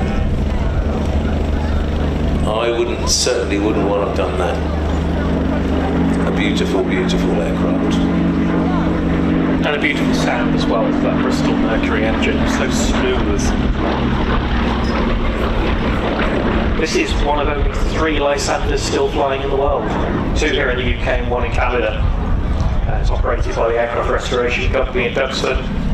And it's a Westland Lysander. It's the only surviving Westland Lysander. The other 2 were built in Canada.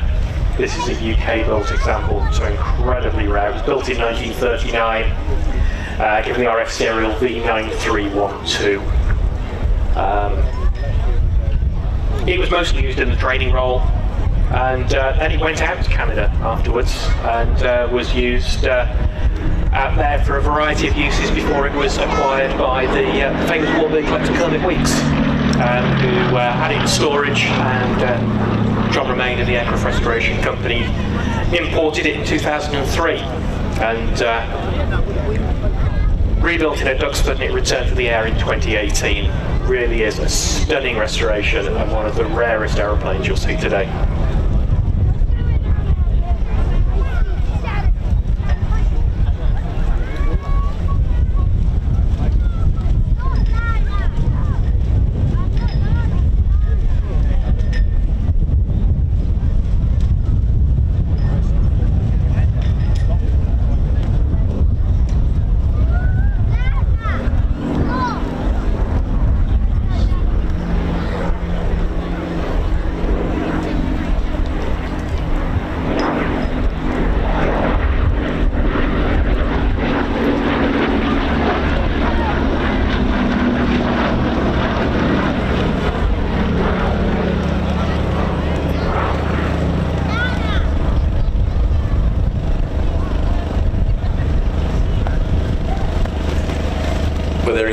Off to the west, a very nice display and a very nice aircraft. We like that. We like that a lot. You see a balloon going up. Not the balloon going up, but a balloon going up from the RAF Falcons. Checking the wind direction and wind speed. The wind has gone up considerable, over the last hour or so. And the wind direction is rather strange. Not going up very much, is it? It's going a long way away. Excellent. So we are scanning the skies now for our pair of Beechcraft Stagger Wings. Well, these are the Beech Boys. They don't do singing, and they don't do dancing, and they don't do surfing, but they certainly do piloting very well. They surf the skies.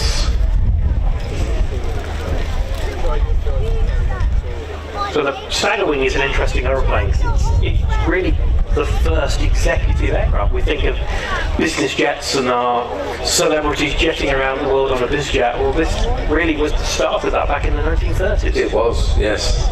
It was taken up by Hollywood people, businessmen, executives, CEOs of organisations, and they all had to have one, because it was a good way of getting around. But bear in mind that the cars weren't very good. No. And here they come, the Beech Boys.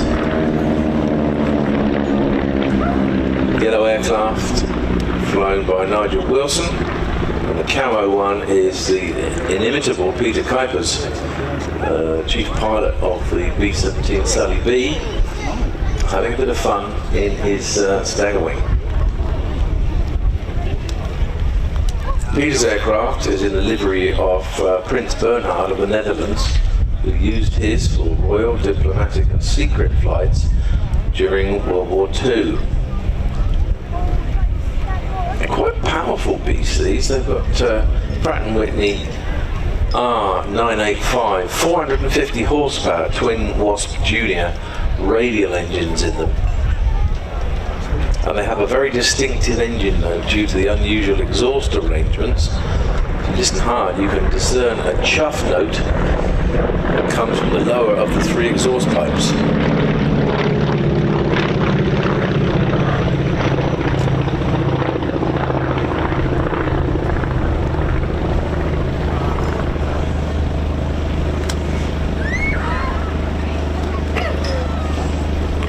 So the Stagger Wing was designed in the early 1930s, we say, for effectively corporate travel. This was the business executives who wanted to get around the US from coast to coast quicker than you could with a conventional airline. As you said, train travel wasn't quick, roads weren't great. You could just about in the early 30s get transcontinental on an airliner, but it took a long time and it wasn't particularly comfortable. But with a Stagger Wing, you had your own personal transport, often with your own personal pilot. And it was a remarkable success. It was designed by Walter Beech, the Beechcraft Company. And it went on for it. Beech aircraft eventually became Beechcraft, which is now part of Textron. So still going today, 90 years later. A lot of people have heard of Walter Beech. I want to talk about Olive Beech. Have you heard of Olive Beech, Trevor? No. So Olive was Trevor's wife. It was Walter Beech's wife. It wasn't my wife. Wasn't your wife. She's often referred to as the first lady of aviation. So she and Walter formed Beech Aircraft when she was just 29, just 2 years after they got married. And she was really the brains of the operation. So, Walter designed the aeroplane. It was Olive who did the finance, the admin, the business, the marketing, the sales. She was really, really on it. Let's just watch these beautiful aircraft being flown perfectly to a little bit of music at the time.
having a real ball, ladies and gentlemen.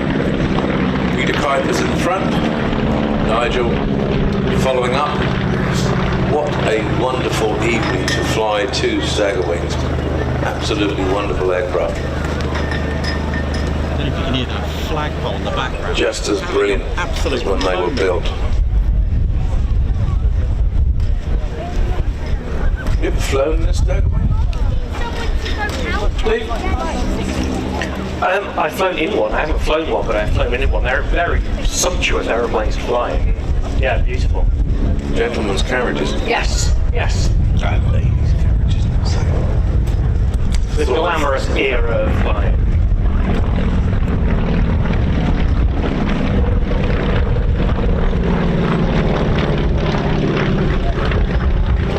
And I think we have two more pilots having fun. Very much so. Why wouldn't you if you had the opportunity?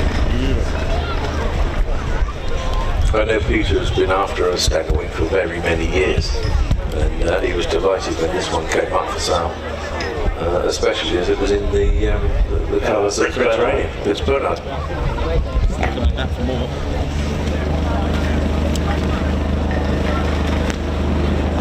It's one thing to have a vintage aeroplane, to have a vintage aeroplane that's as practical as this, but going back and forth across the channel is really good.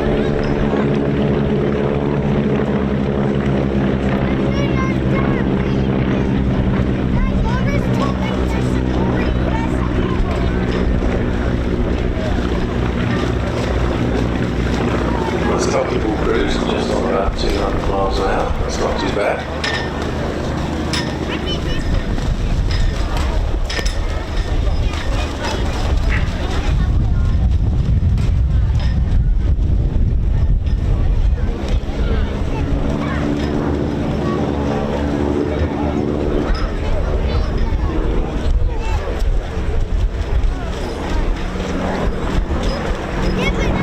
Very, very nice display. And luxury personified on these two aircraft. We are glorious.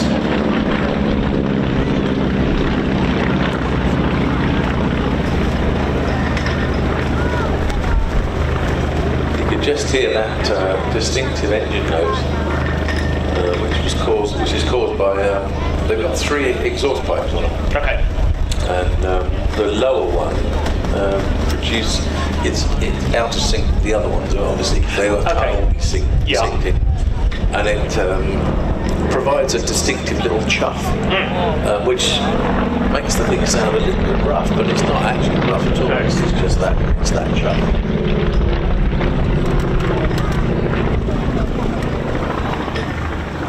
I mean, it wasn't the first Beech aircraft, but it was probably the first really significant Beech aircraft. Well, it's pretty close to the first Beech aircraft. So, yeah, it is.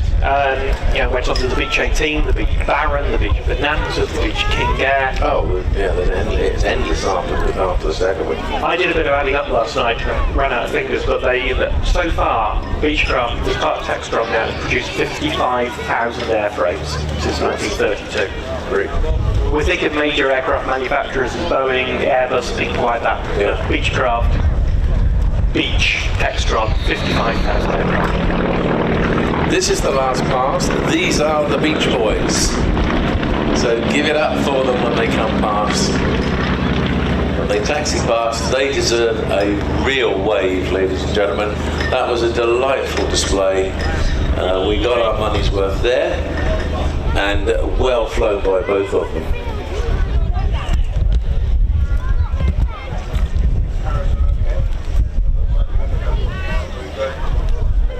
First. Right. Well, that was good. Just had some good news.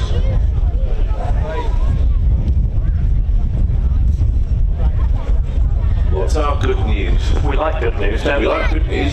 The good news is it is windy, but it is not too windy for the parachutes. So we are looking like we are going to get a drop from the Royal Air Force Falcons parachute display team this afternoon. They always come through, those guys. Great team.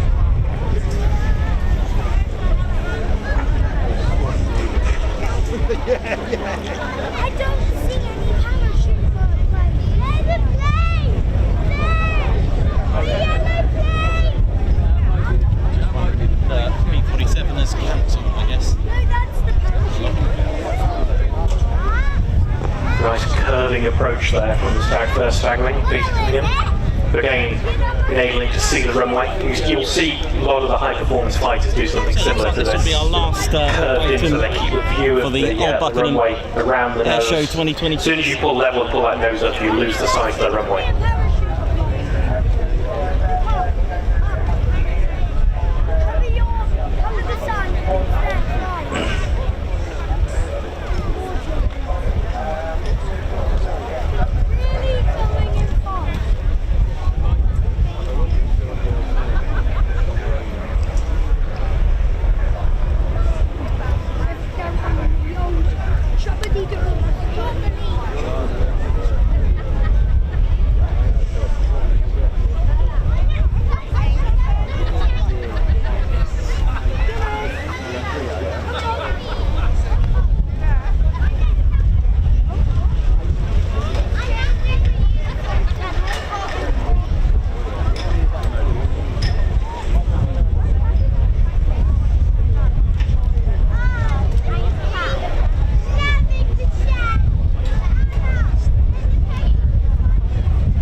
There's our second stagger wing safely down, so that's Peter Clippers and Nigel Wilson in the 2 Beech stagger wings. What a great display. Yep, all approved.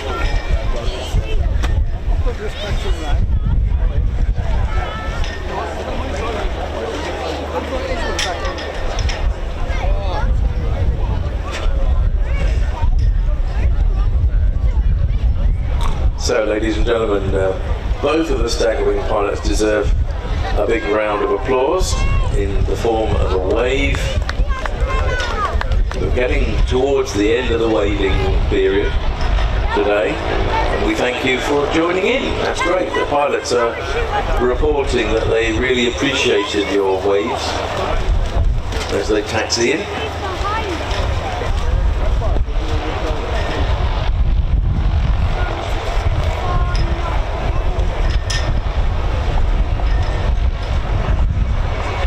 That engine's really burbling, isn't it? It's a beautiful sounding.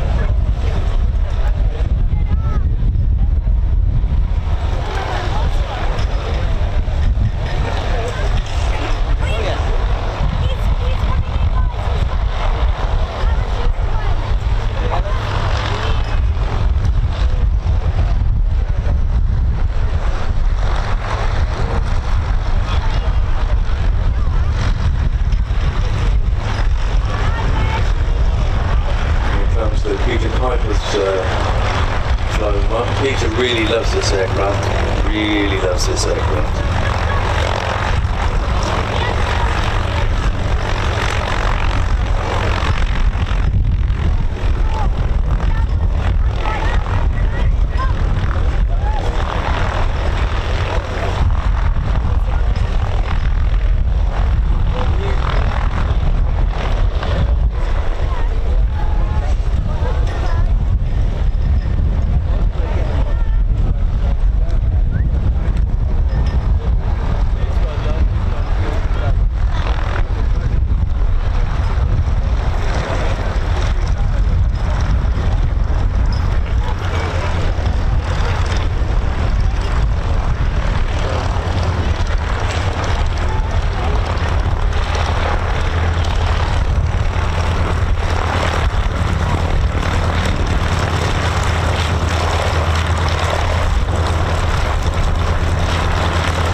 Mustang flying today? No, not today.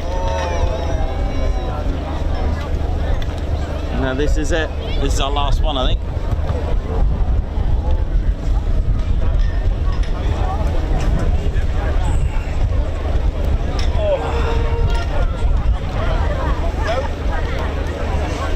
This is the last one. Now, ladies and gentlemen, I'm going to hand over very shortly to the RAF Falcons, probably the best parachute team in the world. I don't say that lightly because they are. Claire, this is the last one now. Who we're going to hand over now to their commentator.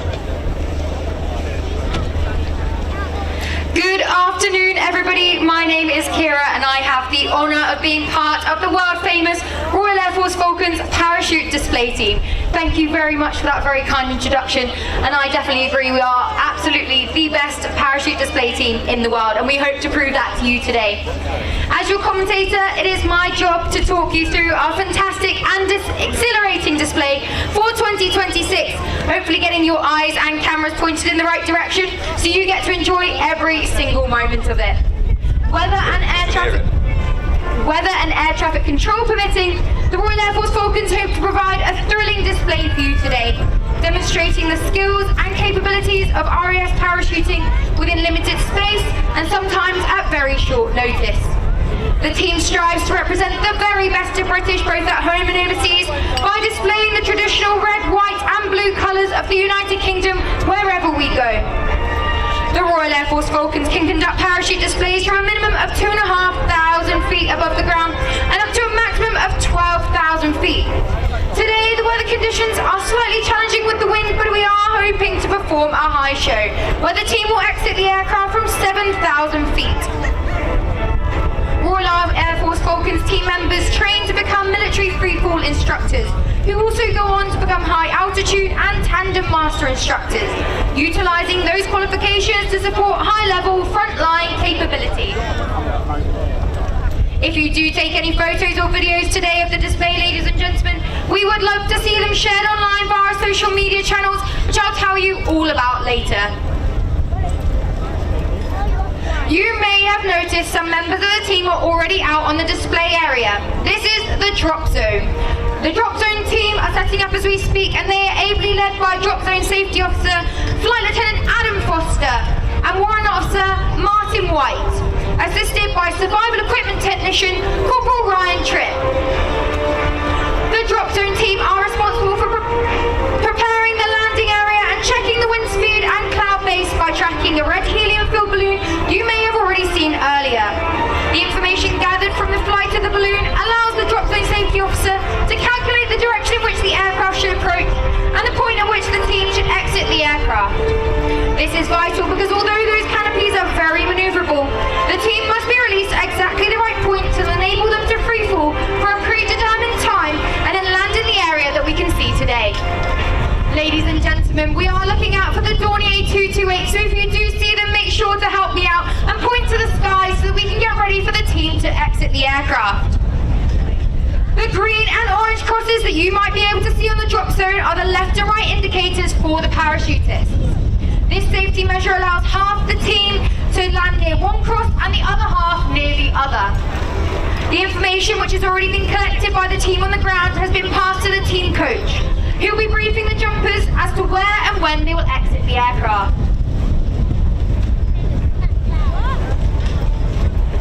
Thank you. Whilst the aircraft climbs to the required altitude, the team will be conducting safety checks on their parachutes and the rest of their own and each other's kit, making sure all handles are visible, no straps are twisted, and all pins are in place. They will be preparing themselves psychologically for the display, and the adrenaline will be flowing. With 2 minutes to go, ladies and gentlemen, the smoke machine on the ground will be ignited. This allows the pilots and jumpers to clearly identify the drop zone.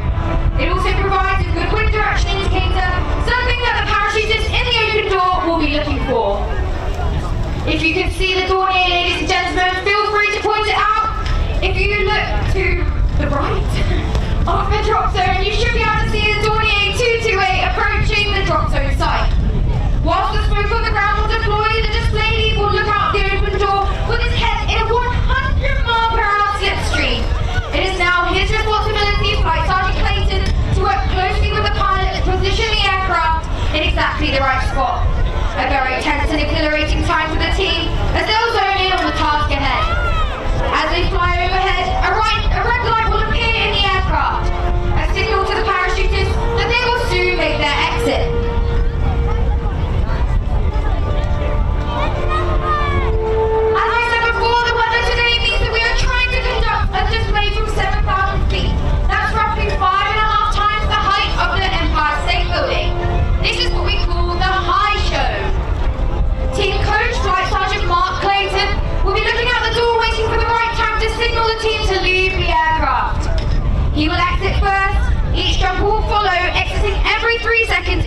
free fall, with red smoke trailing down to approximately 5,000 feet.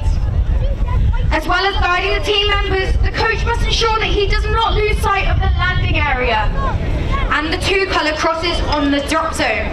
In very strong wind conditions, the release could take up to 2.5 kilometres away from the drop zone, so that can make locating it pretty challenging. Oh man, don't be in the sun.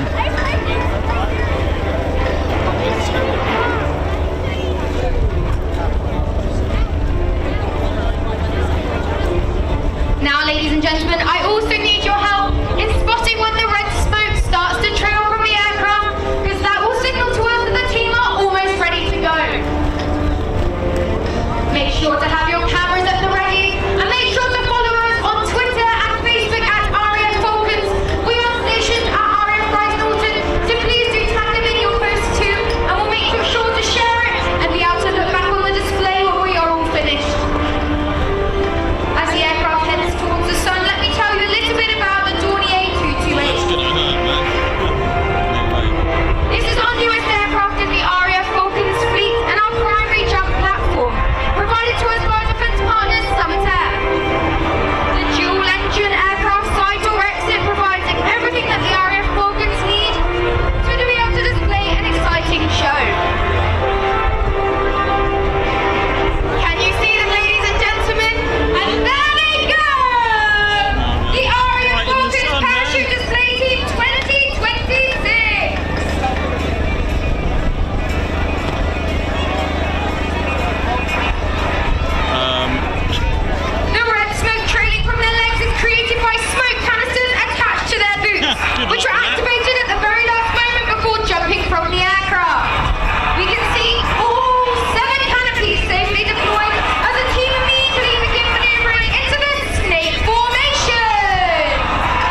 photos and videos of the team in the display, so share them with us online at RAF Falcons on Instagram, Twitter and Facebook.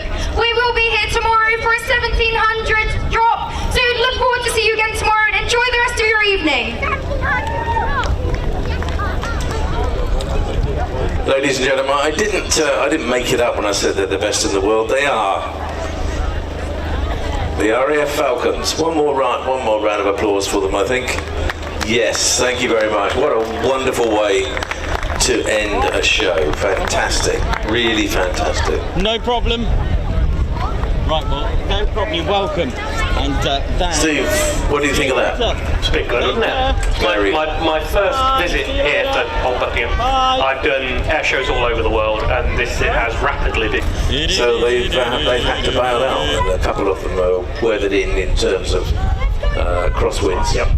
Unfortunately, the P-47 won't be appearing because of a boost pump problem. So that really concludes the show for today. We thank you for coming. We thank you for your support. We thank you for your support for Matt and Tracy Wilkins. Put this show on every single year, and I know from bitter experience that it takes a year of solid work with a small team plugging away to make an air show. And we thank you for your support. Tell your mates that you've had a great time. Tell your mates that it's a wonderful place to come to. Finish up. We are And we hope to see you next year. If you're coming back tomorrow, fingers crossed for all sorts of things. And thank you very much, ladies and gentlemen, from Bridgie. Good night from me. Good night from me and Mike on the faders. Should we do this again tomorrow? Why not? Yeah, I'm looking forward to it.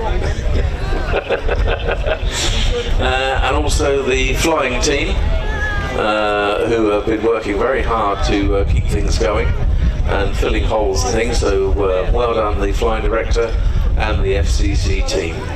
We'll see you all again next year, unless you're coming back tomorrow, which will be very nice. So, have a nice trip home, safe trip. Safe journey, everybody. Hopefully we'll see you tomorrow. If not, we'll see you this time next year.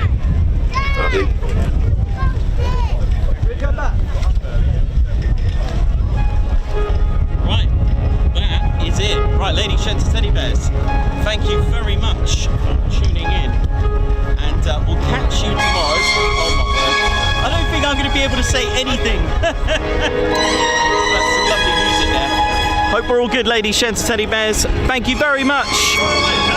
Oh, you're right. Thank you, by the way. Thanks, I got it. Cheers, buddy. Right, we're about to finish up with a bit of background music there in the background. Hope you enjoyed the first day of the Old Buckenham Airshow Saturday. And it wasn't an easy start today, I must admit. Very, very tragic news, and I had to just deal with it, suck it up, and just get on with it. Sadly, today, my auntie, my mum's sister, passed away just like that today, which was heartbreaking. Childhood memories all gone, just like that. But I had to just be professional, get up there and do my thing.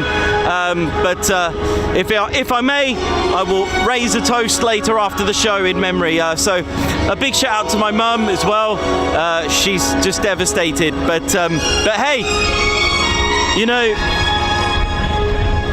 yeah, I don't know what to say now. But anyway, I hope you enjoyed it. It's been amazing, and I couldn't have done it being here knowing I didn't have all you wonderful people tuning in and supporting the channel like you do. And it means so much to have all of you by my side while we enjoy the aircrafts and the ride. So thank you all so much for that. Yeah, thank you. It wasn't easy being up here, but it was it was easy to do because I knew I had you watching, so thank you all so much. My name's Nikos, and I've certainly enjoyed it. This is Squadron Leader Ted Coningsby. Just big thank you to Matt Wilkins and all of the Old Buckenham crew, the media, Steve as well, and his little man Ben, and all the others as well. Sorry, I've forgotten your names, really sorry, but I'll write them down tomorrow. Thank you all so much. So, my name's Nikos, cameraman.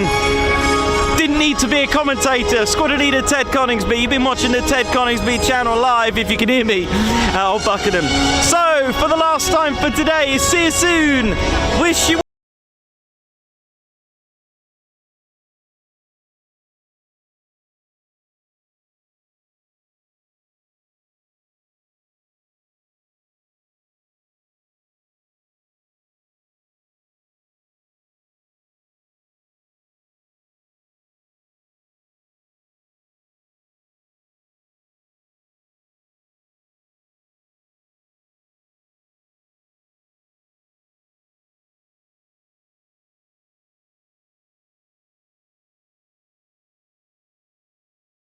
Leader Ted Coningsby. Just want to say a massive thank you to all our members.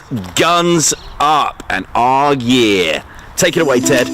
Ladies, gents and teddy bears, we want to say a massive thank you to all of our subscribers for getting us to where we are today. We have gone all over the country, from as far as Lossiemouth to Bryce Norton, and military areas such as air weapons ranges, low flying areas, heritage centres and special flights for TED too. We cannot do this without your support, and your support will be rewarded. You can now join the Ted Coningsby Squadron and help fund the channel to get us around the country and provide us with the funds for equipment to bring you better content too. We have 3 levels of membership to suit everyone. With your membership, you'll get access to members-only videos, photos, posts, unlock special Ted Coningsby YouTube emojis and loyalty badges, as well as being able to access our exclusive members-only Discord server. All membership levels reward you with discounts to our online store. Our top level fighter squadron was inspired by many of our fans who supported the channel massively. This is more of a personal experience with me and Ted, giving you exclusive live streams and content from behind the scenes photos, special info and updates, as well as a free Ted Coningsby Fighter Squadron patch for joining. Whichever membership level suits you, we want to say a massive thank you for choosing to join the Ted Coningsby Squadron. Yeah.